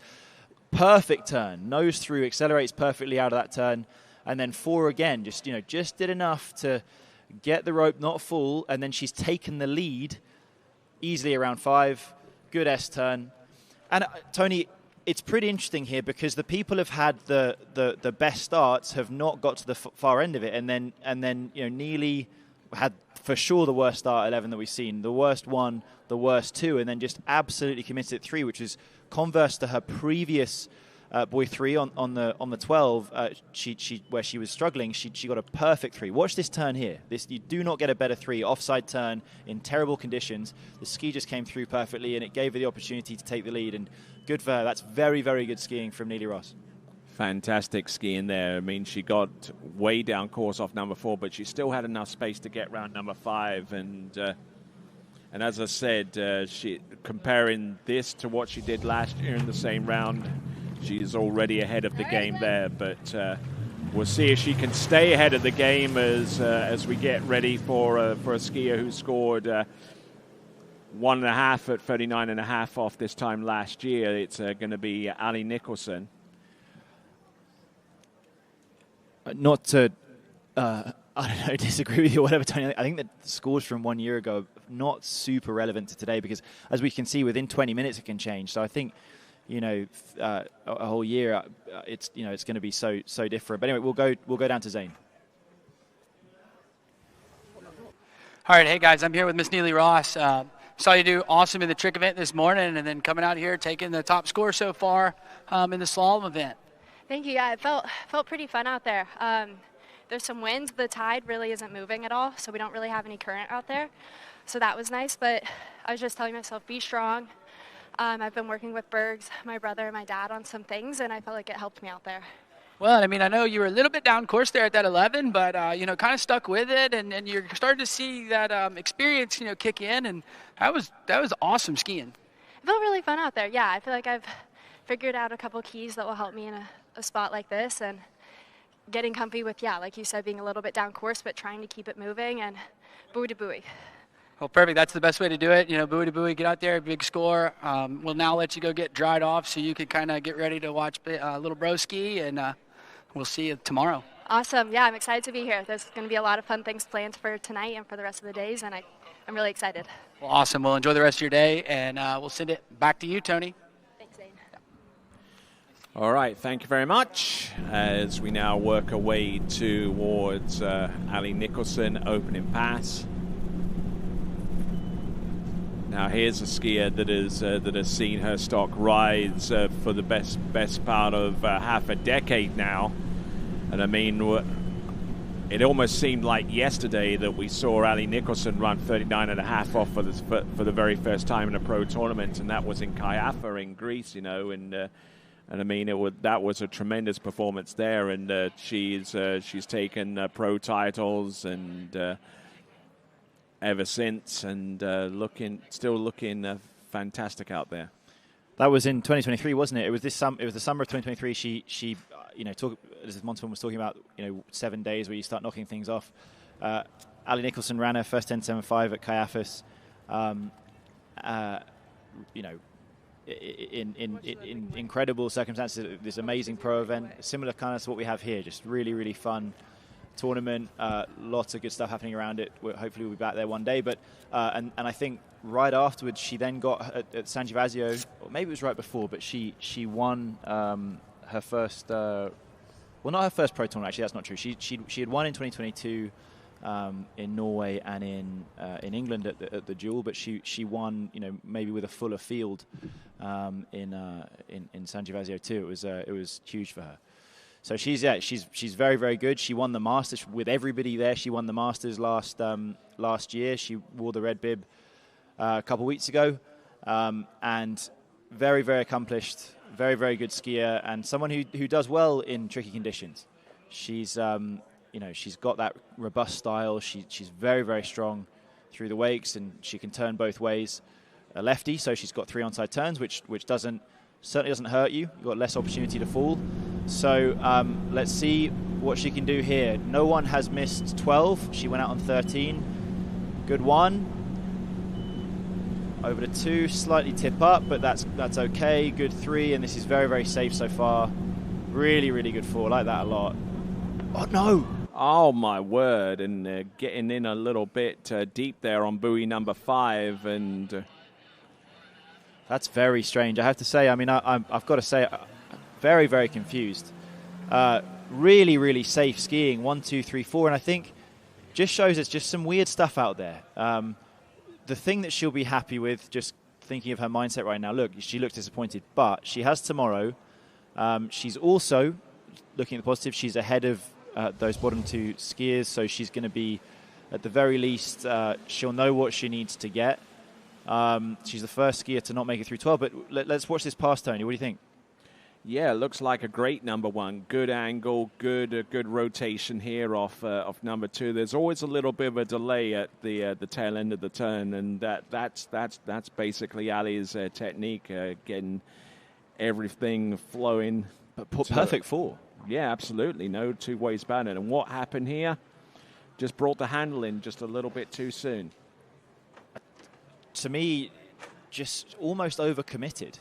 She almost maybe got almost a little too comfortable, because 4 was perfect and she was up course and she didn't need to go.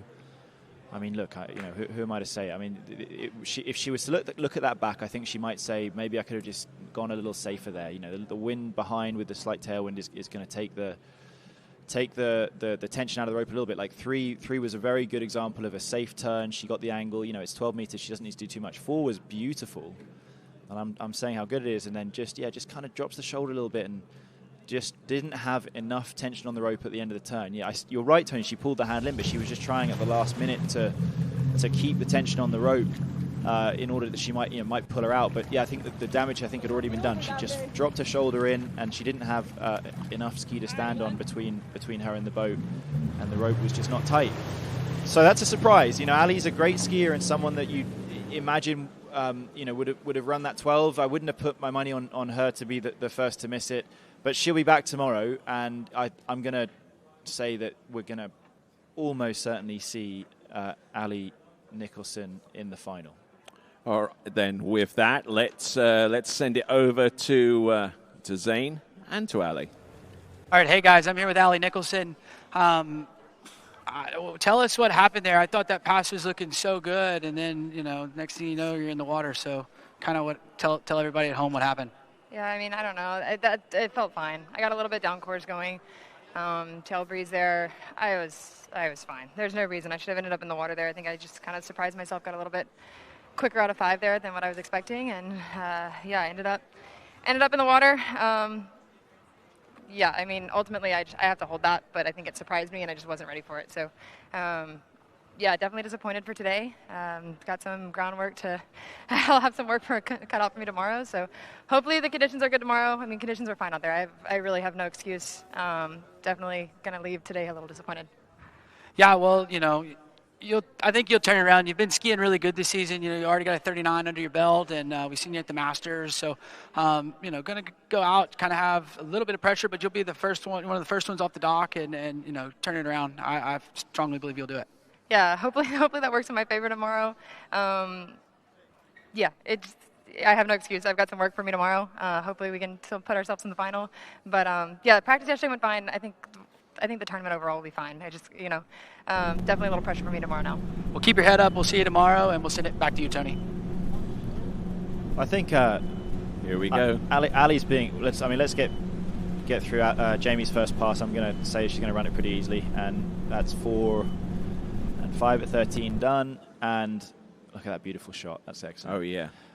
Going back to Ali Nicholson, she's inside of the top 8 places, and I think with if I put myself in the position of, I think you're going to when the men start going out, at the end of today, when the men, whoever's in that 8th spot in the men's, will probably be fairly happy that they're in the final place. So I think Ali's going to be absolutely fine. I think that she will. Yes, of course, she's not given herself the best score today, but she's going to know what she needs to get tomorrow, and she can target ski, and then from that point she can then move up the ranking. She's definitely a good enough skier to be at the very top of this seeding order for the final by the end of tomorrow.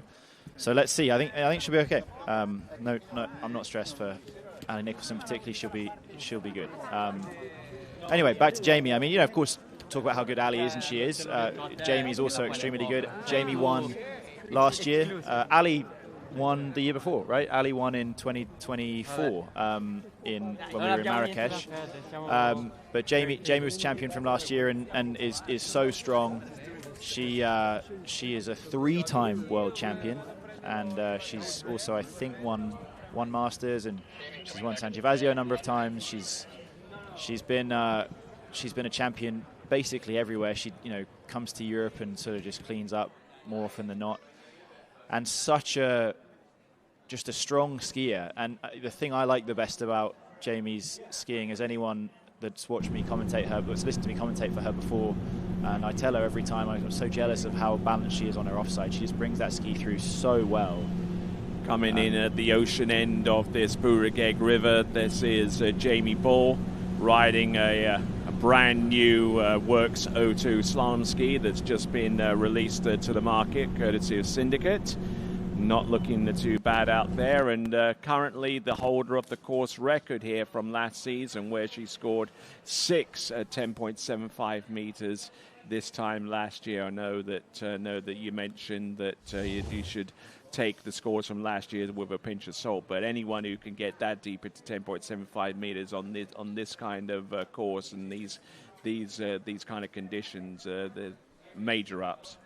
Yeah, no, amazing. No, I think the scores from last year were legitimate. I'm just saying that it's just that it's like comparing apples to oranges. Yeah, minute to minute on this river, as the current comes up and down, and as the wind comes up and down, and shifts direction. It really does. It makes a difference from skier to skier. So from year to year, we can't really make a big comparison. But at the same time, to go out there on a really a very feral river.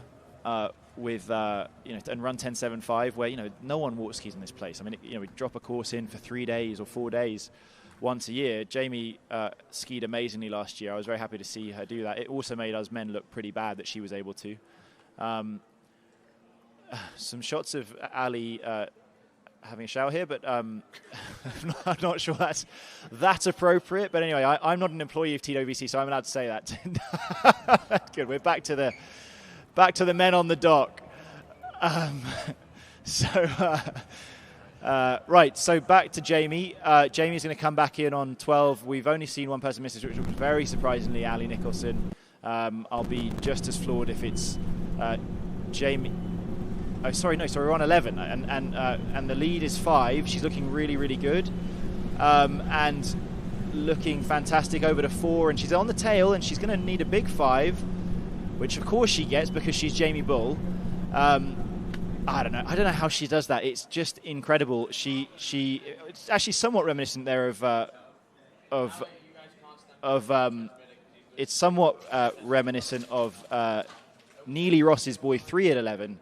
There, offside, come in offside turn pretty late, having had a bad previous turn. But Jamie is so good, and this is why she is the 3-time world champion. She's just so balanced.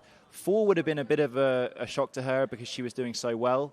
But then, as we saw, I'll always remember at the Swiss Pro, I think it was last year, where she came into Boy 5 having barely been skiing, but for a couple of weeks, comes into Boy 5 at 10.75 and turns it to win the tournament. And she is spectacularly good, Jamie Bull.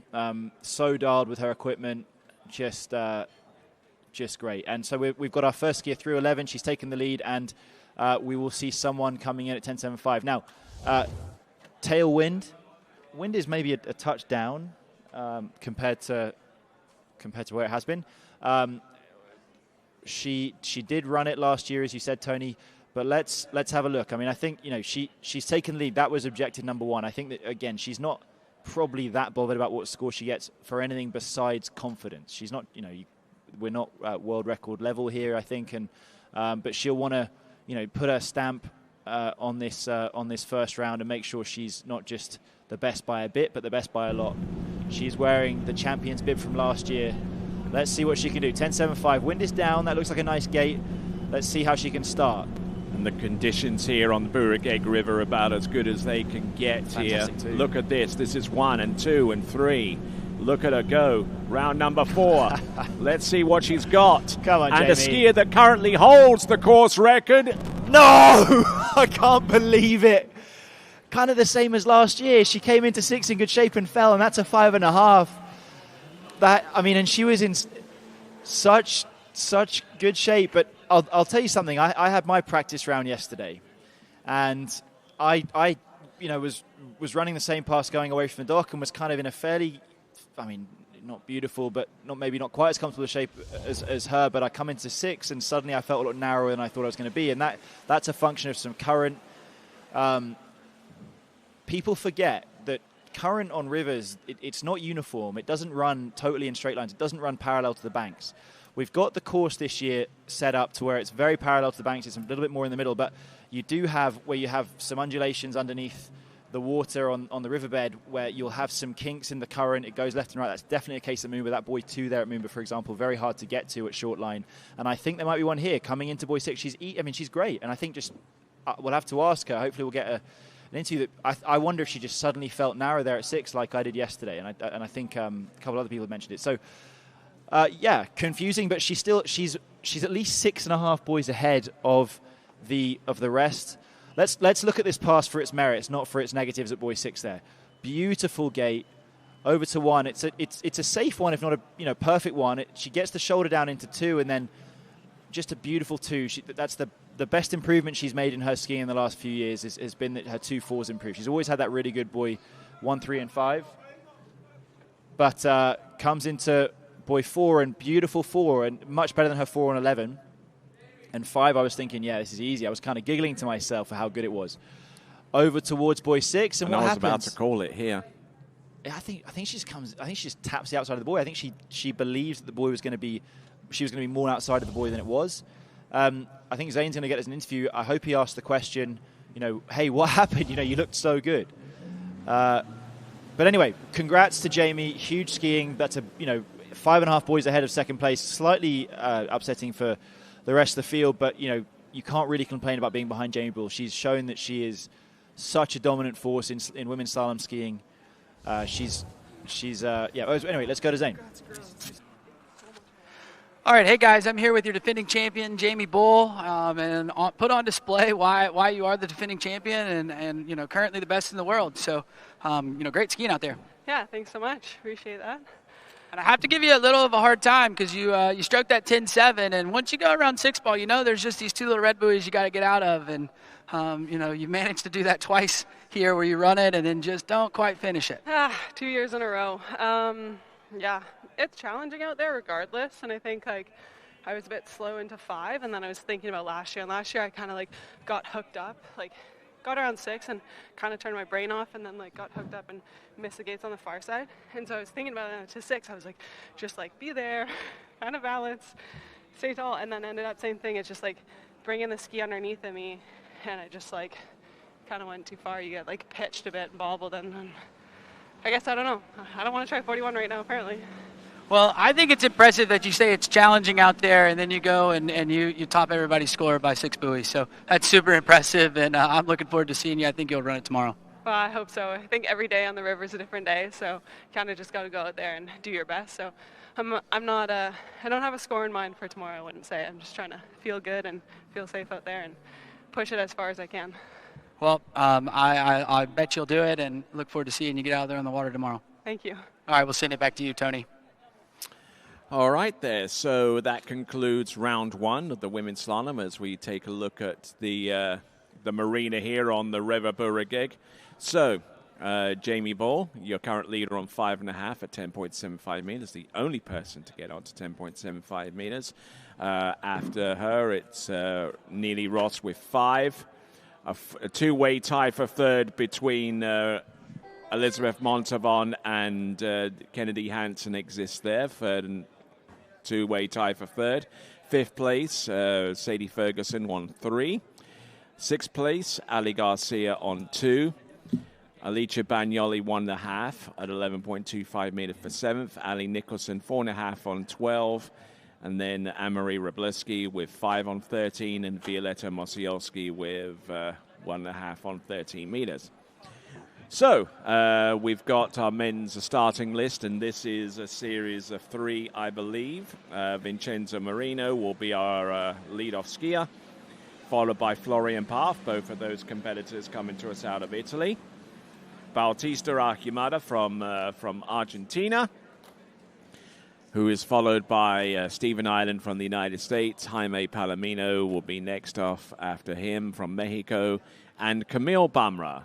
Yes, Camille from Morocco, the Kingdom of Morocco, will be our last skier to take to the water in the Series 3 of Slalom.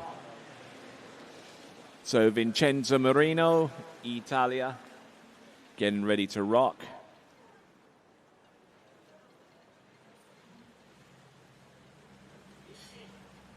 For those of you that are just joining us, wherever you have to be across the world, you are watching the 3rd edition of the Royal Nautique Pro under the high patronage of His Majesty King Mohammed VI.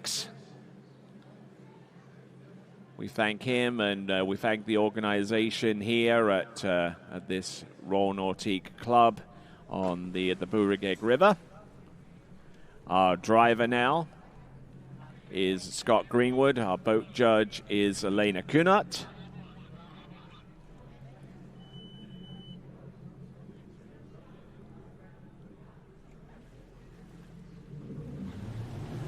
So, no time to waste.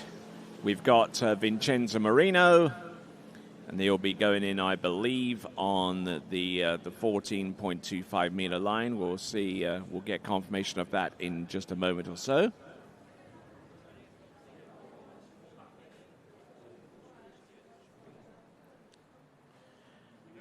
And as we get ready for our first competitor out, a competitor whom we expected to be on the water for this competition, but due to injury, unable to do so. It is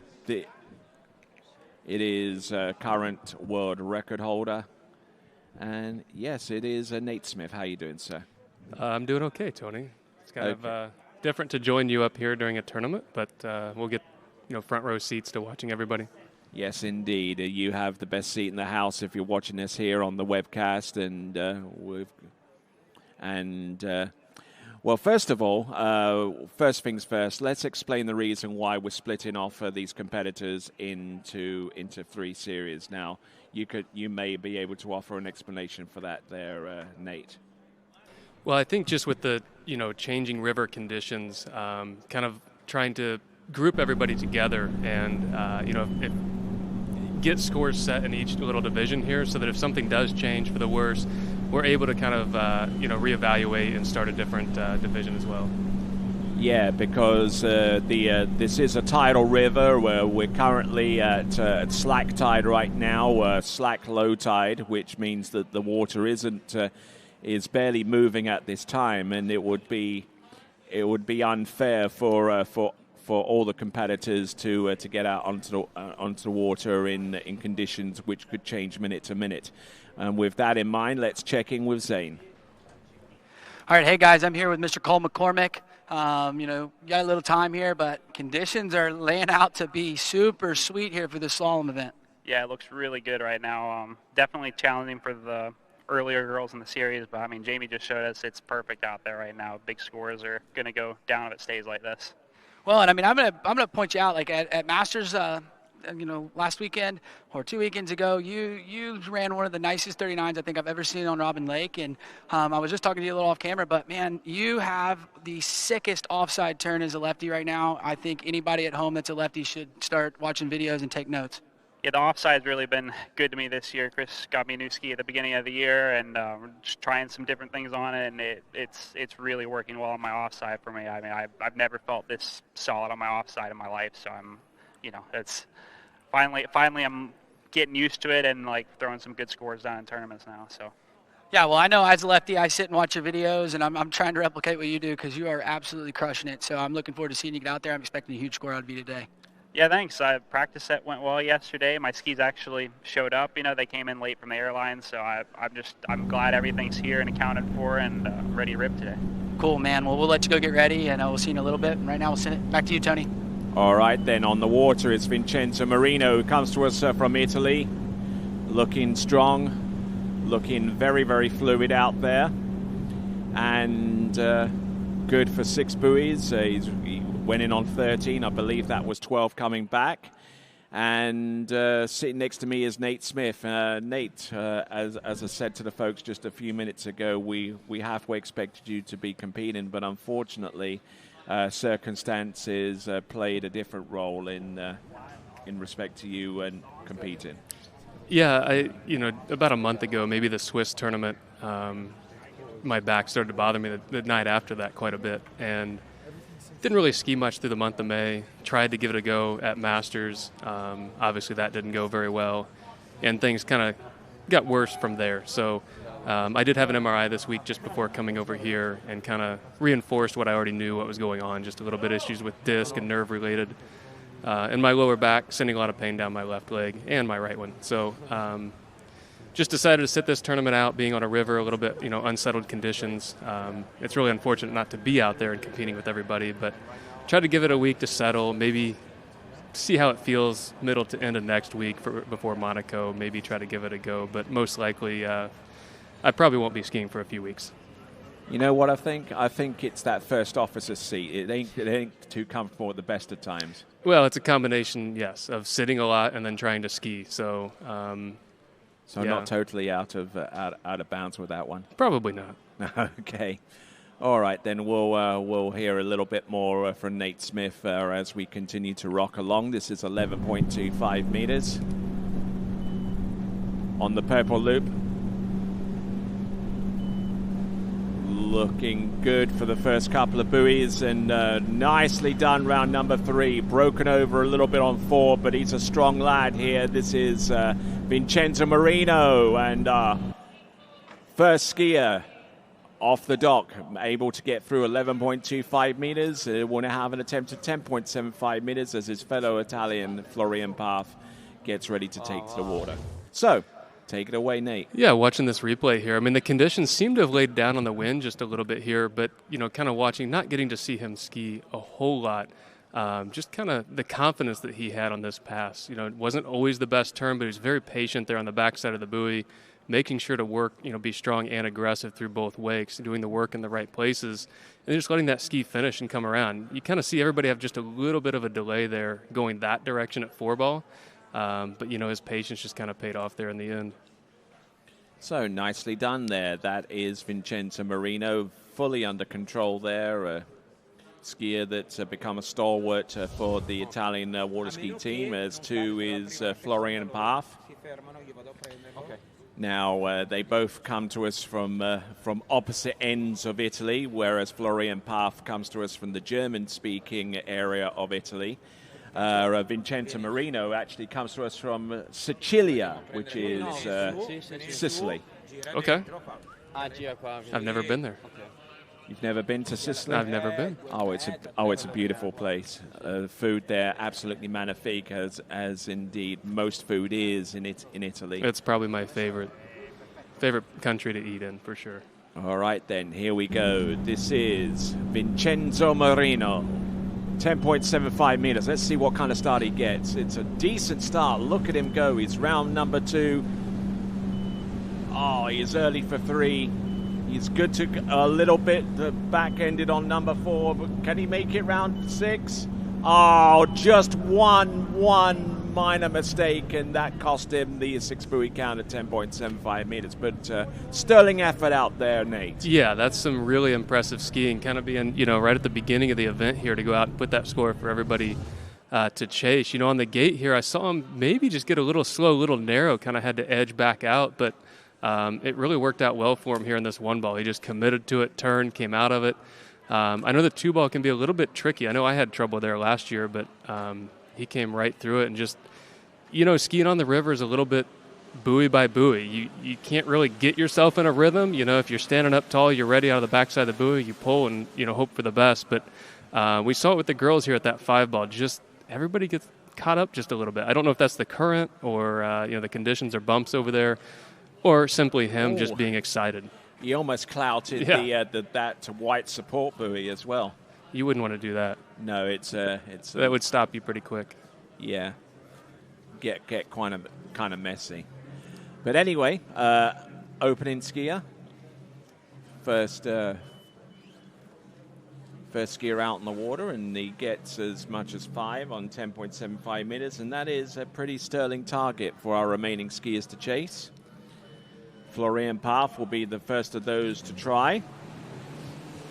coming to us from Italy. Yeah, I mean, everybody kind of chases the first big score that goes up, and to have that happen first skier out, it's kind of going to set the stage for, I think, what we're going to see the rest of the event here. Everybody knows they have to do that or better, most likely. So, all right then. So let's send it on over to Zane and Vincenzo. All right, hey guys, I'm here with Vincenzo Marino. Man, bravo. That was awesome skiing. Wicked start there at 10.7. And, man, I thought you were going to get through it. First skier of the day, super sick. Yeah, I felt the same. I mean, my gate wasn't the best, but one was amazing. I don't know how, because the gate wasn't good. But I feel super good. There is no current right now, so pretty good. Happy. Man, you should be. First skier off the dock, that's a huge score. That puts a ton of pressure on the rest of the boys going out, and, congratulations. Thank you, man. I appreciate it. Well, cool. Well, I'm looking forward to seeing you ski tomorrow. That was so sick, and we'll let you get dried off. Enjoy the rest of your day, and we'll see you tomorrow. Thank you, guys. See you tomorrow. All right, we'll send it back to you, Tony. All right, indeed. Yeah, every skier in this competition in this event gets at least 2 rounds to put a good score up. On 30 meters, this is Florian Paff. Florian Paff, who's been training at locales as diverse as Jolly Ski in next to Brescia, and Bennett's Waterski School over in Zachary in Louisiana. He's been working a whole bunch with Jay Bennett to try and increase his firepower in the slalom event, as we see Stephen Island work his way down towards the dockside. And let's have a look at the opening effort here from Florian Paff. We should see that in a moment. But some good skiing at the moment. We've just seen Vincenzo Marino just really, really lay it down. And as he said, he didn't really feel a current out there, and we should be just about at low tide right now. So, looking behind us, it doesn't really seem to be moving that much. The wind seems to be down a little bit. There's still a few gusts here and there, but, I think the conditions are about as good as they can be for the river. I can see little bubbles down here, and they aren't moving that much. If anything, the tide is actually coming in. Yeah, I think little bit. And I think that's when it starts to become a little bit more challenging. So by the end of the men's, I think we will see a little more challenging conditions. But I think right now is about the best the river skis, in my opinion.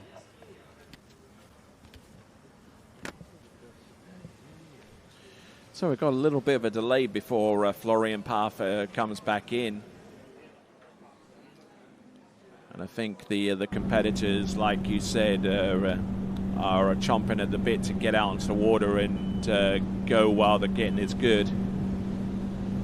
There's one, there's number 2, 12 meters.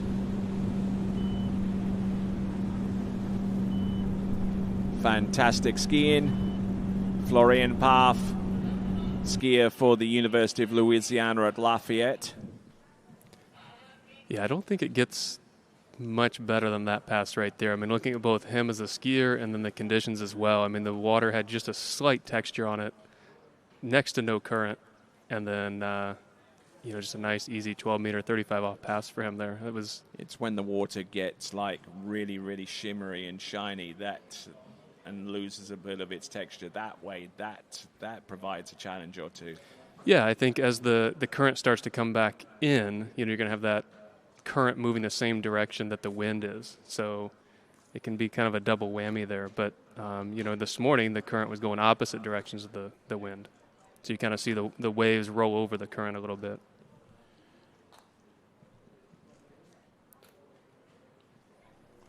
Yep.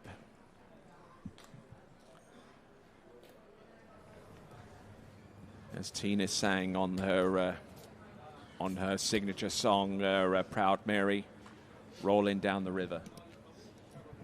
Yeah, I've felt that way on a river a few times before. That's the way it's felt out there. But, like I keep saying about these conditions, I mean, last year I think we had a lot of wind and the currents weren't timed well for when we skied. But this year, I think the swing of the tide is not as great, and to be in the middle of a river here in the city, it's pretty amazing.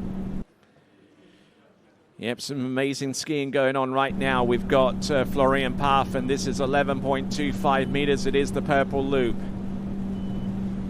Just try not to move unnecessarily in the turns. But I tell you what, he's getting some glorious angle off his 135 side. I mean, he is a lefty, granted, but I tell you what, he's taking full advantage of the situation right now. And if he can get through 39.5 off 10.75 meters, it is game on.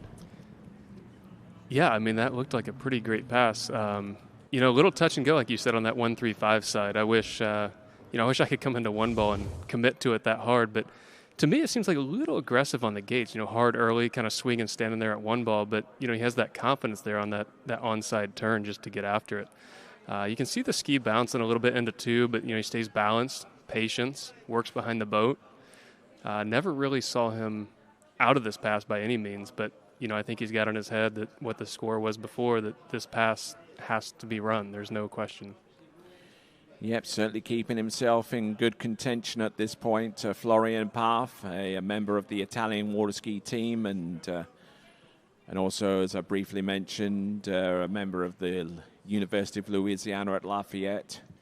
And there's won numerous titles under that team affiliation on the collegiate waterski circuit in the United States. There you see the remaining skiers on this list in Series 3. Then we've got 2 more series to come. We've split the series off into 6 competitors for each one. So as we go down the list, we'll see more and more capable slalomers. Let's have a look and see. Here we go. 5 buoys on 10.75 meters. Oh no! And the handle goes up high, and he kind of couldn't get it down in time before he hit the wake. Yeah. So now he's put himself in a bit of a pickle. Did not really expect that out of him on that, that onside turn out of one. I'll have to see the replay and see maybe what happened there. I think his weight shifted a little bit too far back, and he was trying to control it here. Yeah, maybe just a little bit. You kind of saw a few bumps just coming into one ball there, but just got ahead of the ski a little bit. Got, a little maybe impatient, said I'm going to get after it, go over to 2. Ski got stuck just a little bit behind him here. Yeah, you're right. He's kind of more on the back of it from that angle. Yeah, indeed. He got a little bit too much of a weight shift there towards the back, and he just couldn't bring the handle down enough. So that's Florian Paff. So currently our lead is still 5 at 10.75 meters. Florian Paff getting 1 on that same line length as we continue to progress on. Bautista Archimada from Argentina. Yeah, you see when he jumps in the water, he's pretty much staying right with the dock. And towards the end of the women there, when they jumped in, they were actually moving away from the dock a little bit. So I think we're in that slack tide or slack current right now. Yeah, and also the bubbles and the prop wash as well doesn't seem to be making much of a move down the length of the Burigeg River. But with that, let's check in with Florian Paff and Zane Nicholson. All right, hey guys, I'm here with Mr. Florian Parth. We just saw you get out of the water.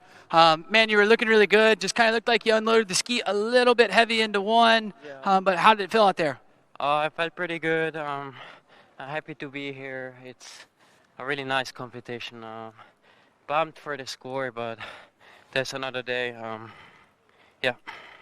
Well, man, you got another round, so shake it off, dude. I expect you to come out like you were skiing so strong. So you can go get them tomorrow in the second round. Thank you.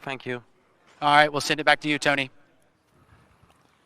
Yep, hopefully we'll shake it off in time for round number 2. That is Florian Paff, and he coming to us from Italy, and next skier on the water coming to us out of Argentina from Cordoba in Argentina, which is almost about as far remote as you can get in that large South American country. His new site hosted the U17 World Championships, and he skied in those very championships. That is Bautista Archimada.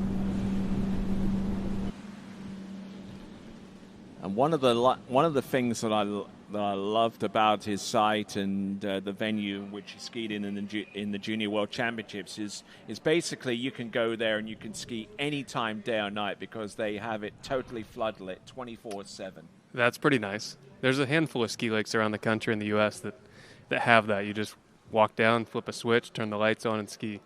Yeah. It's pretty cool. Yeah, it is. It is, certainly. And gate is under review, so maybe we can get a look at this and see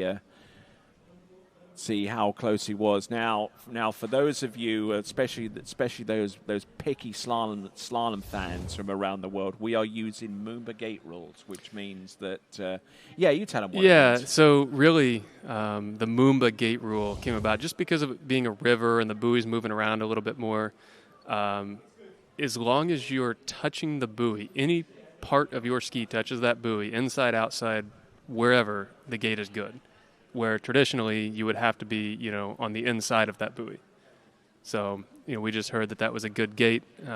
He'll be thinking about it a little bit on this next pass, but that is the nice thing about it, because sometimes the buoy moves a little bit on you. Your trajectory through the gates is where you want to be, but then it moves away. So.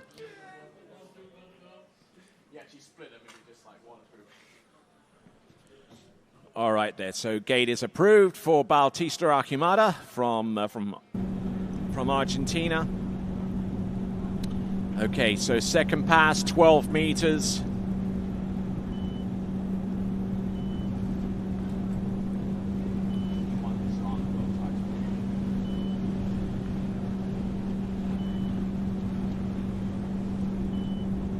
So Bautista Archimada, the silver medal winner at the U17 World Boys Slalom Championship, and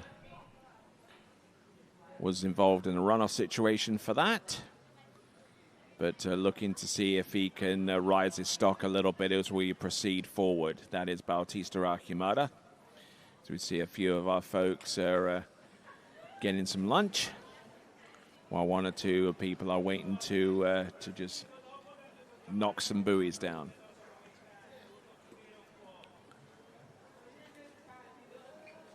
So we're in slalom round 1, series 3. We're halfway through that series, as a matter of fact. We're here at the 3rd edition of the Royal Nautique Pro, presented to you under the high patronage of His Majesty King Mohammed VI. And it's nice to have his involvement with this event, and long may it continue. There's a Stevie Island. I wonder if I'm going to feel that same phenomenon that I did yesterday. Like the one where I'm like ridiculously wide here. Yes. Yeah. It's the same kind of feeling? Yeah. And then like super narrow going the other way? Like it does. So, like the pattern is off. as we eavesdrop a little bit and You just have to swing high everywhere. and check in of what's going on there on Stevie's Island. Here we go. This is Bautista Archimada, 11.25 meters.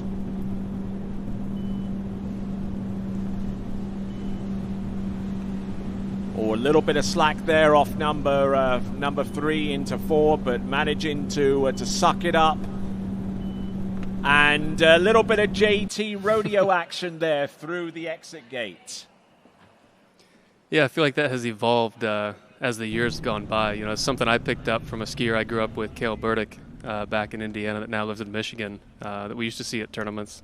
He was one that did that I picked up, and you know, it seems like it kind of spread around. So, you know, the idea behind that was more to not take such a hard hit out the gates. If you can kind of swing the handle up, put a coil in it, as that comes tight, it's less of a hit on your body. So it's more like the coil slowly comes out versus just feeling a cable shock out the gates. I thought it was like all to do with increasing air resistance between Balance. the line. Yeah. No, it's just more trying to get that slack line up where you can see it, so you're not running over it, first of all. And then secondly, just as it comes tight, it's a little bit softer of a pull versus, Okay, we're going to see it right here. Let's have a look. Gets round 5, round number 6. He actually dips the handle in the water briefly, and then he starts to suck the line in. Yeah, and he gave it a couple of twirls there, 2 or 3. But meanwhile, back on Stevie's Island. Are they not holding it taut anymore down there? Is there no current? Oh, okay, sweet.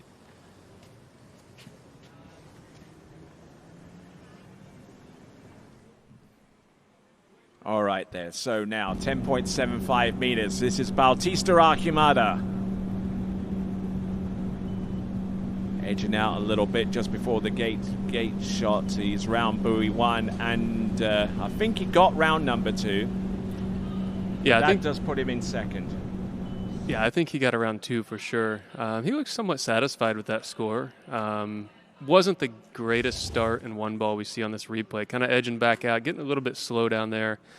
Really nice drive over to 1.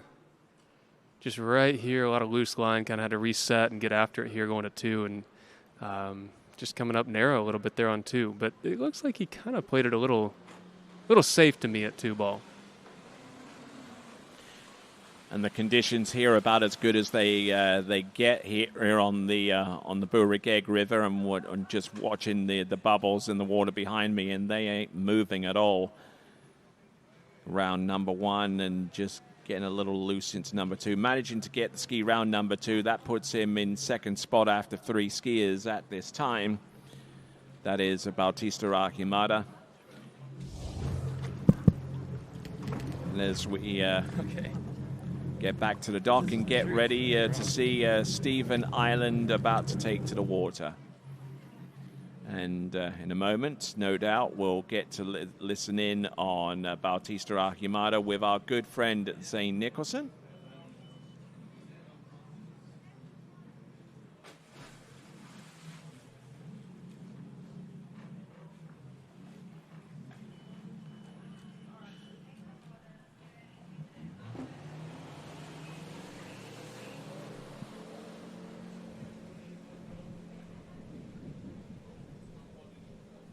All right, as our next skier works his way towards the other end of the river, let's check in with Zane and Bautista. All right, hey guys, I'm here with Bautista Archimada, the young gun on the dock. Got out there, pretty decent score, 2 at 10.7. Tell everybody a little bit how conditions are feeling today. Yeah, it was very good. My 38. Conditions now are very good. It's no current, it's only wind. So yeah, I'm very happy. Well, we're happy to have you here, man. It's awesome to see you here, competing with the pros and, now getting yourself in that pro rank. So I'm super stoked to have you, and I'm looking forward to seeing you ski tomorrow. Yeah, I'm very happy. Thank you. Well, perfect. Well, you go dry off, enjoy the rest of your day, and get ready for tomorrow, and we'll send it back to you, Tony. Sounded a little bit nervous there with some of his responses to Zane's inquisition. Yeah, I don't know. I think just coming off the water, trying to evaluate, what he felt, what went on, and like he said, it was pretty nice out there from what I heard. He's probably able to verbalize it a lot better in Spanish than he could do in English. But anyway, exactly. Here we go. This is Stephen Island, who comes to us originally from the Lone Star State of Texas, but is now a resident in southeastern Florida. And not a bad effort there on the pass number 1. That I believe was at 32 off 13 meters. That was Stephen Island, as we see a few of our folks there enjoying all the amenities that this site has to offer. And, everybody's pointing at the water just as I do and anyone else, thinking that, oh yeah, this is what it looks like here. This is how it feels over there. And you never really know what it feels like until you're out there on the water. And typically it's completely different than what you see up here. But, as you mentioned, we heard from the last skier that the current is pretty much non-existent at this point. So at least for a few skiers, we're going to have just only the wind and possibly a few bumps affecting the conditions here. Again, a few messages coming through from places far and wide, and And yes, David Lincoln does agree that pilot seats are tough on the back. They can be if you, you have long days and then you get out and you try to ski a couple of days in a row and then go right back to the seat. Yeah. And if you land the aircraft like a Navy pilot. Well, we try not to do that. But, yeah, you could do that, I suppose.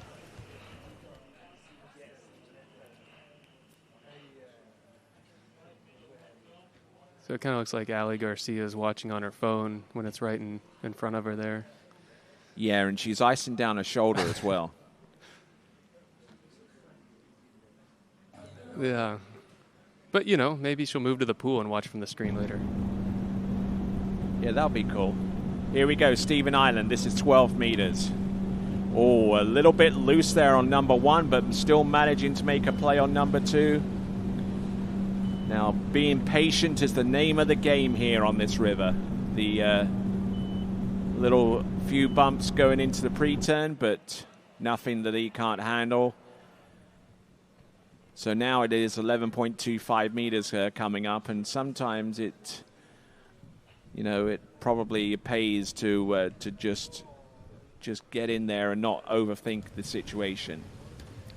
Yeah, I mean, it's an earlier pass, so you don't want to overdo it, but you got to get through it. You got to stay strong. You have to stay aggressive. But sometimes we tend to tiptoe through our first few passes before we really get aggressive on the last couple, which, maybe that's what he's thinking, feeling things out. I know he took a practice ride yesterday or last night.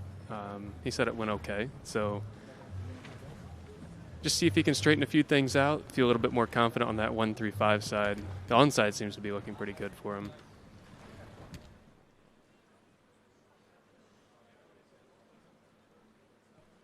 It's a nice backdrop for the tournament. Yes, indeed. It's the Moroccan National Theatre, designed by Zaha Hadid. One of the last projects that she was involved in its design before she sadly passed away. And if you able to see the curvature of from one or two angles, you could probably tell that the same architect also designed the aquatic center at the Summer Olympic Games in 2012 in London. So certainly a beautiful piece of architecture right there on the Rabat side of the river. Here we go, Stephen Island. This is 11.25 meters. This is 38 off for those of you that are watching us from the United States, or a little bit down course. And yes, now he's starting to find his comfort zone out there. Yeah, that was a pretty nice pass. He used a little bit of confidence there to work himself through that. But when we see this replay, take a look at the gate glide. I don't know if he had a fish in his boot or, was trying to get rid of some speed or what was going on there. Yeah, dump a whole bunch of speed right there. So sometimes it can be just a little challenging with the wind. There's not much of a current, but that doesn't mean that there's nothing over there on that side that maybe he felt or didn't feel. Still just kind of being patient, working his way down the river here. A little bit touch and go there on that 135 side still. Just managing the line there, knowing that you can't go right off the buoy. You got to be patient, let the line come tight.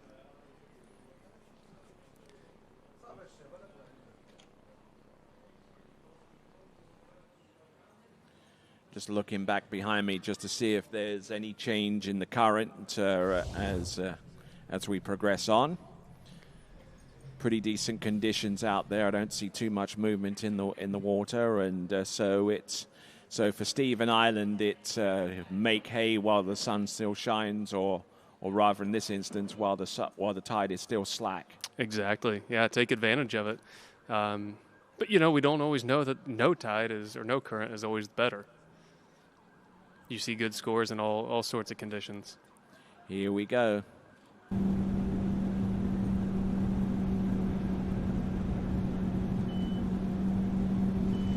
There's number 1 at 10.75 meters. There's and just collapses on his way into number 2. So it looks like the score is going to be under review. Now, we know that it's going to be at least 1. Now, how much of number 2 did he get to maybe put himself ahead of Florian Paff at this point?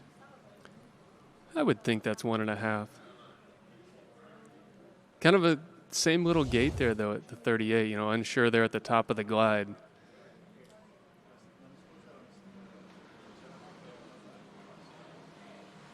Ski just kind of stopped a little bit. One really wasn't too terrible, but really got pulled off that second wake inbound to the boat. You could see didn't really resist going out, kind of let those shoulders come right back at the boat and lost that direction going out to 2. And as we see a final score of 1.5 at 10.75, 39 off. So if he harbors any aspirations of making it to the 8-skier final, then he's really got to knuckle down with the second round, which will be tomorrow. Yeah, you see just off that second wake, he kind of got kicked up in the air and kind of let all the shoulders and everything come back towards the boat, lost that direction going out to 2. But, yeah, I mean, like you said, there's another round, so you kind of get this one out of the way, let the nerves settle, and, come out tomorrow and ski, lay it all out on the line and not worry about missing your first, second pass, something like that.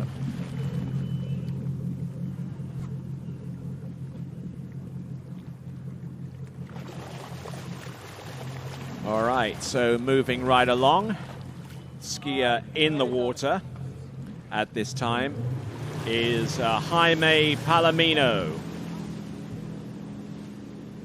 And he's a skier whose stock has been gradually rising in the world of tournament waterski slalom, especially as he makes the somewhat challenging the transition from being a junior skier all the way up to a pro level slalomer. All right, then, with that in mind, let's check in with Zane. All right, hey guys, I'm here with Mr. Stevie Island. Just saw you get off the water. Going down a little bit early at 10.7, but I mean, I thought you were looking pretty strong today. Thanks, man. I appreciate it. Yeah, I think I overran my 38 and my 39 gate, and it was kind of hard to get settled into the pass from just having that extra speed on the gate.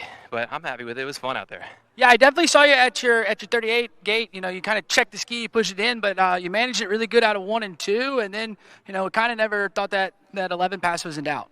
Yeah, no, 11 felt pretty chill. Greenie's behind the wheel. I actually grew up with Greenie. So it's so awesome. Him driving and me skiing, it feels like we're back in the junior days in the South Central region. But no, I mean, it's not the best score. It's definitely going to have to come out swinging tomorrow, but excited to get out there on this river, man. It's crazy. Well, if I know anything, Stevie, you will come out swinging tomorrow, and we'll get a big score out of you, so I look forward to seeing you tomorrow. Thanks, brother. Appreciate it. All right, we'll send it back to you, Tony. All right, there. So here we go. Jaime Palomino. Looking good here.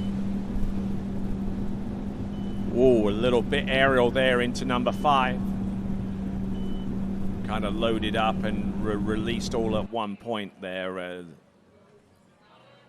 Yeah, I think just, going so strong and hard into the wake, once he kind of got to that rooster tail, I just kind of kicked him to that inside edge a little bit. But, going back to what Stevie said, there was a little bit of an issue he's playing there at those gates. So just a little uncertain on the speed, which probably made him feel a little uncomfortable going into one ball, not getting the greatest starts that he was really, looking for. But, he seems positive and happy with the score and had fun out there, looking forward to build, on tomorrow a little bit. It's going to be great. See you all, guys. Thank you.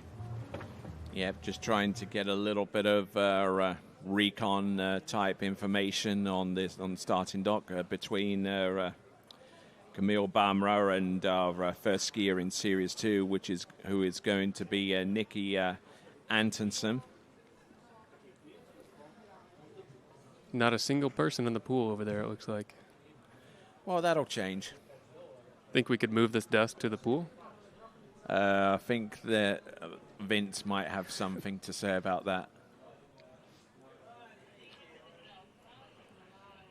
Not with the snap of a finger, but it is possible. Well, it'd be a good spot. Here we go. We got some, got a few yoga mats in there. I don't know. Are they towels or yoga mats? I'm not too sure. I think they're yoga mats.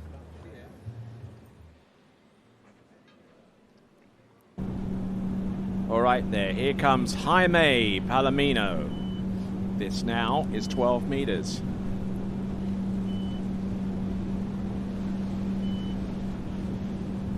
Big turns there. Big in terms of how long it's taken to resolve the turn itself from the edge change all the way to the backside of the buoy, yeah? Yeah, and just, really tight off the backside. Big aggressive turn, a lot of load right out of the buoy. But he does a really good job working outbound to the next buoy, even when you do go hard. A lot of times you get a big pull right off the buoy, everybody tries to say, hey, I got to be strong, I got to drop the shoulder and go hard, and that can punish you. And it seems like he does a really good job of managing that and still continuing to work beyond that second wake outbound to the next buoy. That would be a good coach's question for you, Nate, because I see a lot of competitors, a lot of skiers out there really try to put a lot of emphasis into skiing wide and backside in the buoy to try and get a little bit of a jump on the wakes. But sometimes, you can get just as far by just being a little bit easier in that respect and still make some ground. Yeah, I mean, a lot of times less is more, and doing it in the right spots. And I think, that's kind of been my style for the last, 17 years that I've been skiing pro tournaments now. You definitely see it with Charlie, and you heard Freddie mention it earlier that he's kind of changed his style of where he's working and how hard he's working. And, you definitely could see that at the Masters this year, especially his 39 when he got deep at that 2-ball. Didn't panic, didn't say I got to drop the shoulder, said I'm going to stand here, stay still, use the boat, and swing to 3. Mm-hmm. So that is the biggest challenge. You think you have to go hard, and sometimes you don't. Yeah, just looking for that more efficient path is the name of the game. Especially where it comes down to 11.25 meters. Jaime Palomino, there you go. That's 5 and that's 6, and not bothering to go with the whole rodeo flip of the line, but didn't really need it apparently. Yeah, I mean, just being strong there. Just kept on turning, and then at 5-ball, we kind of saw the whole ski. For me, that's usually when I'm done, if my whole ski comes out of the water like that. But he was able to get it back down and drive over to 6. I'm sure we'll see in the replay here. He's kind of hit himself in the head a little bit. I don't know if that was frustration, excitement, what it was. But, I've seen a little bit of inconsistency on the gates from the last couple of skiers. So I don't know if that's the wind, if it's current or no current, but you just see a little uncertainty on the gates right now. Yep, I believe the water is starting to inflate behind me. The river is starting to bring in water from the Atlantic. We're about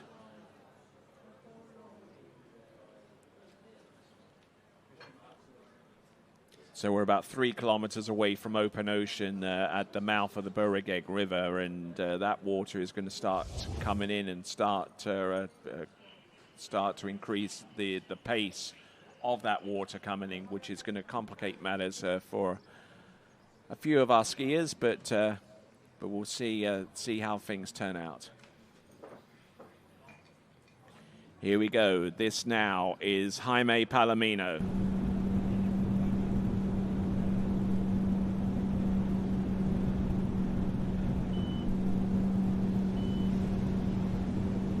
Good drop on number 1, 10.7, always all over the show, and almost launched himself into number 3.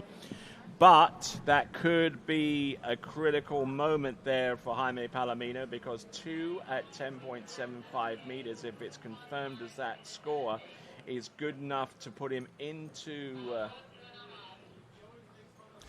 Yeah, I'm going to guess it was a 2. We'll see on the replay here. I actually thought that was a little better gate. I thought he was standing up tall. He kind of turned in from a nice wide point. Just got broken over there. Oh, he did, yeah. So it was 2.5 there. That's pretty impressive to get all the way over there. Yeah, he got around outside of 3. Yep, pretty impressive stuff there to get 2.5 from that effort. So 2.5 at 10.75 meters is good enough at this time to put him into second spot right now. And the first skier to take to the water is currently the first skier in terms of score. It's Vincenzo Marino that's currently in first place right now as we now get ready for our last skier in this series. It is Kamil Bamra. Yeah, so sometimes the first skier off the dock is not a bad place to sit. You go out and you ski your set and do your thing. You don't have to think about what others are going to do or already did. You just kind of go have a nice, relaxing set and get after it. So that score it's a very solid score to be holding in there since the very first skier.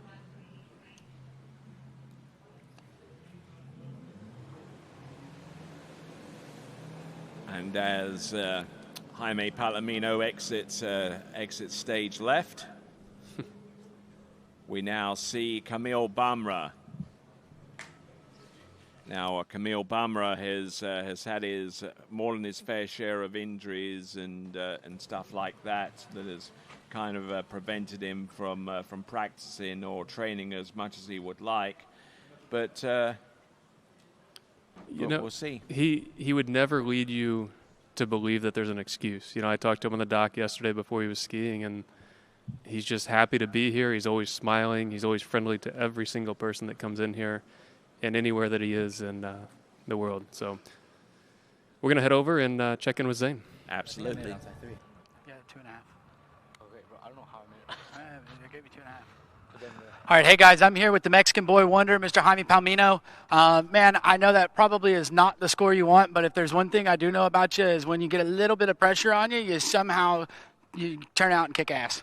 I'm hoping my 2 or my onside starts ripping on the second round, because today, I mean, it's actually pretty good out there. Current is really light, wind is okay. It's just couldn't really find my spot on the ski the whole set. Honestly, it was kind of rough, but at least I know that if I can do 2.5, like skiing like this, hopefully I get to find my balance and do better in the second round. Well, I know you'll find it tomorrow, dude. I know you're going to get a big score tomorrow. We'll let you get dried off, enjoy your day, and we'll see you in round 2.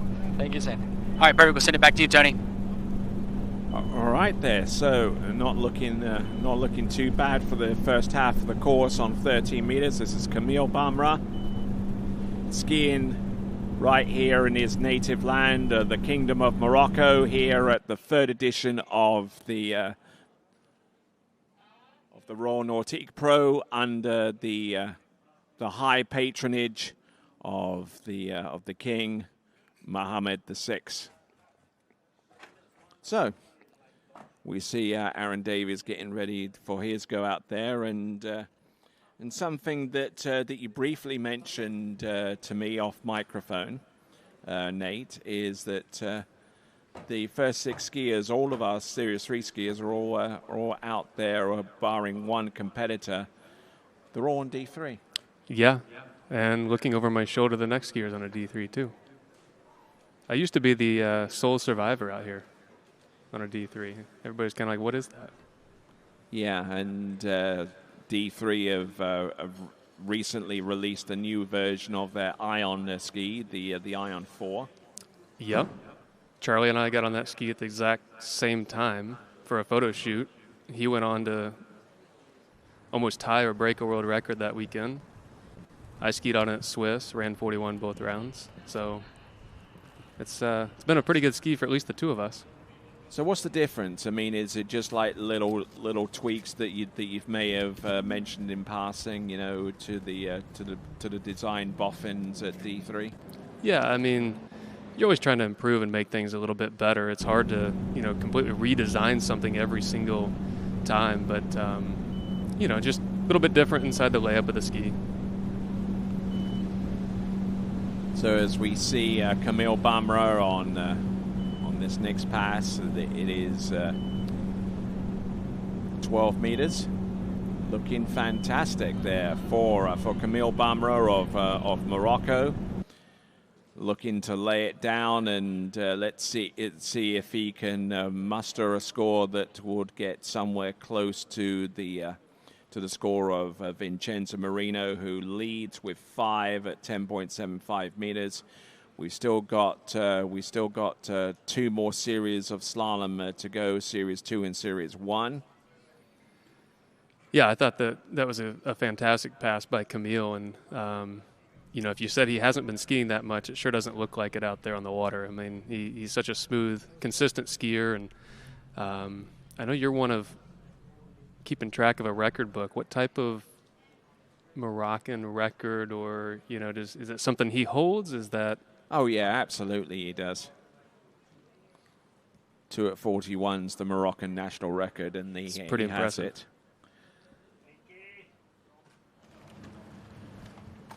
You'd love to try and get something more or less around about that same score.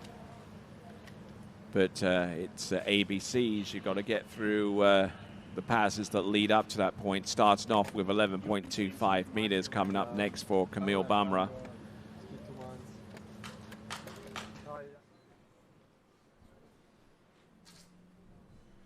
All right, Camille Bumrah, who also skis not only in Morocco but also in Central Florida. He's a student at Rollins College. There's number rearing up on the back of the skis, but that's by no means a... oh, look at that. There's number 4. He stretches out for number 5. And ladies and gentlemen, there you go. 11.25 meters for Camille Bumrah from the Kingdom of Morocco. As he makes his way to the Hassan Bridge, he now plans, and we'll see if he can muster up an effort that would get him through 10.75 meters. Let's take a look at 11 once again there, Nate. Yeah, I mean, just piggybacking off of what you said, I thought that was a fantastic pass. I think maybe in there about 4 ball, which you see from a lot of the skiers, got slowed up just a little bit, but he's so tall and still, especially with his upper body moving into the buoy and then out the back side of it here.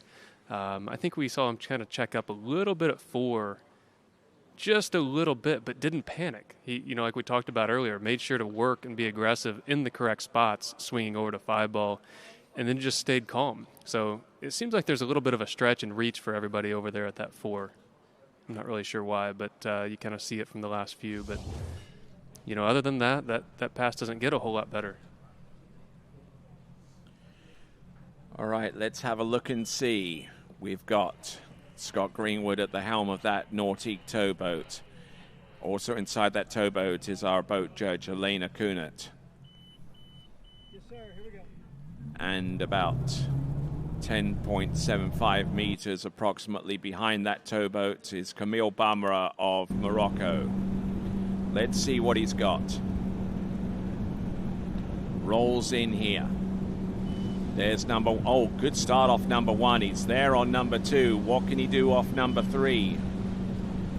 Well, what he can do is get 3 and ski to the wakes, and he is absolutely over the moon there. That is a 3 buoy count at 10.75 meters.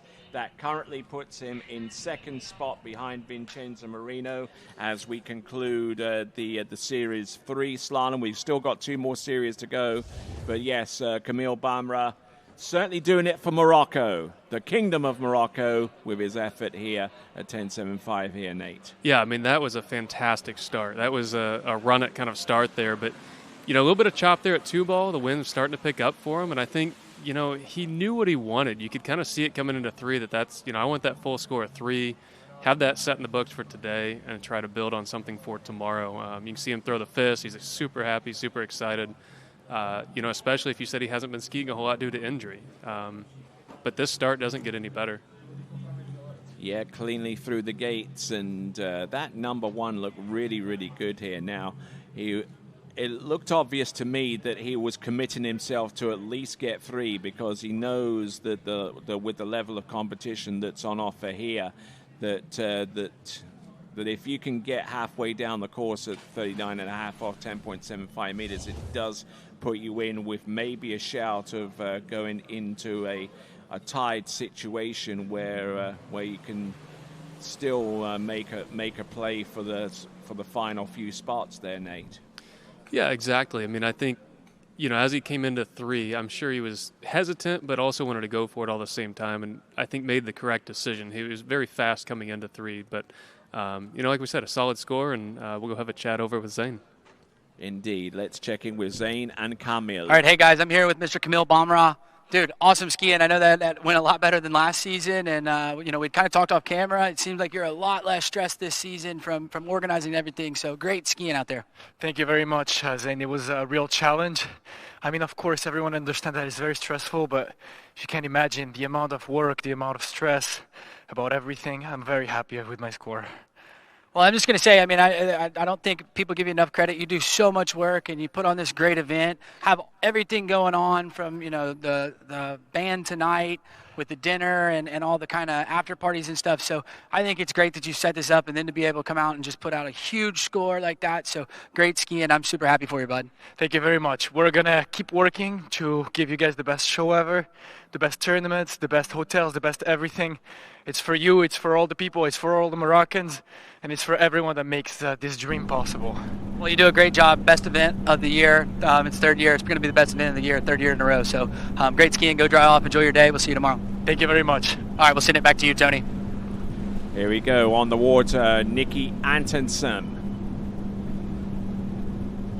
Opening pass, 13 meters, slicing and dicing away, and one or two nervous moments there on that opening pass as we see the starting list. Nikki Antonsen, followed by Brando Caruso, Aaron Davies, Thomas de Gasperi, Cole McCormick, and Tim Tornquist. And yeah, some nervous moments there to start for Nikki. But you know, it's the first pass. It's on the river. There's some scores out there, so you always. I feel like everybody kind of feels like that the first pass or two, and I think he'll settle into it and attack it there. So our slalom leaderboard sees Vincenzo Marino currently in the lead, well, to the tune of 5 at 10.75 meters. Then we got 3 at 10.75 meters for Camille Bumrah, who's currently in the runner-up spot, followed by Jaime Palomino with 2.5, Bautista Ahumada with 2, Stephen Island on 1.5, and half at 10.75 meters for Florian Paff. And yes, and all of them getting into 10.75 meters, which on a river course as this is quite a remarkable feat. Yeah, I mean, the conditions do change, but I think at least for the last 4 or 5 skiers, the conditions have been pretty much the same. There's a little bit of wind that comes up and down that we see coming across the course a little bit, but as far as the river goes, I think everything's very similar, but I do believe that's going to change over the next handful of skiers here. Here we go, folks. This is Nikki Antonsen. Entrance number 1. He's trying to stay calm here, although that's easier said than done when the line gets as short as 12 meters and shorter beyond that. But Nikki Antonsen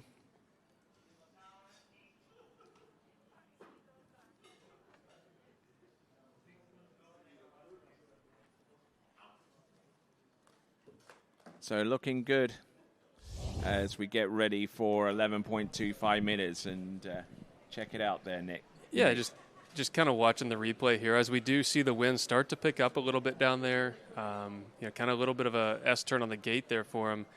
Really wasn't too bad of a pass here, just kind of skiing a little bit what I would say maybe buoy to buoy, not really creating space, getting early, getting wide. You know, again, it's still a 12-meter, 35 off pass. And it's a little bit, you know, his style. You may not think that it's the smoothest or, man, that looks super easy, but he continues to run passes and, you know, get buoys. So, again, just the first couple passes and, you know, on a river condition, you have to try to, you know, last man standing out there. It's not always going to be perfect. And yes, ladies and gentlemen, Nate Smith is that much taller than I am. I can't sit any longer, sorry. I got to stand up and move a little bit, so. All right, then. So, Nikki Antonsen getting ready for his pass at 11.25 meters.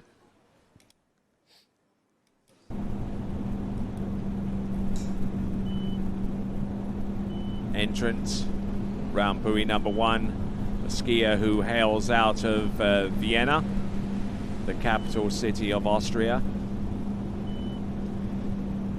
Oh, getting in a little bit deep there on 11.25 meters, and now he's going to have to dig even deeper if he's to replicate that same feat on 10.75 meters. The next pass for Nikki Antonsen.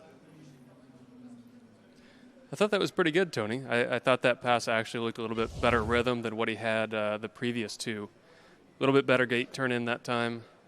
You know, he's got the headwind to work with here, so you know that you can kind of be strong, be aggressive. You're going to have that wind that's going to stop you. And there's also the start of a head current as well as the river inflates back up to high tide. Exactly. You know, so you'll have that headwind, head current. You know, it's going to slowly change every skier. It's going to get just a little bit more current moving here. And just looking behind me, you can start to see things moving just a little bit, but conditions still seem pretty favorable. Yes, indeed, and it's going to be a tail current on the next pass of 10.75 meters, which could complicate matters going forward. And as a reminder, subscribe to the TWBC YouTube channel. You'll get alerted as to the next time we go live, and you can also be part of the live chat.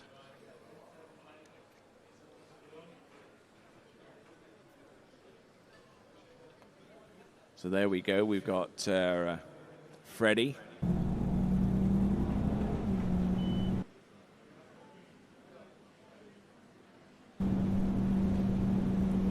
Here we go, Nikki Antonsen.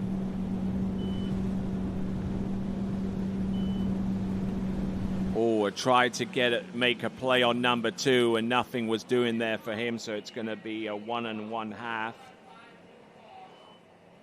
That, I believe, will put him in about the top 5 or so, but unfortunately he's going to have to work a little harder in round number 2 to affect the kind of change necessary to get to the next round, the final round on Sunday, Nate. Yeah, you know, kind of take this round, learn from it, try to do something a little bit different on the next round. You know, the start wasn't awful. Kind of a little bit down course out of 1, long over to 2, try to make up a really big turn at the 2 ball. And, you know, honestly, that's exactly what I did last year in the finals. I tried to come in at 2 fast. You try to turn it right here. I don't know if it's the bumps, current, whatever it is. And the tail just fell out from behind me. So kind of the same thing there. It kind of caught him by surprise, it looked like to me. So as Nicky makes his way back towards the dock, next competitor up is going to be Italy's Brando Caruso.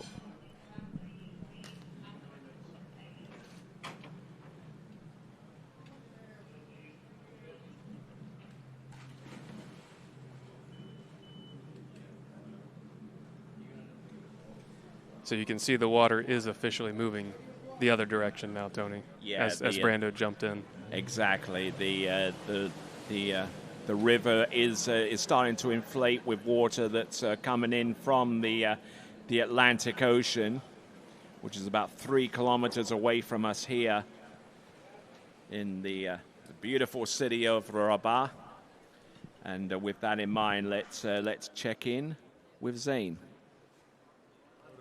All right, hey guys, I'm here with Nikki Atkinson, 1.5 at 10.7. I know you probably wanted a little more. Conditions were up and down. You're 11. You had a lot of chop. You could see the ski kind of not settling in the water, but then 10.7, it kind of died back down. And, you know, I thought you got a pretty good 1, got a good turn out of 2, just not able to hold on. Tell everybody at home about it. Yeah, no, I was struggling a bit with the start. Didn't really find my way in. And then 38 was starting to get really bad conditions. I got kind of the start, and I just tried to stay in it. But it was quite tough, and you can feel the current starting to move back out. I felt I had a bit fast skate, but 1 was not too bad, and then 2 was deep. And if I would have just been ready with my hand there and not rush it, I think it would have been a great 2 and could have gone further down, but unfortunately I was not quite ready for that. Yeah, but dude, your skiing's been super strong. I know you're going to come back tomorrow, make some adjustments, and you look really good. Thank you, Zane. All right, dude, we'll send it back to you, Tony. All right, then, back on. First pass, 13 meters for Brando Caruso. Skiing away from the Muhammad, the 6 tower. Looking good and looking strong there at 13 meters. No problems there at all for him. Not at all. And Brando is one of those skiers that you can never, ever count out. Like, even when you think he doesn't have the best start at a pass, he's still going to run it. So it's always very intriguing to watch Brando ski, because as soon as you think he's not going to get this pass, he runs it no problem. He just has such a great style that he can turn, on one side. The other side's a little bit more challenging, but he's able to get himself back into a lot of passes and Just overall, you know, a really good competitive skier. So as we continue on, we see Thomas de Gasperi get prepared for his set out there. He will be 2 skiers down the line from Brando Caruso, who's currently on the water at this time. After Brando, it's Aaron Davies, then Thomas de Gasperi, Cole McCormick, and Tim Tornquist. It's a pretty good lineup. Oh yeah, absolutely. Only the best here in Morocco. And amongst the features of the city of Rabat, and just a short distance away from the Fairmont Hotel, is the iconic ensemble that is the mausoleum of Mohammed V and the Hassan Tower. It's a breathtaking showcase of Moroccan royal craftsmanship housing the tomb of King Mohammed V. And right beside that is the Hassan Tower, an unfinished minaret of the 12th century origin, surrounded by a majestic esplanade of ancient columns. So plenty to see and do as we see Brando Caruso on 12 meters. And has really extraordinary balance on that slalom ski, you know, especially into his offside, which is 2, 4, and 6, Nate. Yeah, we've seen a lot of good skiing so far and really good scores, but I'm going to say that's probably the best 12-meter 35 off pass that we've seen so far this morning or this afternoon, whatever time it is. But like you said, the balance, just staying so still and, you know, working where he needs to. It was just, you know, a really great pass, and I think we're going to see. I think we're going to see him maybe try and run 39 here. And by try, I mean do. I know he's going to try. Exactly. Almost sounding like Yoda there for a second. Do not try, do. Yeah, exactly.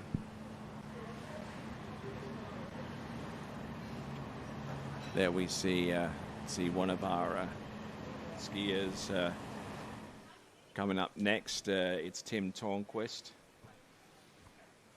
who will be last up in this series 2. Still at the moment, so far as our lead score is concerned, you'd have to look back to the previous series. Thomas down there taking a nap. Mm-hmm.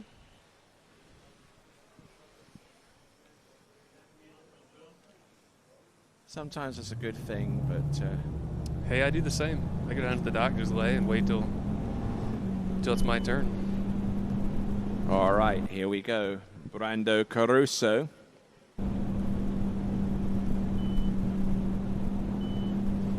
On 11.25 meters.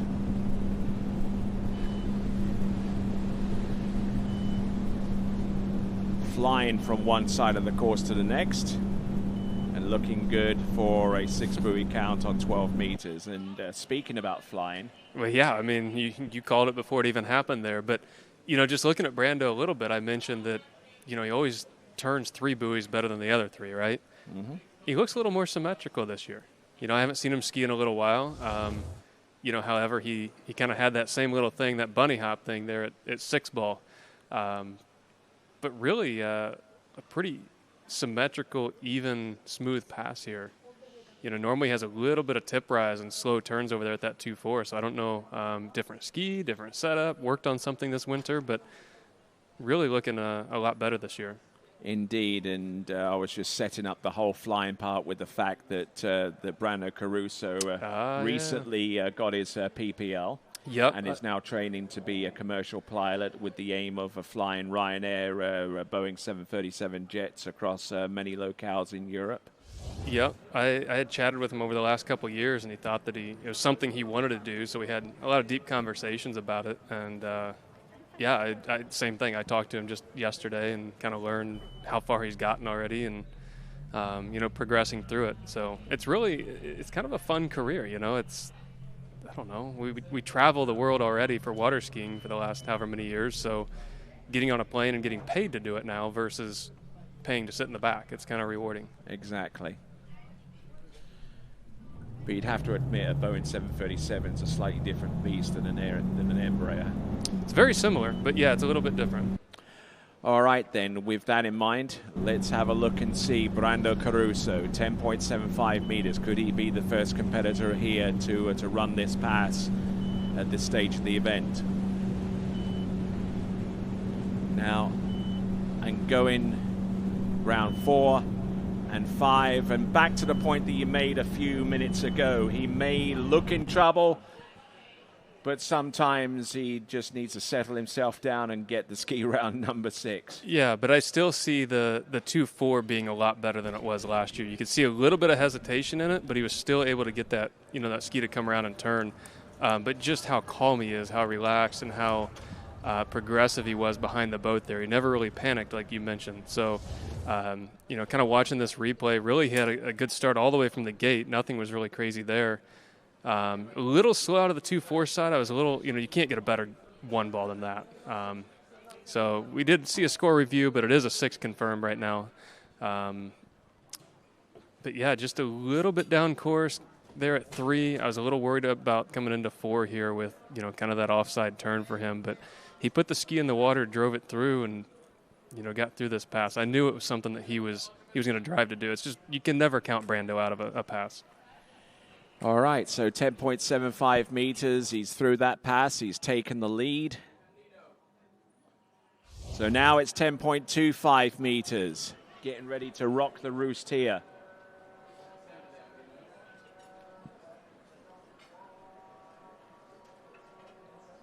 And for those of you monitoring the sound in the background, that is the early afternoon call to prayer. An integral part of the Islamic world. Here we go. This is Brando Caruso, 10.25 meters, I beg your pardon. There's 1, there's 2, to the wake. Yes, and he is absolutely stoked with that performance there, and he has every right to be. Yeah, that's a great score to have in the back pocket for today. Really wasn't a terrible start in 1. We'll see on the replay here, but you could see that he had his mind made up, swinging over to 2, that's the score he wanted. He didn't want to bother with possibly getting a 1.5, seeing what these other guys do, because, sometimes that backup score comes into play for later in the event. Just watching the replay here, really swung to 1 nice. It's his onside turn, got pretty deep, got pulled up a little bit out of position, swung to 2 with a lot of speed, had space. But I think he had it made in his mind. He wants a full 2. Didn't want to bother with the 1.5 there, but he's happy as can be. And it's not easy to switch plans in the middle of a pass. I mean, he probably set himself up for number 2, and that is all that he was prepared to settle with, rather than go for the full pass. Yeah, I mean, everything seems like it happens so quickly, but it seems like you can also make 100 decisions from the second wake out to the buoy as well. So, that start was fantastic. I think, if he has that start in the finals, no way he's stopping at 2-ball there. Absolutely.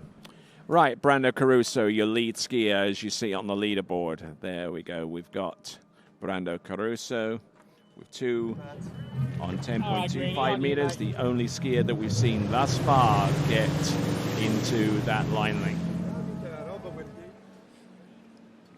All right then, moving right along. Coming to us from the English city of Bolton, this is Aaron Davis.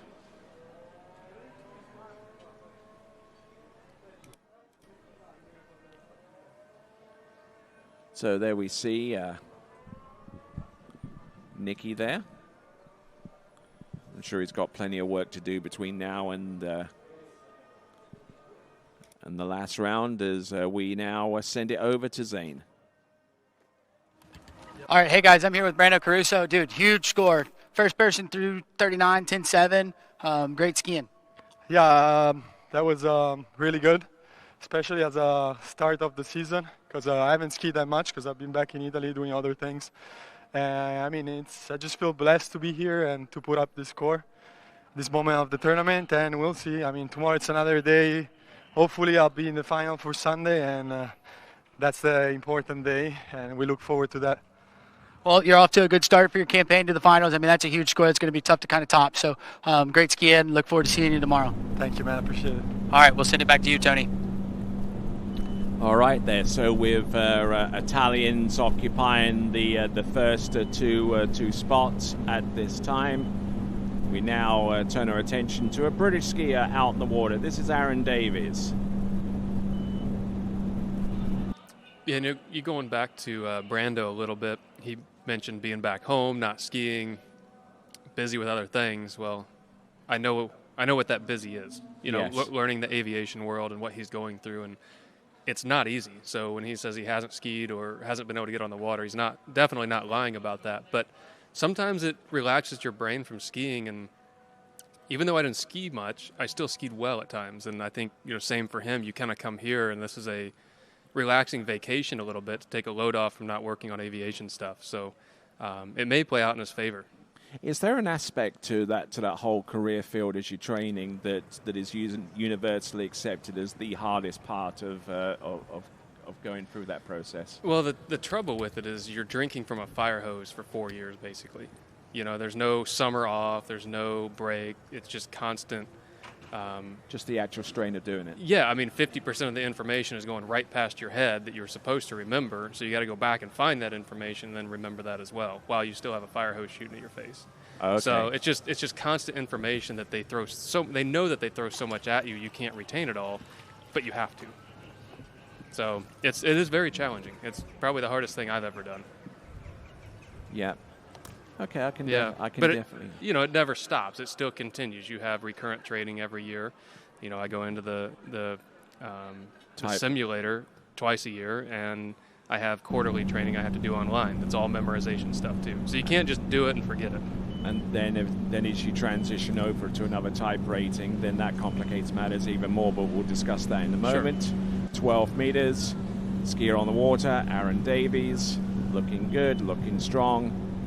And with the possible exception of Brandon Caruso, that was probably one of the neater looking passes on 12 meters that we've seen so far today. I was getting ready to say the same thing. I think, that pass was really great, but also, thinking about Aaron and the tournaments that he skied last year and the scores that he put up, some of the events that I was at and saw him ski and practice, and he's here to stay. It's not just a, couple of scores that he put up here and there. He's being very competitive.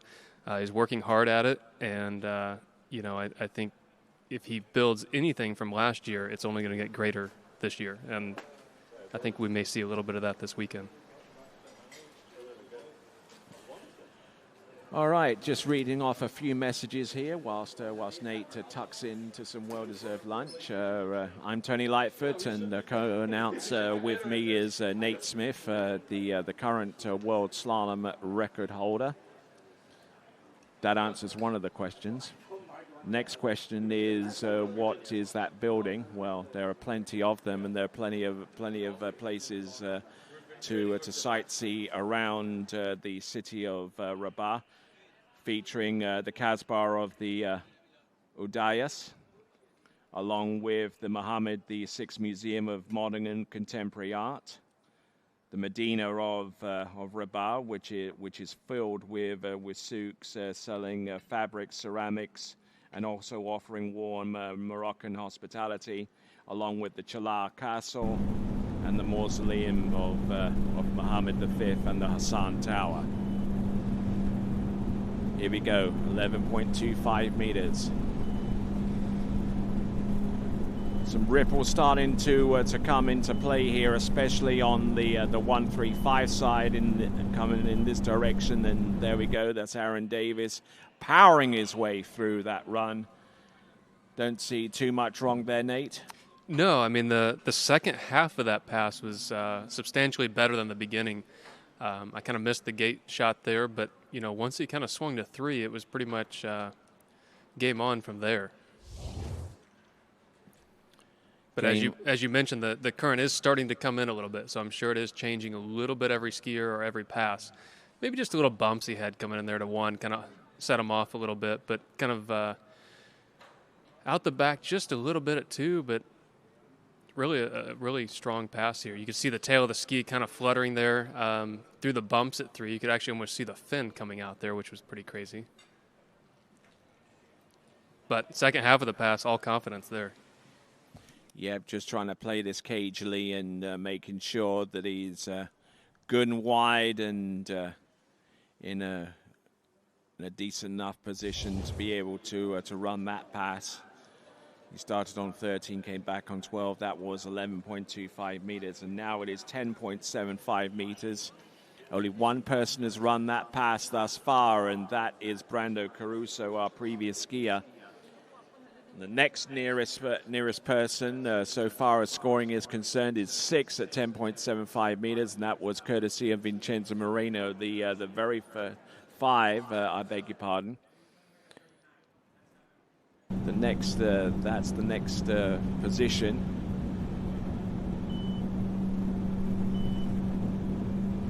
There's oh, he's all over the back of the ski. What's he doing? He's round number 3. He's good for 4. Can he still make a play on that? Oh, my word. 10.75 meters, but I tell you what, there was something went on into buoy number 2 that I did not think that he was going to effectively recover from. Yeah, I got to go back and see that replay. But he's a fighter, you know, like we talked about. He never really gives up, and he's out there to try and put up a great score. Really, one ball, he kind of fell into a good position here. Like, it's not what he was looking for, but it actually worked out really well. But oh, look at that. He was flat into number 2 all over the back of that ski. Yeah, and I'm wondering if that's part of the river changing that we're starting to see in the skiers a little bit right now. Or just got stuck in a little bit weird of a roller, couldn't get the ski on edge how he wanted to. A little frustrated, but at the same time, I think to get to where he did with the start of that pass is still pretty impressive, but we'll really be able to see it right here. Yeah, let's look at it again from the boat side. How on earth did he get that ski out to buoy width on number 2 is beyond me with that kind of an early edge change. Yeah, and that's kind of what we saw. I think it was with Stevie, wasn't it? Where he kind of edge changed off the wake into 2. Yeah. Kind of similar thing, going hard. So. Okay, it's 3.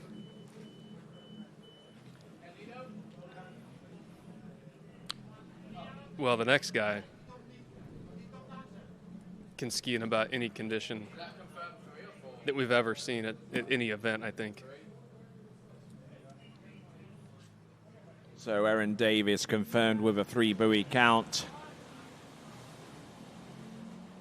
And on the water right now, multiple-time European men's slalom champion. I think he's on 11 of those titles at the last assessment there. And multiple-time world men's slalom champion is Thomas de Gasperi. Yeah, I mean, he's pretty familiar with different types of conditions. All right, then, let's check in with Aaron Davies and Zane Nicholson.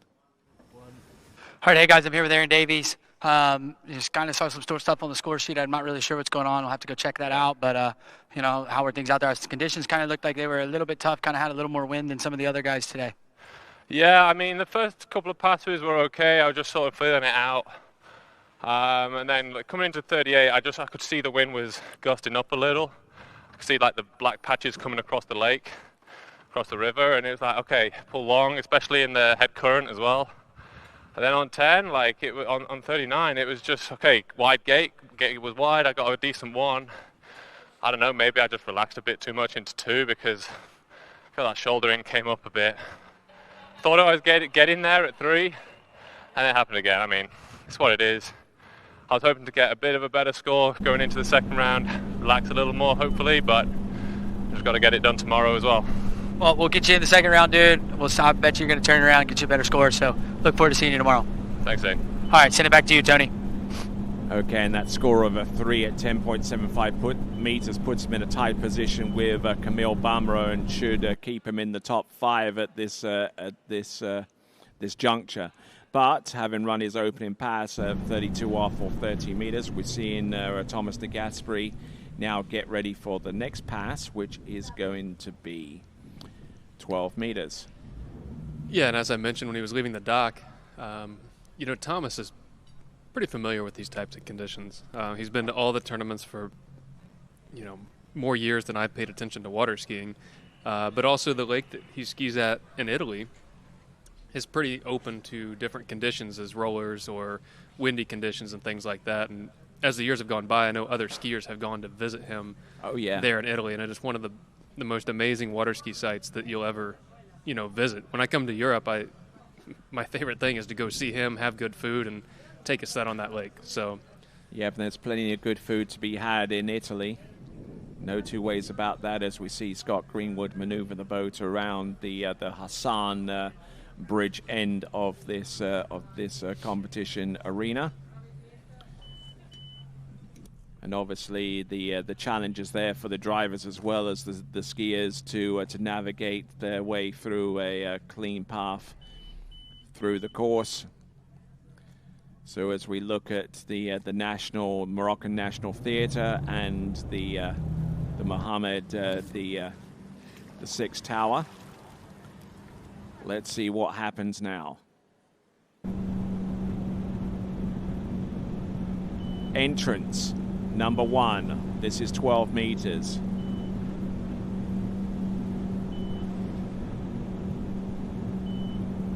Now, we did mention that Thomas de Gasperi trains over at his site on an open piece of water in Trentino in Italy.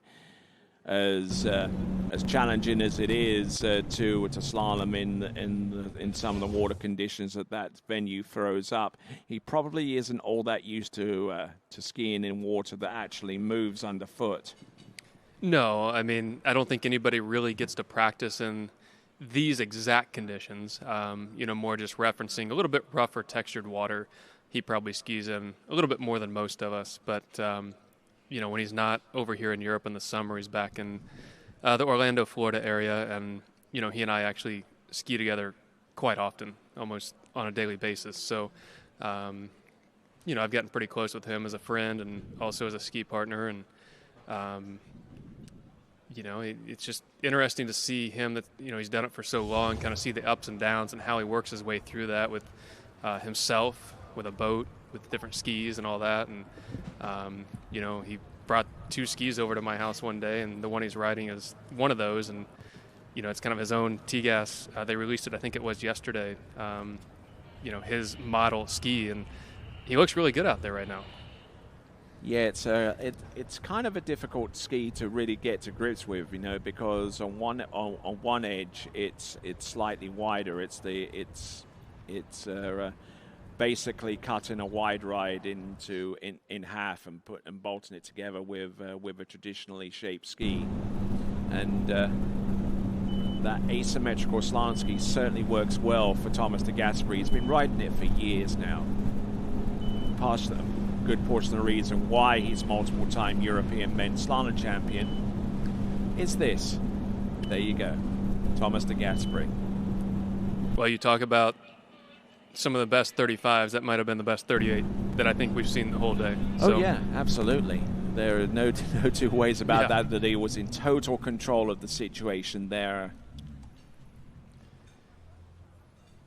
Yeah, and we'll see how this start at 39 will go after we see this replay here from Thomas. Really, there's not a whole lot to talk about. One of the things I was going to bring up for 39 is Thomas has one of those styles that he goes a little hard and has a pretty abrupt and aggressive edge change off the second wake. He's always really flown off the second wake, landed hard over the front of the ski and off the handle. And, I think with this boat, it's a little harder to get away with that kind of style, and I think that's what he's struggled with the most. So I know one of the things he's been working on or thinking about is trying to get away from flying the second wake, coming off the handle, really breaking over the top of the ski, and instead working through that second wake. And it seems to be working pretty well for him right there. Or it looks like he's hitting all the keys and the things he's been talking about. There we see a few of our friends along the shore side. We see there Freddie and Zane. Talk about Irish independence. Does he have a sack of McDonald's there? Is that what that is? I don't know. That would almost be sacrilege in this part of the world, wouldn't it? Or There's one right down the street. Yeah. But if you have the opportunity to sample true Moroccan yeah, absolutely. cuisine, yeah, absolutely. Here we go. Oh, we're getting in a little bit low on buoy number 1, but he's still there. He's still hanging tough. He's round number 4, and that will just about do it there for Thomas de Gasperi at 10.75 meters. Just didn't really get settled in right off the bat. Yeah, I think it's starting to become a little bit more challenging down at that end. We've seen it from the past few skiers, just on the gate and the swing to 1 and 2. So I think that's becoming a little bit more challenging. You're feeling things that you're not really expecting, and it's just throwing you off a little bit. Really a pretty good recovery considering what we saw there at the start. He was kind of behind the spray for me when he swung to 4. So on this replay, we'll see what we can analyze here. Let's have a look. Maybe a little narrow on the gate. You can see the gusty wind there, but the tail slid on him quite a bit there at 1, got him pitched over the front. But he's done that for many, many times, and he's been able to recover the pass. Yeah, I mean, the 2-ball was fantastic. Even coming to 3, maybe just came off the line a little early. Was kind of narrow, had a fast speed there at the buoy. Kind of surprised he didn't really commit there to 4, especially with the great onside that he's had this whole set. And I mean, Thomas de Gasperi, who's been skiing for I don't know how many years. No, I mean that does take a toll on your body out there. I mean, it's 18 years I've skied pro events, and he was well established and won I don't know how many tournaments and a Worlds when I started competing against him. So yeah, you can kind of see he's really, really down course. Got broken over going to 4, probably further down course than what I thought. But it's not a terrible score. It's not a horrible score to have. It's still. All right, then. That puts him in 3rd, and with that, let's check in with Zane.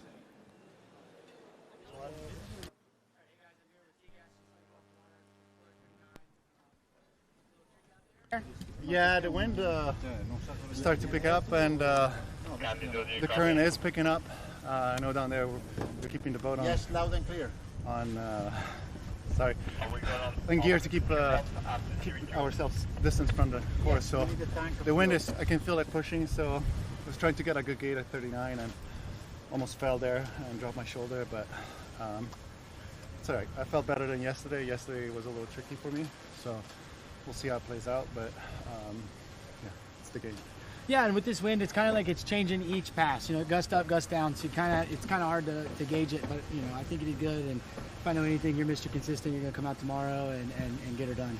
I mean, I hope so. I mean, today was kind of like a test, and you know, I felt there was a lot of wind for me. But maybe it's just my idea. When you're out there, is different than what you see from here. But yeah, tomorrow's another day, and we'll see what the other guys are doing today. Well, I'm looking forward to seeing you tomorrow, and you go get dried on. All right, then. Here we go. Our next skier on the water on 30 meters. This is Cole McCormick, coming to us out of Canada.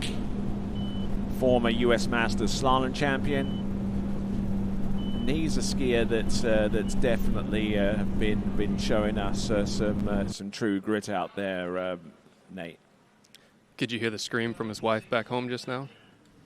After every pass? I think I've heard something like that. We know she's doing it. But, yeah, kind of going back to Thomas real quick. You know, he mentioned it there. The wind is starting to pick up. So he's starting to feel the wind. He's starting to feel the current.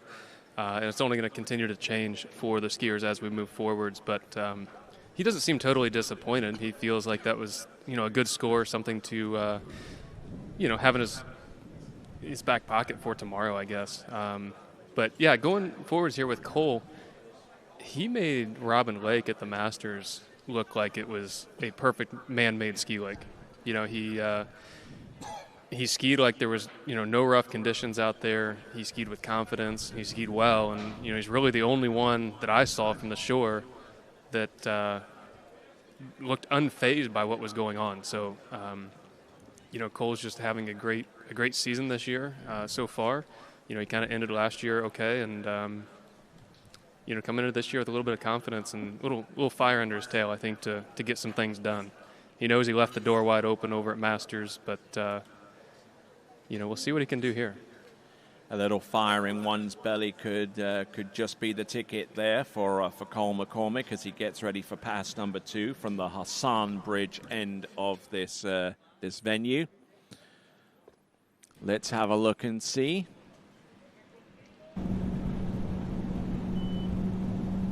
Leads off enough speed to make the gate shot happen there into buoy number 1. He's good to go for number 2. He's there you go. I like what I'm seeing there, Nate. Yeah, it's a great pass. Something we'll see from the replay that caught my eye at the Masters was, his gait is such a different setup than a lot of us do. You kind of see him do a little bit of an S turn, kind of like a double pump on the gate turn, and kind of goes back out and then comes back in, really stays over the top of that ski. But looks very smooth, unfazed by the conditions out there. Like I said, if he skis anything like he did a couple weeks ago, he's going to be great here. All right, just to show you the leaderboard right now, Brando Caruso, the only skier to get through 10.75 meters, and getting 2 at 10.25 meters. And there you saw the other scores and where they place. There you see on the screen the magnificent view of the Moroccan National Theatre.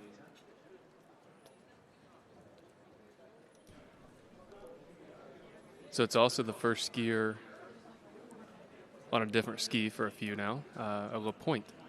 Yeah, one of those niche brands, I would say. Yeah, I mean, just still seeing the La Pointe name be involved, show up in pro events. And I know Cole's got a great relationship with them, and Chris is able to build him pretty much whatever he wants, whenever he wants. There you go. And here we go now. This is Cole McCormick, probably on the 3rd version of that LP1.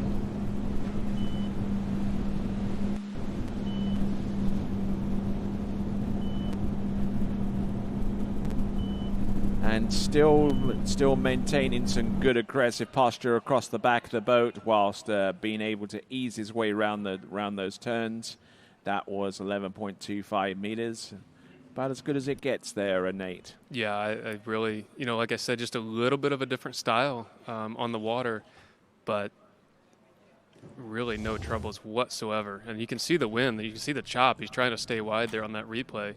A little bumpy there coming into one ball, but it really, like I said, when I saw him a couple weeks ago, it really unfazed him. There was really no issues with that whatsoever, and just staying strong in the right places here.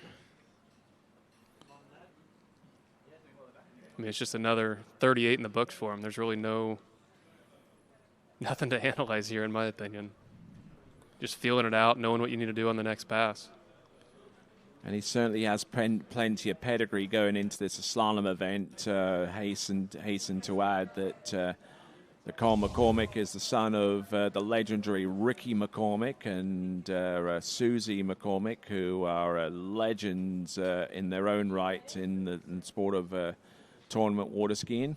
As we have a look at the grounds of the Hassan Tower, a few steps towards the left, and you would be visiting the mausoleum to Muhammad V. And a few steps to the right, and in terms of that picture, and you'll be right under the shadow of the Hassan Tower. Here we go, coming on in. Cole McCormick, 10.75 meters. Still there, still grinding away. There we go. That's 3. That's number 4. Almost got totally broken forward and out. And he gets round number 5, but not enough to score the complete buoy. And that still keeps Vincenzo Marino above him. And Brando Caruso is still in the lead with 2 at 10.25 meters. Let's see where things started to go sideways here. Yeah, I mean, it just goes to show that skiing on a river in these conditions, things can feel just fine until they're not. Kind of watching this all the way through 3, just a little bit down course, the tail current and tailwinds pushing him a little bit. Might have got a little narrow there at 4, probably sat towards the back, got pulled up. that's all it wrote there pretty much at 5. He knew it, but yeah, looking as good as he did, and then, to go down at 5 is just part of the game here.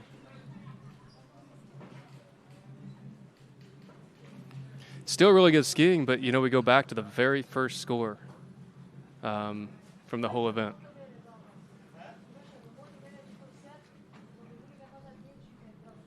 Still staying alive through the halfway portion of the run. And then that's where it really, really got tough. Yeah. Yeah, I just bit off a lot more than he could really chew there on that 4-ball. All right, now we're on our last skier in Series 2. He comes to us out of Sweden. His name is Tim Törnqvist. Now, out of all of the skiers that are on this list, I would dare say that Tim Törnqvist is probably most adapt to skiing in these kind of conditions, because he actually skis on a river. I did not know that. Yeah. Well, I've seen him ski at my lake this winter, and I don't think I live on a river. And here we go up on the screen, a couple of sites as we see the 2 soccer stadia, not just 1 but 2, in that view over there. And hasten to add that for those of you that don't know already, Morocco is a co-host in the FIFA World Cup in 4 years' time, alongside Spain and Portugal. You're talking a foreign language to me on that. Okay, well, I'll try and educate you on soccer between here and the end of the summer tournament. Okay. Or as the rest of the world likes to call it, football. Yeah, football. There we go. Tim Törnqvist, and the current and the waves combining here, and it's going to get a little tougher from here on out, especially with for the 6 skiers to come after Tim Törnqvist. And with that in mind, let's go dockside. All right, guys, I'm here with Cole McCormick. Just saw you get off the water. Kind of a weird thing happened to you there at 4. You got a really good start. We kind of talked about how things were going with the Masters, and I thought you had one of the best starts at 39 today, and then just kind of got caught out at 4. What kind of happened? Yeah, I don't know. That was weird. That was a better start than even I had yesterday, and I ran the one yesterday. I ran out of space at 4. I about hit 4-ball, and then I nearly died going through the wakes to 5. But at least I hung on and got a piece of 5. I mean, there's a few people at 4, I think, so. Piece of 5's better than 4, I guess. Yeah, and get you a good, backup score to kind of play with, and then go tomorrow, and we know you're going to put it together and hopefully get a huge score. It was looking super strong today, so I'm expecting big things out of you tomorrow. Yeah, I felt good out there. I felt better on my ski than I did even in the practice round, and the score just didn't show it, but hopefully we'll get it together tomorrow. Well, we'll see you tomorrow. We'll let you get dried off, enjoy the rest of your day, and catch you in the second round. Sounds good. Thanks, Steve. All right, we'll send it back to you, Tony. All right, they're back on as we continue on with this competition under the high patronage of His Majesty King Mohammed the Sixth. This is the Royal Nautique Pro, coming to you live from Rabat, the nation's capital of the Kingdom of Morocco, as Timmy T comes in.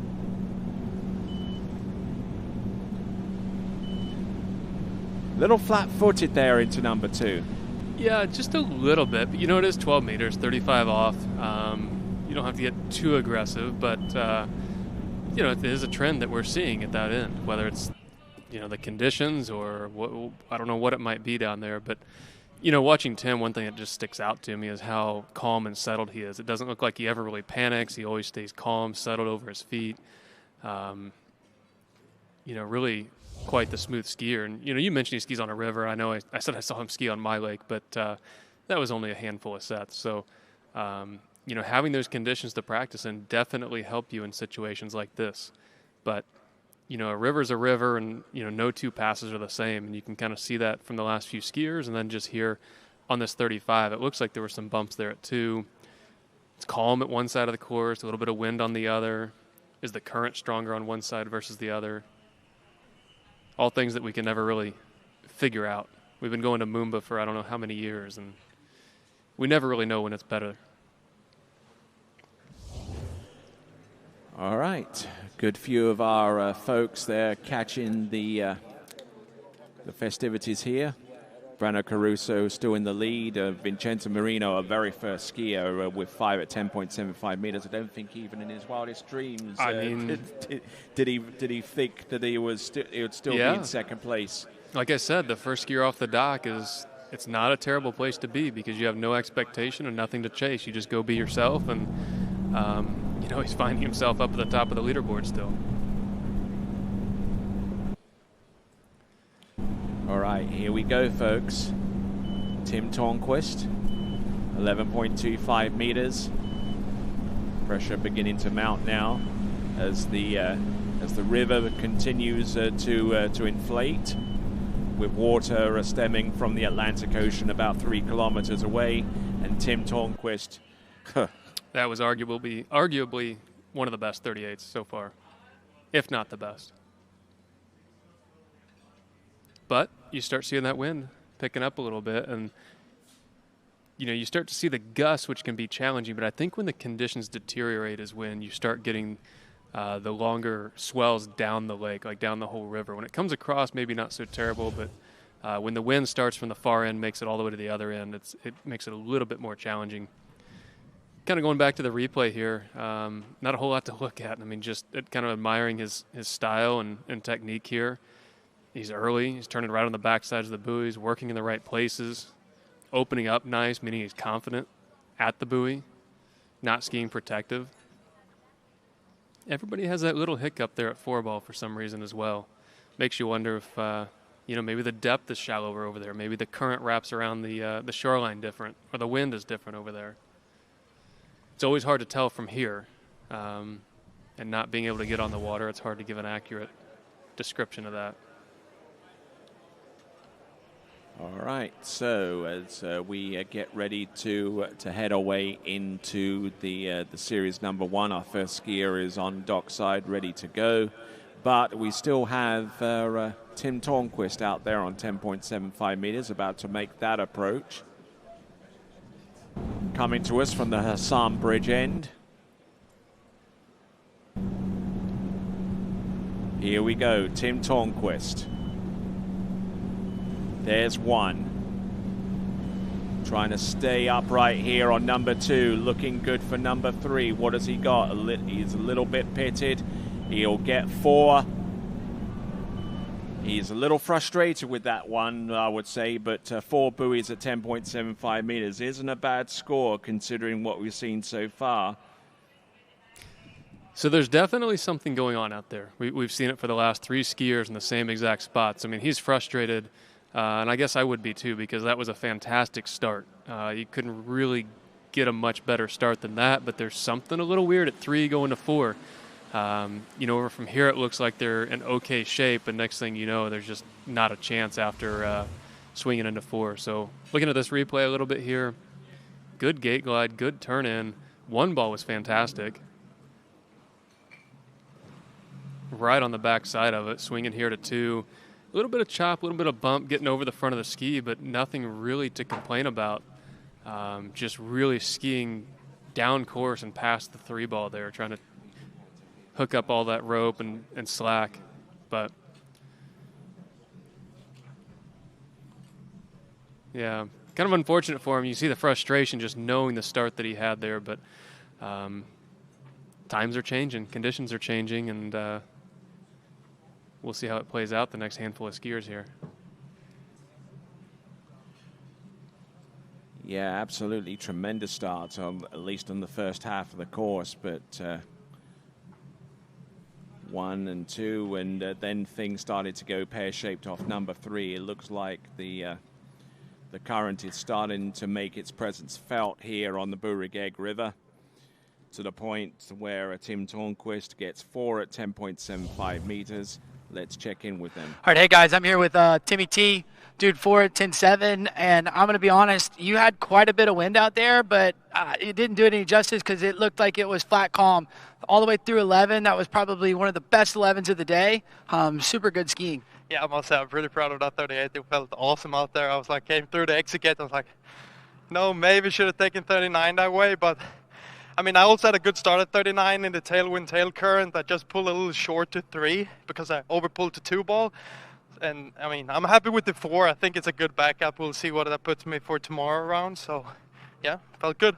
Well, I mean, I'll tell you, in the tailwind right there at 39, you couldn't even tell you had the tailwind pushing you until right off at 3 was the first time that it looked like it kind of caught you. Yeah, that's pretty much the first time I lost the rope too out of the buoy. I think I had to stand up a little flat coming into 3 ball because I was a touch too short, touch too narrow. But hey, I mean, it's not easy out there, and I think Greeny behind the wheel is doing a fantastic job, you know, doing what he can. Now, you know, you come out of the water, you see the course, and it's definitely not straight. Well, and I mean, I'll tell you one other thing, dude, is I know your skiing's been coming on, a lot of us know, but a bunch of people at home might not know. You're a guy to be watching. You're kicking butt in slalom. You're putting out huge scores, and you're coming in and being able to do it back to back to back each weekend. So it's awesome to see. Yeah, thank you, Zane. Thank you. Well, I'm looking forward to seeing you tomorrow. I know we're probably going to get a better score than that out of you, and enjoy your afternoon, and we'll see you second round. Thank you. All right, we'll send it back to you, Tony. All right, so there we just heard from Tim Tornquist, and here is a men's slalom leaderboard after 2 complete series, series 3 and 2. Brandon Caruso from Italia taking the lead with 2 at 10.25 meters, the only person to get through 10.75 meters. Vincenzo Moreno still hanging tough there with his second place score of 5 at 10.75 meters. Cole McCormick, 4.5 at 10.75. Tim Tornquist and Thomas de Gasperi in a 2-way tie for 4th with a 4 at 10.75. A 2-way tie for 6th exists between Aaron Davis and Camille Bamra. And then you have a 2.5 at 10.75 meters, and you can monitor the scoring via the live scoring service on IWSF results. Just Google that, and it will take you to where you want to go. All right, then. Looks like we've got 5 skiers to go, the first of which is going to be Robert Hazelwood. Then we've got Jonathan Travers, Will Asher, Freddie Winter, and Charlie Ross. All right, let's see what we've got. Still nobody in that pool over there. I think it'd be a great spot for us, Tony. I don't know what's the deal with the pool. I mean, Yeah. There should be some people in it. Yeah, looks like they're all enjoying the lunch and the food and the view off the pool deck there to the river. And the two big screens. Yeah. So you heard Tim talk about it, that looking down the course when you get up, that it's definitely not straight. And from what I remember last year being in the boat, I think they've improved this year. It's definitely gotten a lot better. But when the river starts to flow in, which is what it's doing right now, the course tends to get a little bit of a bow or a banana shape to it. And, I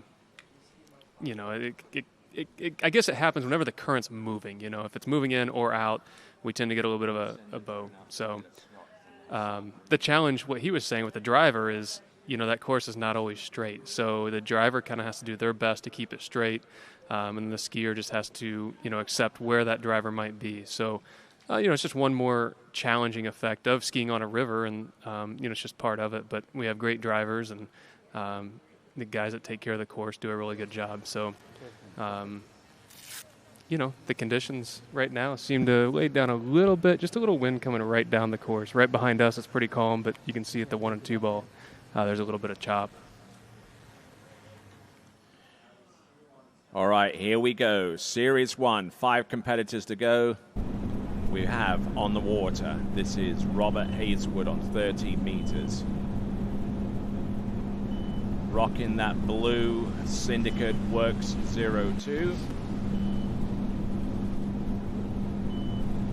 And not looking too bad right now as the water continues to inflate this portion of the Burigega River, the water coming to us out of the Atlantic Ocean. This river, incidentally, flows out to an estuary or opening that's on the other side of Rabat.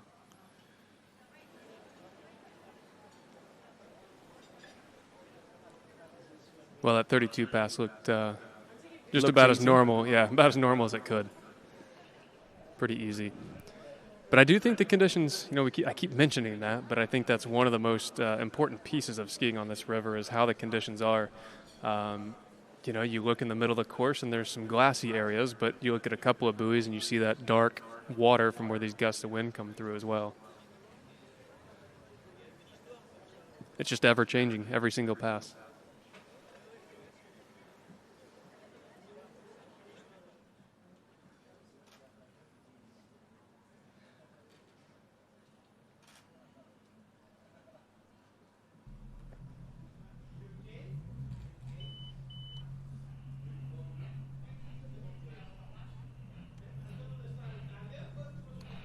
All right, we've got Scott Greenwood at the helm of that Nautique towboat. Elena Kunert, our boat judge. We got a top panel of officials here in this, the Royal Nautique Pro, and on the Bourakeg River in Rabat. 12 meters. Big skiing tailwind, tail current now.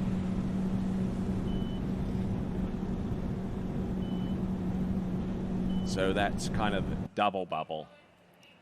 Yeah, you saw that big two ball he kind of got pulled up going to 3. He always has that little bit of arm reach up in the air, especially on that 135 side. But you could tell he's just a little bit more narrow than he would have liked to be coming into that 3 ball.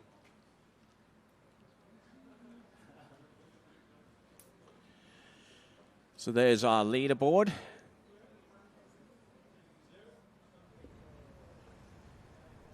There we see at the top of the leaderboard, Brando Caruso with 2 at 10.25 meters. The only one to have gotten through 10.75 meters, but do bear in mind that that was almost about an hour ago now. And on the dock, just trying to get prepared in his own special way is Jonathan Travers.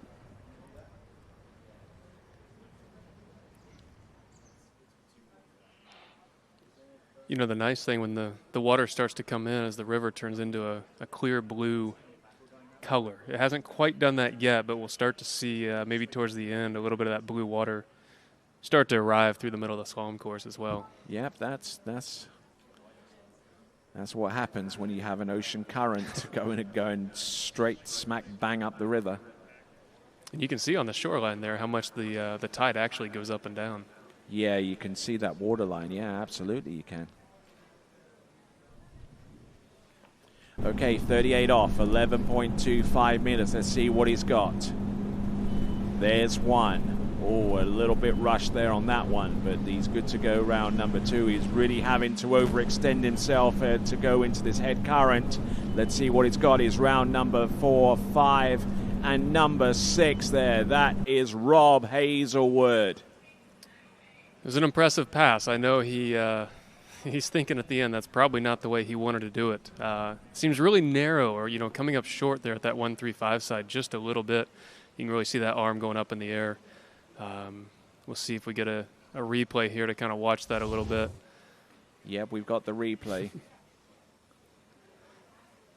Really didn't think anything was too terribly wrong with the gate into 1. Came back on the backside, nice tight line. But then watch number 2. Yeah, heavy out of 2, up and early into 3. Ugh, yeah. Get after it. Just really, it was fingertips to stretch there at that 3 ball. He definitely came into this pass with a plan, didn't he? Another one there. Just holding on to it. Oh, he was narrow on 5.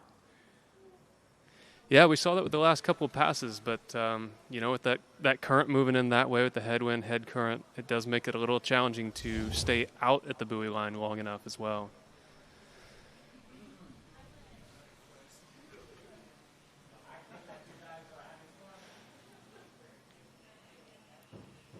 Well, we got 2 of our skiers coming up here, Will and Freddie, standing next to us. It's nice.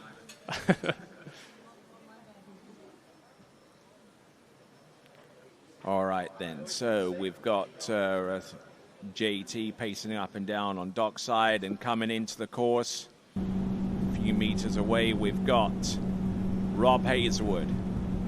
Let's see what he's got. entrance number 1. Oh, and he... Yeah, my thoughts exactly. Yeah, I'll have to see that again. It looked like he was kind of out the back through the gates too, like really on the, the back of the ski through the gates, and it may just be the effects of this water starting to move in now. You don't have a whole lot to stand on or push on with your ski.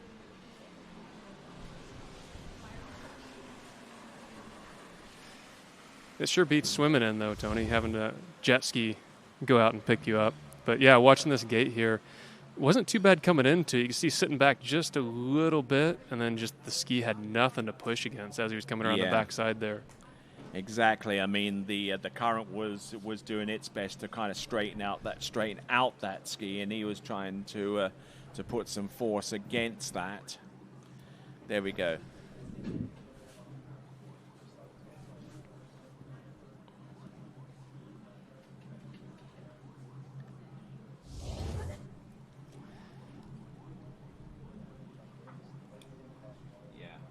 Yeah, so, kind of talking about this current as we get the next skier, get John in the water here. You can see him moving already as he jumps in.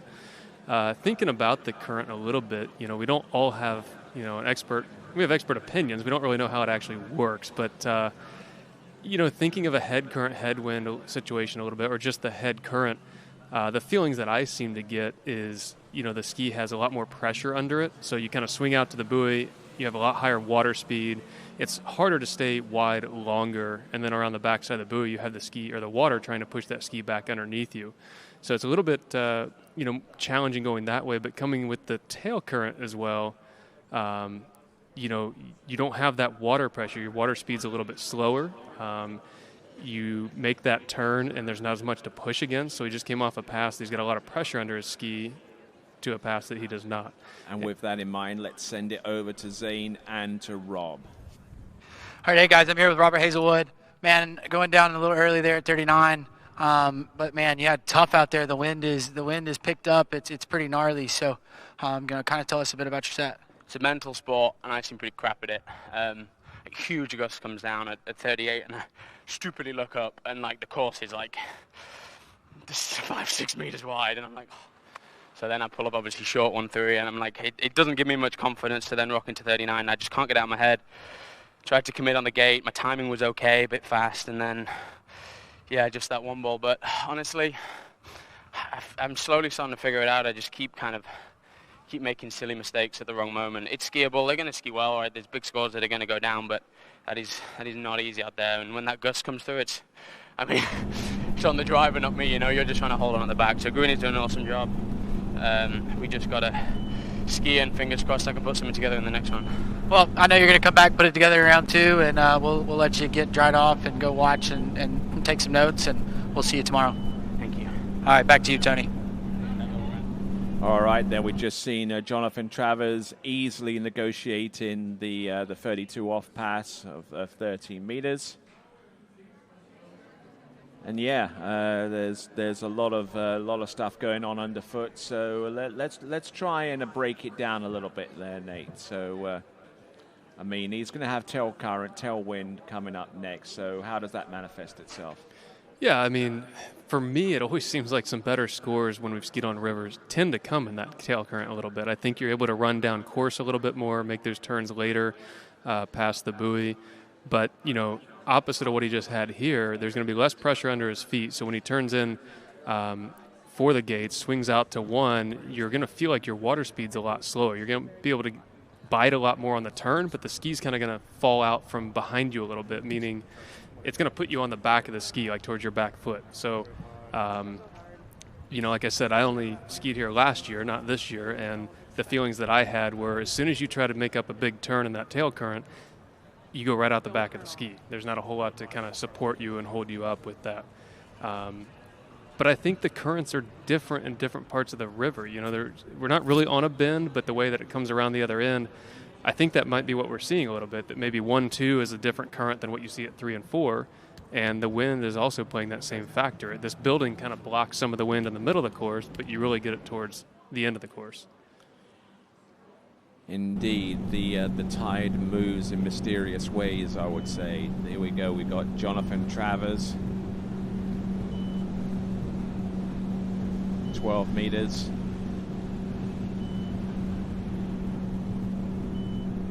Really seems to be quite comfortable out there, I hasten to add. Yeah, you know, watching him a couple weekends ago, I thought he looked fantastic out there. I know he had a little bit of a mishap in the finals, you know, just a fluke thing, but I thought he actually looked really good out there. And talking with him, he said he felt confident, he felt fine on the water, even though it wasn't the best conditions. And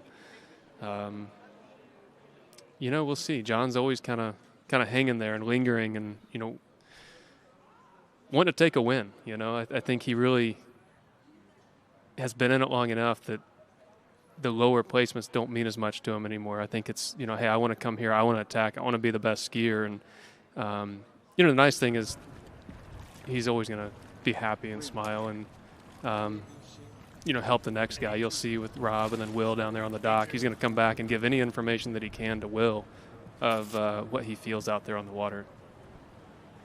All right, Jonathan Travers out there on the water, who this time last year in the first round scoring 1.5 at 11.25 meters, so not a real true reflection of what he's capable of out there. But do you remember his famous photo with the fall that he had, that he went flying up in the air and was just completely stretched out? Let's see if I can find that. But yeah, I think there was one of them. He kind of went to edge change, and the whole ski and everything came out of the water, and he's just way up in the air, laying parallel to the water. Ouch. All right, there. Here we go. We've got Jonathan Travers. This now is 11.25 meters. Bleeding off a little bit of speed for the gate shot. He's good to go around number 1. Skiing into the current, into the wind, which should present an easier situation compared to the There's something there at 6 ball. I saw it as well in the video. That's what he's just making sure that they're aware of that. Really pretty easy 38 there.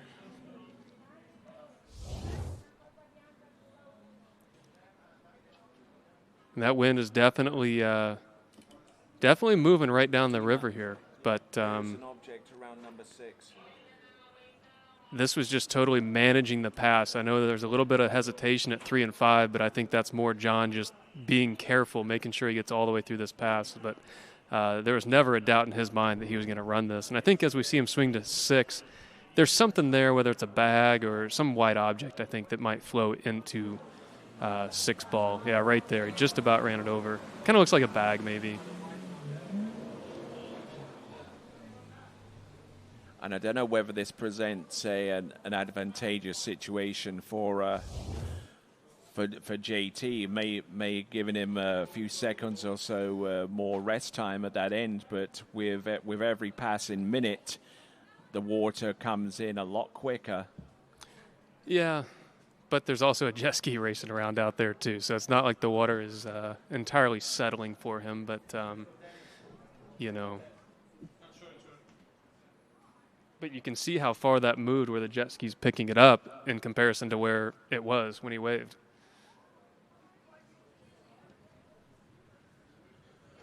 Well, if anything moves out there on the water so far as a boat or a jet ski is concerned, it's naturally going to throw up a wake of some kind. Yeah. But, I mean, if there's an object in the water and you see it, you should make every effort to he did the right thing. Get out the way. No. Give him a minute, for God's sake. What's the point? No, wait. No. Yeah. I mean, look at this shit.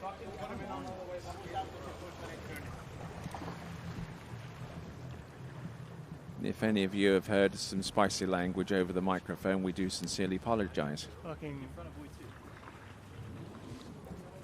But, you know, we like to make it as fair as you can. So just having something in the water, of course we want to remove it. We don't want to have something there for John to run over, get hurt, hurt his score, whatever it might be. But also when retrieving that object, you want to give the fair conditions to every skier as well. So You know, you heard the guys up here, you heard the skiers on the dock. His next competitor's actually standing up to make the right decision there. So, all right then. So it looks like we've got the green flag to continue on for Jonathan Travers. 10.75 meters coming back. It's going to be pass number 4. Let's see what JT has in store. Looking over my shoulder, the conditions seem to be pretty good. It seems like the wind's kind of laying down just a little bit, but all right, here comes JT coming in. There's 1. There's number 2. He's still there. He's still rocking this. He's round number 3 and gets to number 4. And one kind of has the impression that was his plan from right from the get-go. Well, I don't know if that was his plan from the start. Obviously, you want to go out and try and run the pass. But, you know, it's a little challenging. You get out of your rhythm a little bit, having a jet ski have to go out and get an object out of the water. But like you said, it gave him a minute to rest and think about it down there. Were the conditions different for him than anyone else? I don't know. I don't think so. But it just kind of goes to show that the current changing has made it look differently. But we've seen the same type of results from every skier that's come from that end lately. So, you know, the question will be, do we see anybody make a change at what they start at? Let's have a look from this view. This is going to be the most telling picture right here. Yeah, I mean, he had a great one. Like, really, really deep out of 1, right on the back side of it. Was it too much? Maybe. But, you know, seeing him turn 2-ball like that with all that confidence, being a lefty, you usually see him kind of stand up a little bit. I was shocked to see him get stuck just a little at 3-ball. And as you said, yes, he was planning to get 4 after he swung over there to it. Not a terrible score, given the change in conditions. He wants more. He's capable of more, but, you know. Not the score that he wanted, but the score that he most probably need going forwards. I mean, that was a big pull out of 1-ball there. But 2 is what impressed me more than anything. When he turned 2, I was like, he's gone. Yeah, it was. He certainly had ambitions and an aim to run this pass, except for the fact that number 3 happened the way that it did, and that's just even the best laid plans, you know. Yeah.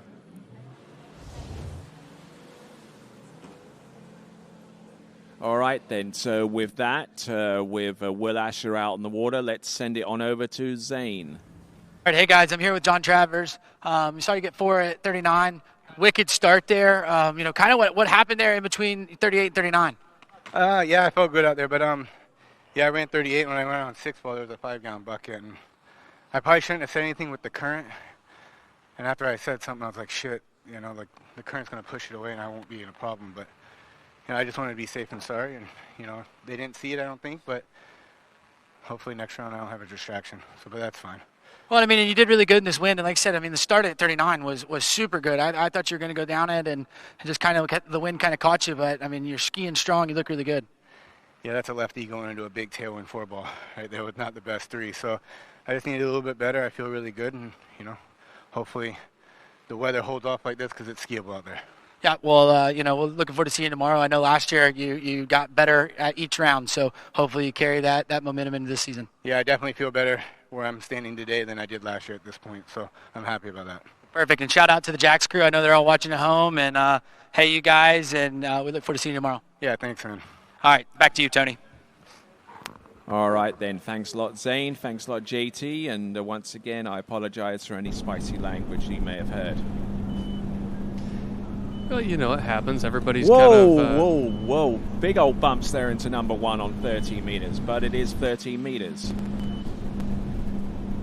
It's part of skiing on a river, you know. It's every pass is a little bit different.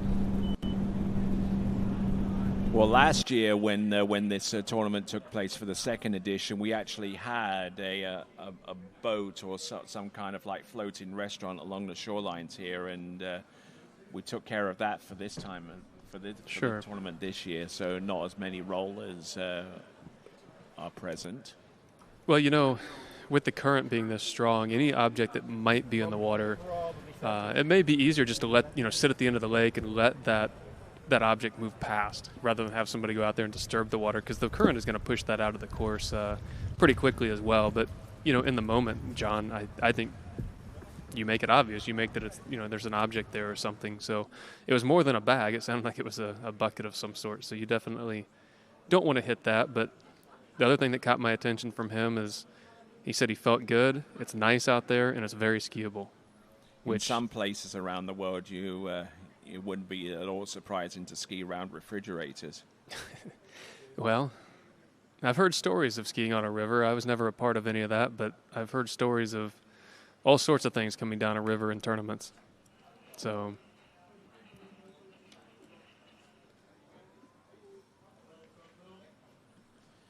all right, there we see on screen there Freddie Winter getting ready to rock. And on the water, or rather in the water, getting ready to go is our skier in the form of Will Asher.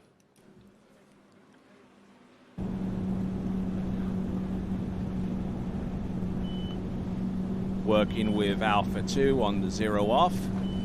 12 meter, almost losing it there on number 2, but managing to still stay upright here. Good to go for 4. A little bit of a bump there on number 5, but able to negotiate his way around all 6 buoys on pass number 2, which is 12 meters. That is Will Asher.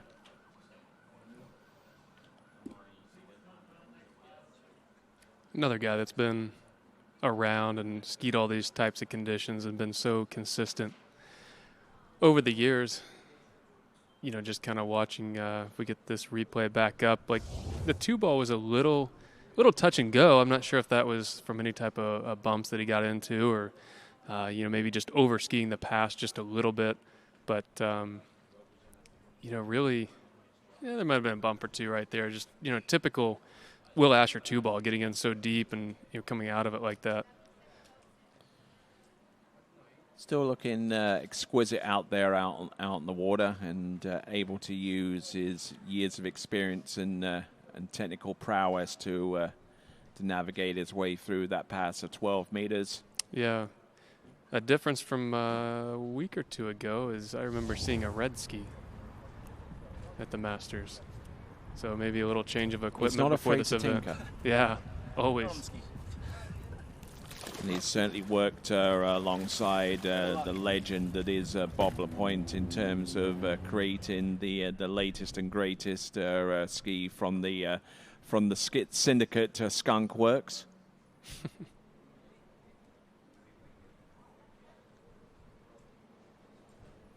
So let's have a look and see what we've got. Will Asher entering the course, 11.25 meters, a little flat-footed off number 1, but he's able to repulse that. There's number 3, and good to go around number 4. A little bit tail heavy off number 4 and 5, but he's still able to make it work for him. Yeah, great pass by Will there.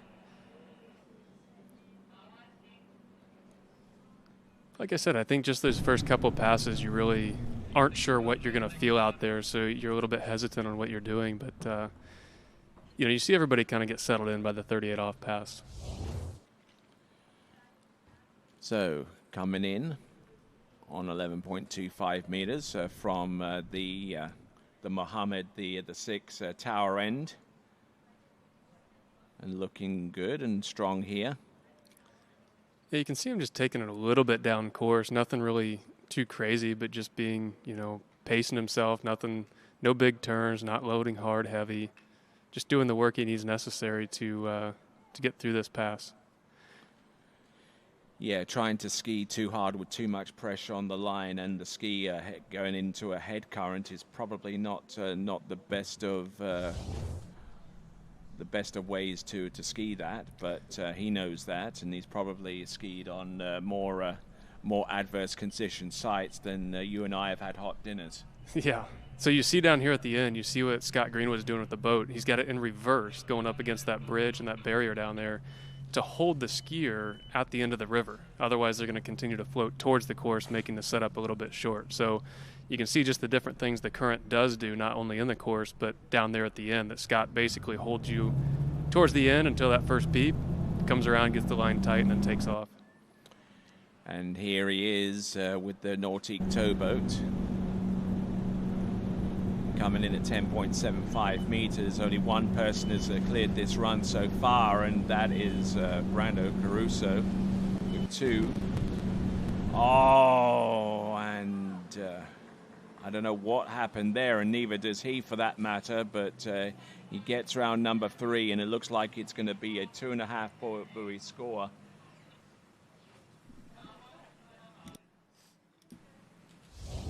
So getting into a little bit of a pickle here, Will Asher. Let's break this down, Nate. Yeah, I really didn't think just the loose line there at 1 is a little characteristic of Will to do that, but then really make it up there at the 2. I think just a little choppy water over there. Swinging over to 3, I think just last minute realized that he was going to be narrow, had to stretch just to get around there, lost that line, and just right out the back.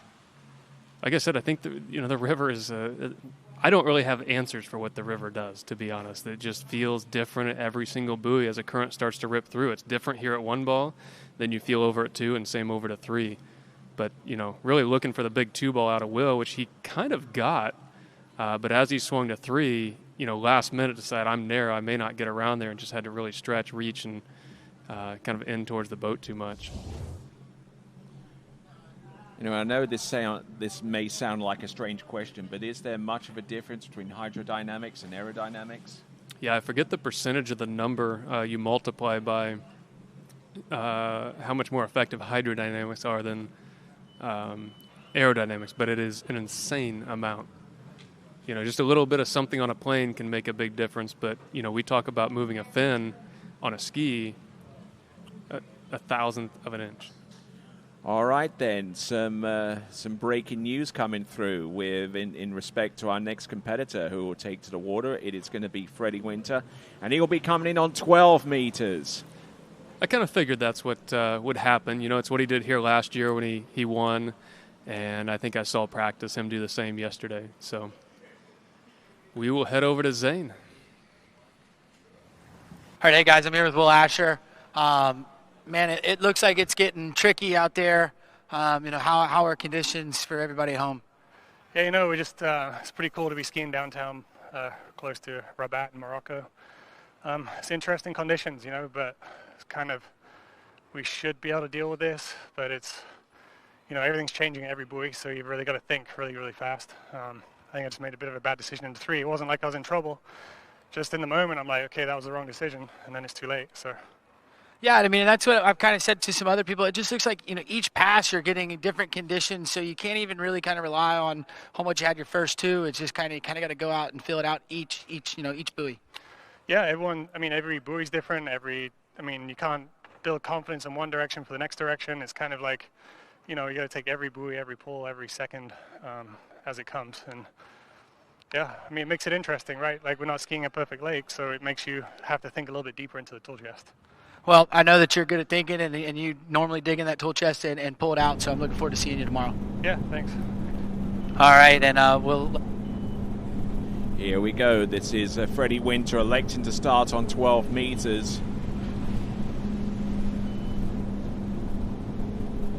So not looking too bad, incredibly strong. And exceptionally adept to skiing in these river conditions, skiing headwind, head current. It's always interesting. You'll see the driver down here. You can see where they kind of drop near this pier and that barrier, and then Scott will kind of go in reverse to hold the skier right in that area so that you have a long enough setup. Otherwise, you would drift almost all the way back towards the course. But it's always interesting to hear Will talk because, you're going to get a fair assessment of the conditions and everything that he feels out on the water. He's somebody that's very aware of what's going on and what he feels, and just to hear those comments as he came off the water, it was kind of nice to hear. All right, as we continue to roll on through in this tournament, the Royal Nautique Pro, the 3rd edition, under the high patronage of His Majesty Mohammed, the King Mohammed VI. We thank him and his merry band of organizers for putting on this competition. Rabat is the nation's capital of Morocco. A lot of people believe that Casablanca is, but nope. Rabat is the capital of this great kingdom of Morocco. And there are plenty of sites, plenty of things to see and do. And will also be one of the major cities involved in the FIFA World Cup 4 years from now, where they will co-host that soccer tournament between themselves, Spain and Portugal. Concentrating back on what we've got going on the water, we have on 11.25 meters Freddie Winter. Yeah, so it's the first skier to take 38 or 11.25 from that direction. You know, like I said, I didn't hear any conversation he had about it, but I know that he had success with it last year. So probably just taking that into account here as well. But kind of watching Freddie a little bit, it's the first skier I've seen in the last couple that have had a much wider gate, a little bit more progressive, easy turning on the gate, using the boat versus working against it, which I think allowed him to come out of one ball a little bit better there and swing over to two. You can still see, just similar to Will, though, at 3, kind of standing up early, waiting on the buoy, which allowed Will to get a little bit narrow. Now, this is 38 for Freddie, but kind of similar effects, and then just the loose line there at 5. So we're seeing some of the same stuff pop up at this 38 pass that we are seeing on the 39. And that was about the only turn on the course where he actually had loose line. I mean, I looked at the pass right from the beginning towards the end, and with the exception of buoy number 5, he was tight lining it all the way through from the jump. Yeah, and I think that came from the start. Like I said, I think that gate and that turn in set him up for that, because the gate relates to 2-ball. If you have a terrible gate, a lot of times you don't see that pop up until 2. If you have a good gate, then a lot of times you can come clean back out of 2-ball as well. And one of the best things that I was ever taught so far as slaloming is concerned, being able to cope with a tailwind or a tail current isn't so much a case of controlling or limiting the speed, but it's increasing the direction to allow that to happen. Sure. A little bit of slow out of 1-ball, kind of standing up in 2. So a 3. And is 3 buoys there on 10.75 meters. So the whole notion of being able to plan his way out of a situation did not entirely work out for him. Yeah, but you never know unless you try, right? Sometimes you got to think outside the box. You got to be the one to do something different. Be a leader, not a follower sometimes, and he's had success with that. So, I'm just referring to last year. He chose to do it, won the tournament. I went out and decided not to, and didn't even come close to the podium. And of course, he's got another round to go. Yeah, exactly. So, now you learn a little bit. The conditions may be a little similar tomorrow. But I don't know. Do you change something? You ski one set today like this. Do you change something for the next qualifying round? Do you change anything mechanically? I don't think so. I mean, you look at somebody like Freddie, you ingrain what you've been working on all winter, or at least since his injury, basically. Do you change that just because of one set? I don't think so. I think you learn to adapt to what the conditions are and what's on the water. He already knows mechanically what to do. I mean, he looks far better this year, and even towards the end of last year, than what I had seen in years past. I think he's really come around to be a much smoother, consistent skier. So it's hard to get over the front of the ski in that head current like we talked about earlier. The tip can bite so hard, and you saw him just really favoring the tail of the ski there, because you feel the ski slowing down, so it puts your weight towards the back. So all right, then we've just heard the starting line length for Charlie Ross. We'll give that to you in just a moment, but we'll hopefully get to hear a little bit from Freddie Winter with his post-performance assessment. As Charlie Ross makes his way to the Mohammed, the 6th end of the lake, or rather the river. And let's send it over to Zane. All right, hey guys, I'm here with Freddie Winter. Dude, first skier of the day to take the 12-meter start, and I actually thought that was probably the idea to go and try it from the other way. Kind of how did it feel out there? It's fine. I mean, look, the top-rated skiers have had it the worst, but you know, that's how it goes. So I mean, it sucks out there right now. I wish I'd skied an hour and a half ago, but I think I'll be out earlier tomorrow, so that's good. It was the move. I had a good, like it feels weird out there for sure, current, wind, but I got a good enough one at 10.75, and then I did something really weird at 2 and couldn't get it back. So I'm happy I did what I did, and it's just, you know, we're not used to this, right? So it's difficult to do it. Yeah, but I mean, you know, as you said, I think tomorrow you're going to go out a little earlier, so maybe, hopefully, you'll get, you know, the conditions that the early guys did, and you know, then that's going to be setting you up to put out a huge score, you know, for second round tomorrow. Yeah, it could be. I mean, it's one of those things, isn't it? I don't know where I'm going to be stacked up at this, but like, you can. I don't know. Let's go watch Charlie ski. I mean, the strategy is kind of, you know, you either want to be out really early so it's really good, like it was the first skier. You don't really want to be middle of the pack, but we'll see. Whatever, it's all good. Let's watch Charlie ski.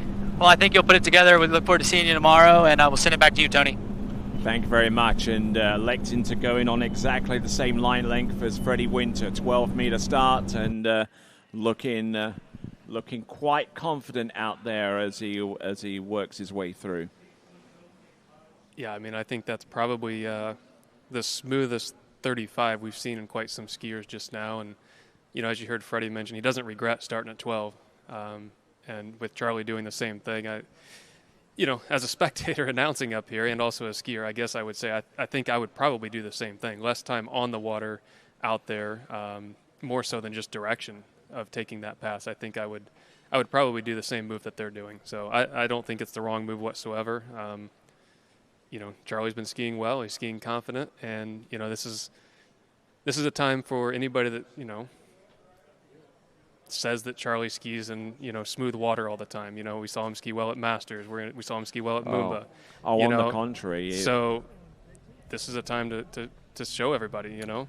Well, on the contrary, because from what I've heard about Charlie Ross's practice sets, he avails himself to ski in the lakes that surround Rollins College. So and that's not easy. No, not in the slightest. So when it comes down to adverse conditions, he is pretty adept to conquering those. Not only that, but he also takes an annual summer trip over to the Great White north of Canada. Well, it's in the midsummer by the time they get there, but I mean, they get to ski on open water, and that actually helps as well. Absolutely. All right, here we go. 11.25 meters past number 2 for Charlie Ross. Whoa, and oh my word, he has gone down early, and oh my word, how, I mean, can you ever recall a time where we've seen that? Well, yeah, I mean, it does happen, unfortunately, but you know, you kind of check the conditions a little bit. There's wind that's up and down. It's not the worst that I've seen for all the skiers right now, but you know, it's still that 3-ball. It's where we saw every single skier kind of come up narrow into that 3. But, you know, watching the start, it really couldn't have been any better. Yeah, the start was decent. I mean, his regular good self there. Good tight line. Tight line's number 2 as well, bringing the handle in, and every indication. But see, just narrow, like sitting there so long and then just clip the buoy. It's just that 3-ball, unfortunately. I don't know if it's current or wind or what it is over there, but you see it from almost every skier that takes the water. Wow. Let's have a look at this again from the boat side. There's number 1.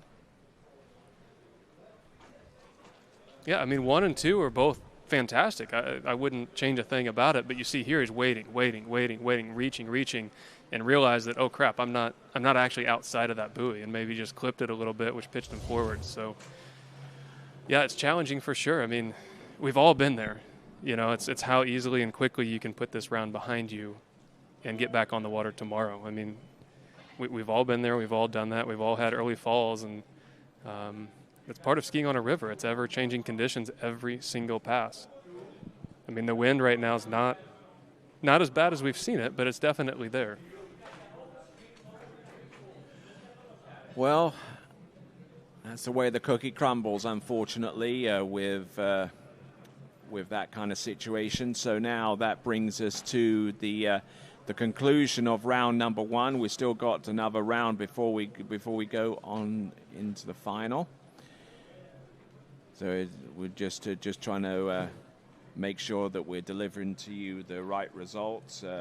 We believe, or at least from this point of view, from the announcing point, that was going to be either 2 or 2.5. But as you mentioned, it was narrow on number 3, so it might be a score that's of the former rather than the latter. Sure. I mean, he definitely looked narrow, and that the buoy, clipping the buoy might have caused that fall. But you can clip the buoy on the inside of the ski where your boot kind of gets it and pitches you forwards. But we'll see what the judges come up with there. I know. All right, then. So it has been confirmed. It is 2 at 11.25 meters, and there is your. Those are your results after round 1. Brando Caruso is leading the pack with 2 at 10.25 meters, the only skier to get through 10.75 meters. Vincenzo Marino, the very first skier to hit the water I don't know how many hours ago, more like 3 or so hours ago. Vincenzo Marino with 5 at 10.75 meters. Cole McCormick with 4.5 at 10.75. Jonathan Travers, Tim Tornquist, and Thomas de Gasperi all tying on 4 for a 3-way tie for 4th.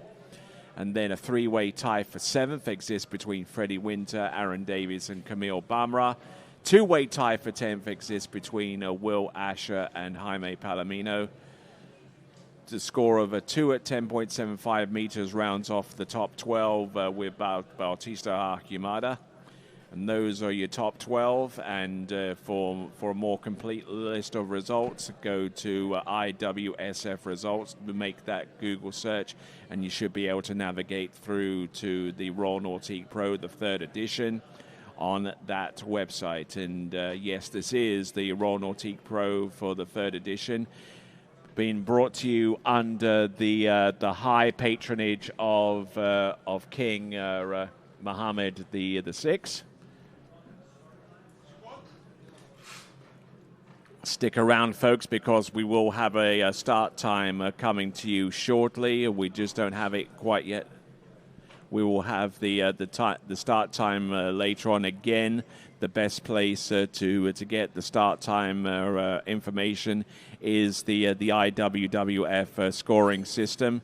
You can search for it under Google. Just type in IWSF results, and it will take you to the main page, and from that main page you'll be able to navigate it through there. All right there. So what's your main takeaways from here, Nate? Well, we see how the river can change. We sat here through quite a few skiers, so we watched how the conditions can change throughout the day. But, you see some surprising scores, that surprise us a little bit there in the end and at the beginning. So, each pass is different. Each buoy is different out there. It's not necessarily, okay, well, this is the conditions I'm getting for my whole set. It can easily change just from one pass to the other. But it's good to see, a few different names up there at the top. One guy there in second spot is probably going to have a little nerves for tomorrow, So what would you say at this point in the proceedings? Are Brando and Vincenzo home free? I don't think anybody's safe, right? Because you never know what you're going to get. If you're Brando, you're sitting pretty comfy with that score, but I would say that nobody's ever safe. Vincenzo, yeah, it's a fantastic score, but there's a lot of guys behind you that can go run that 39, and if you have good conditions, we can see that happen. Tomorrow's a completely new day, so I don't know. It's a different perspective to get to watch from up here rather than down at the water, but a lot of good skiing, a lot of different techniques to try to handle the adverse conditions out there. All right, then, and that concludes round 1 of skiing in both the tricks and the slalom event. As I mentioned before, more information on the start time can be found by keeping an eye on the IWWF scoring system, which can be found by going to the IWSF results page. If you Google that, then that should take you there. And that concludes today's action. My name's Tony Lightfoot. His name is Nate Smith. And until we rejoin with you guys tomorrow, it is ciao for now. At Houston Cadillac, at the moment you arrive, you will notice dedication to excellence. We deliver an unparalleled customer experience, and we're elevating our commitment with a new state-of-the-art facility. Explore our selection of new Cadillac cars, crossovers, and SUVs designed to meet your needs. We are redefining the luxury experience and investing in the future. Visit Houston Cadillac and begin your journey towards luxury. At Dillinger Insurance, we have over 50 different carriers to shop your home, auto, and recreational vehicle insurance needs. We would love the opportunity to save you money. We insure million-dollar mansions, condos, mobile homes, rental homes, and everything in between. We know all about wind inspections, 4-point inspections, and how to get you the right coverage for your particular home. You've got questions, we've got answers. Can you remember the last time you had a rate decrease with your auto insurance? Let's take a look and see what we can do. We know all the ins and outs of getting our customers the best rates, coverages, and discounts, so put us to the test. Don't monkey around with your insurance. Call Dillinger Insurance today. We've got tons of companies to help find you the best prices and the best coverage for your particular needs on home and auto insurance. Go Knights!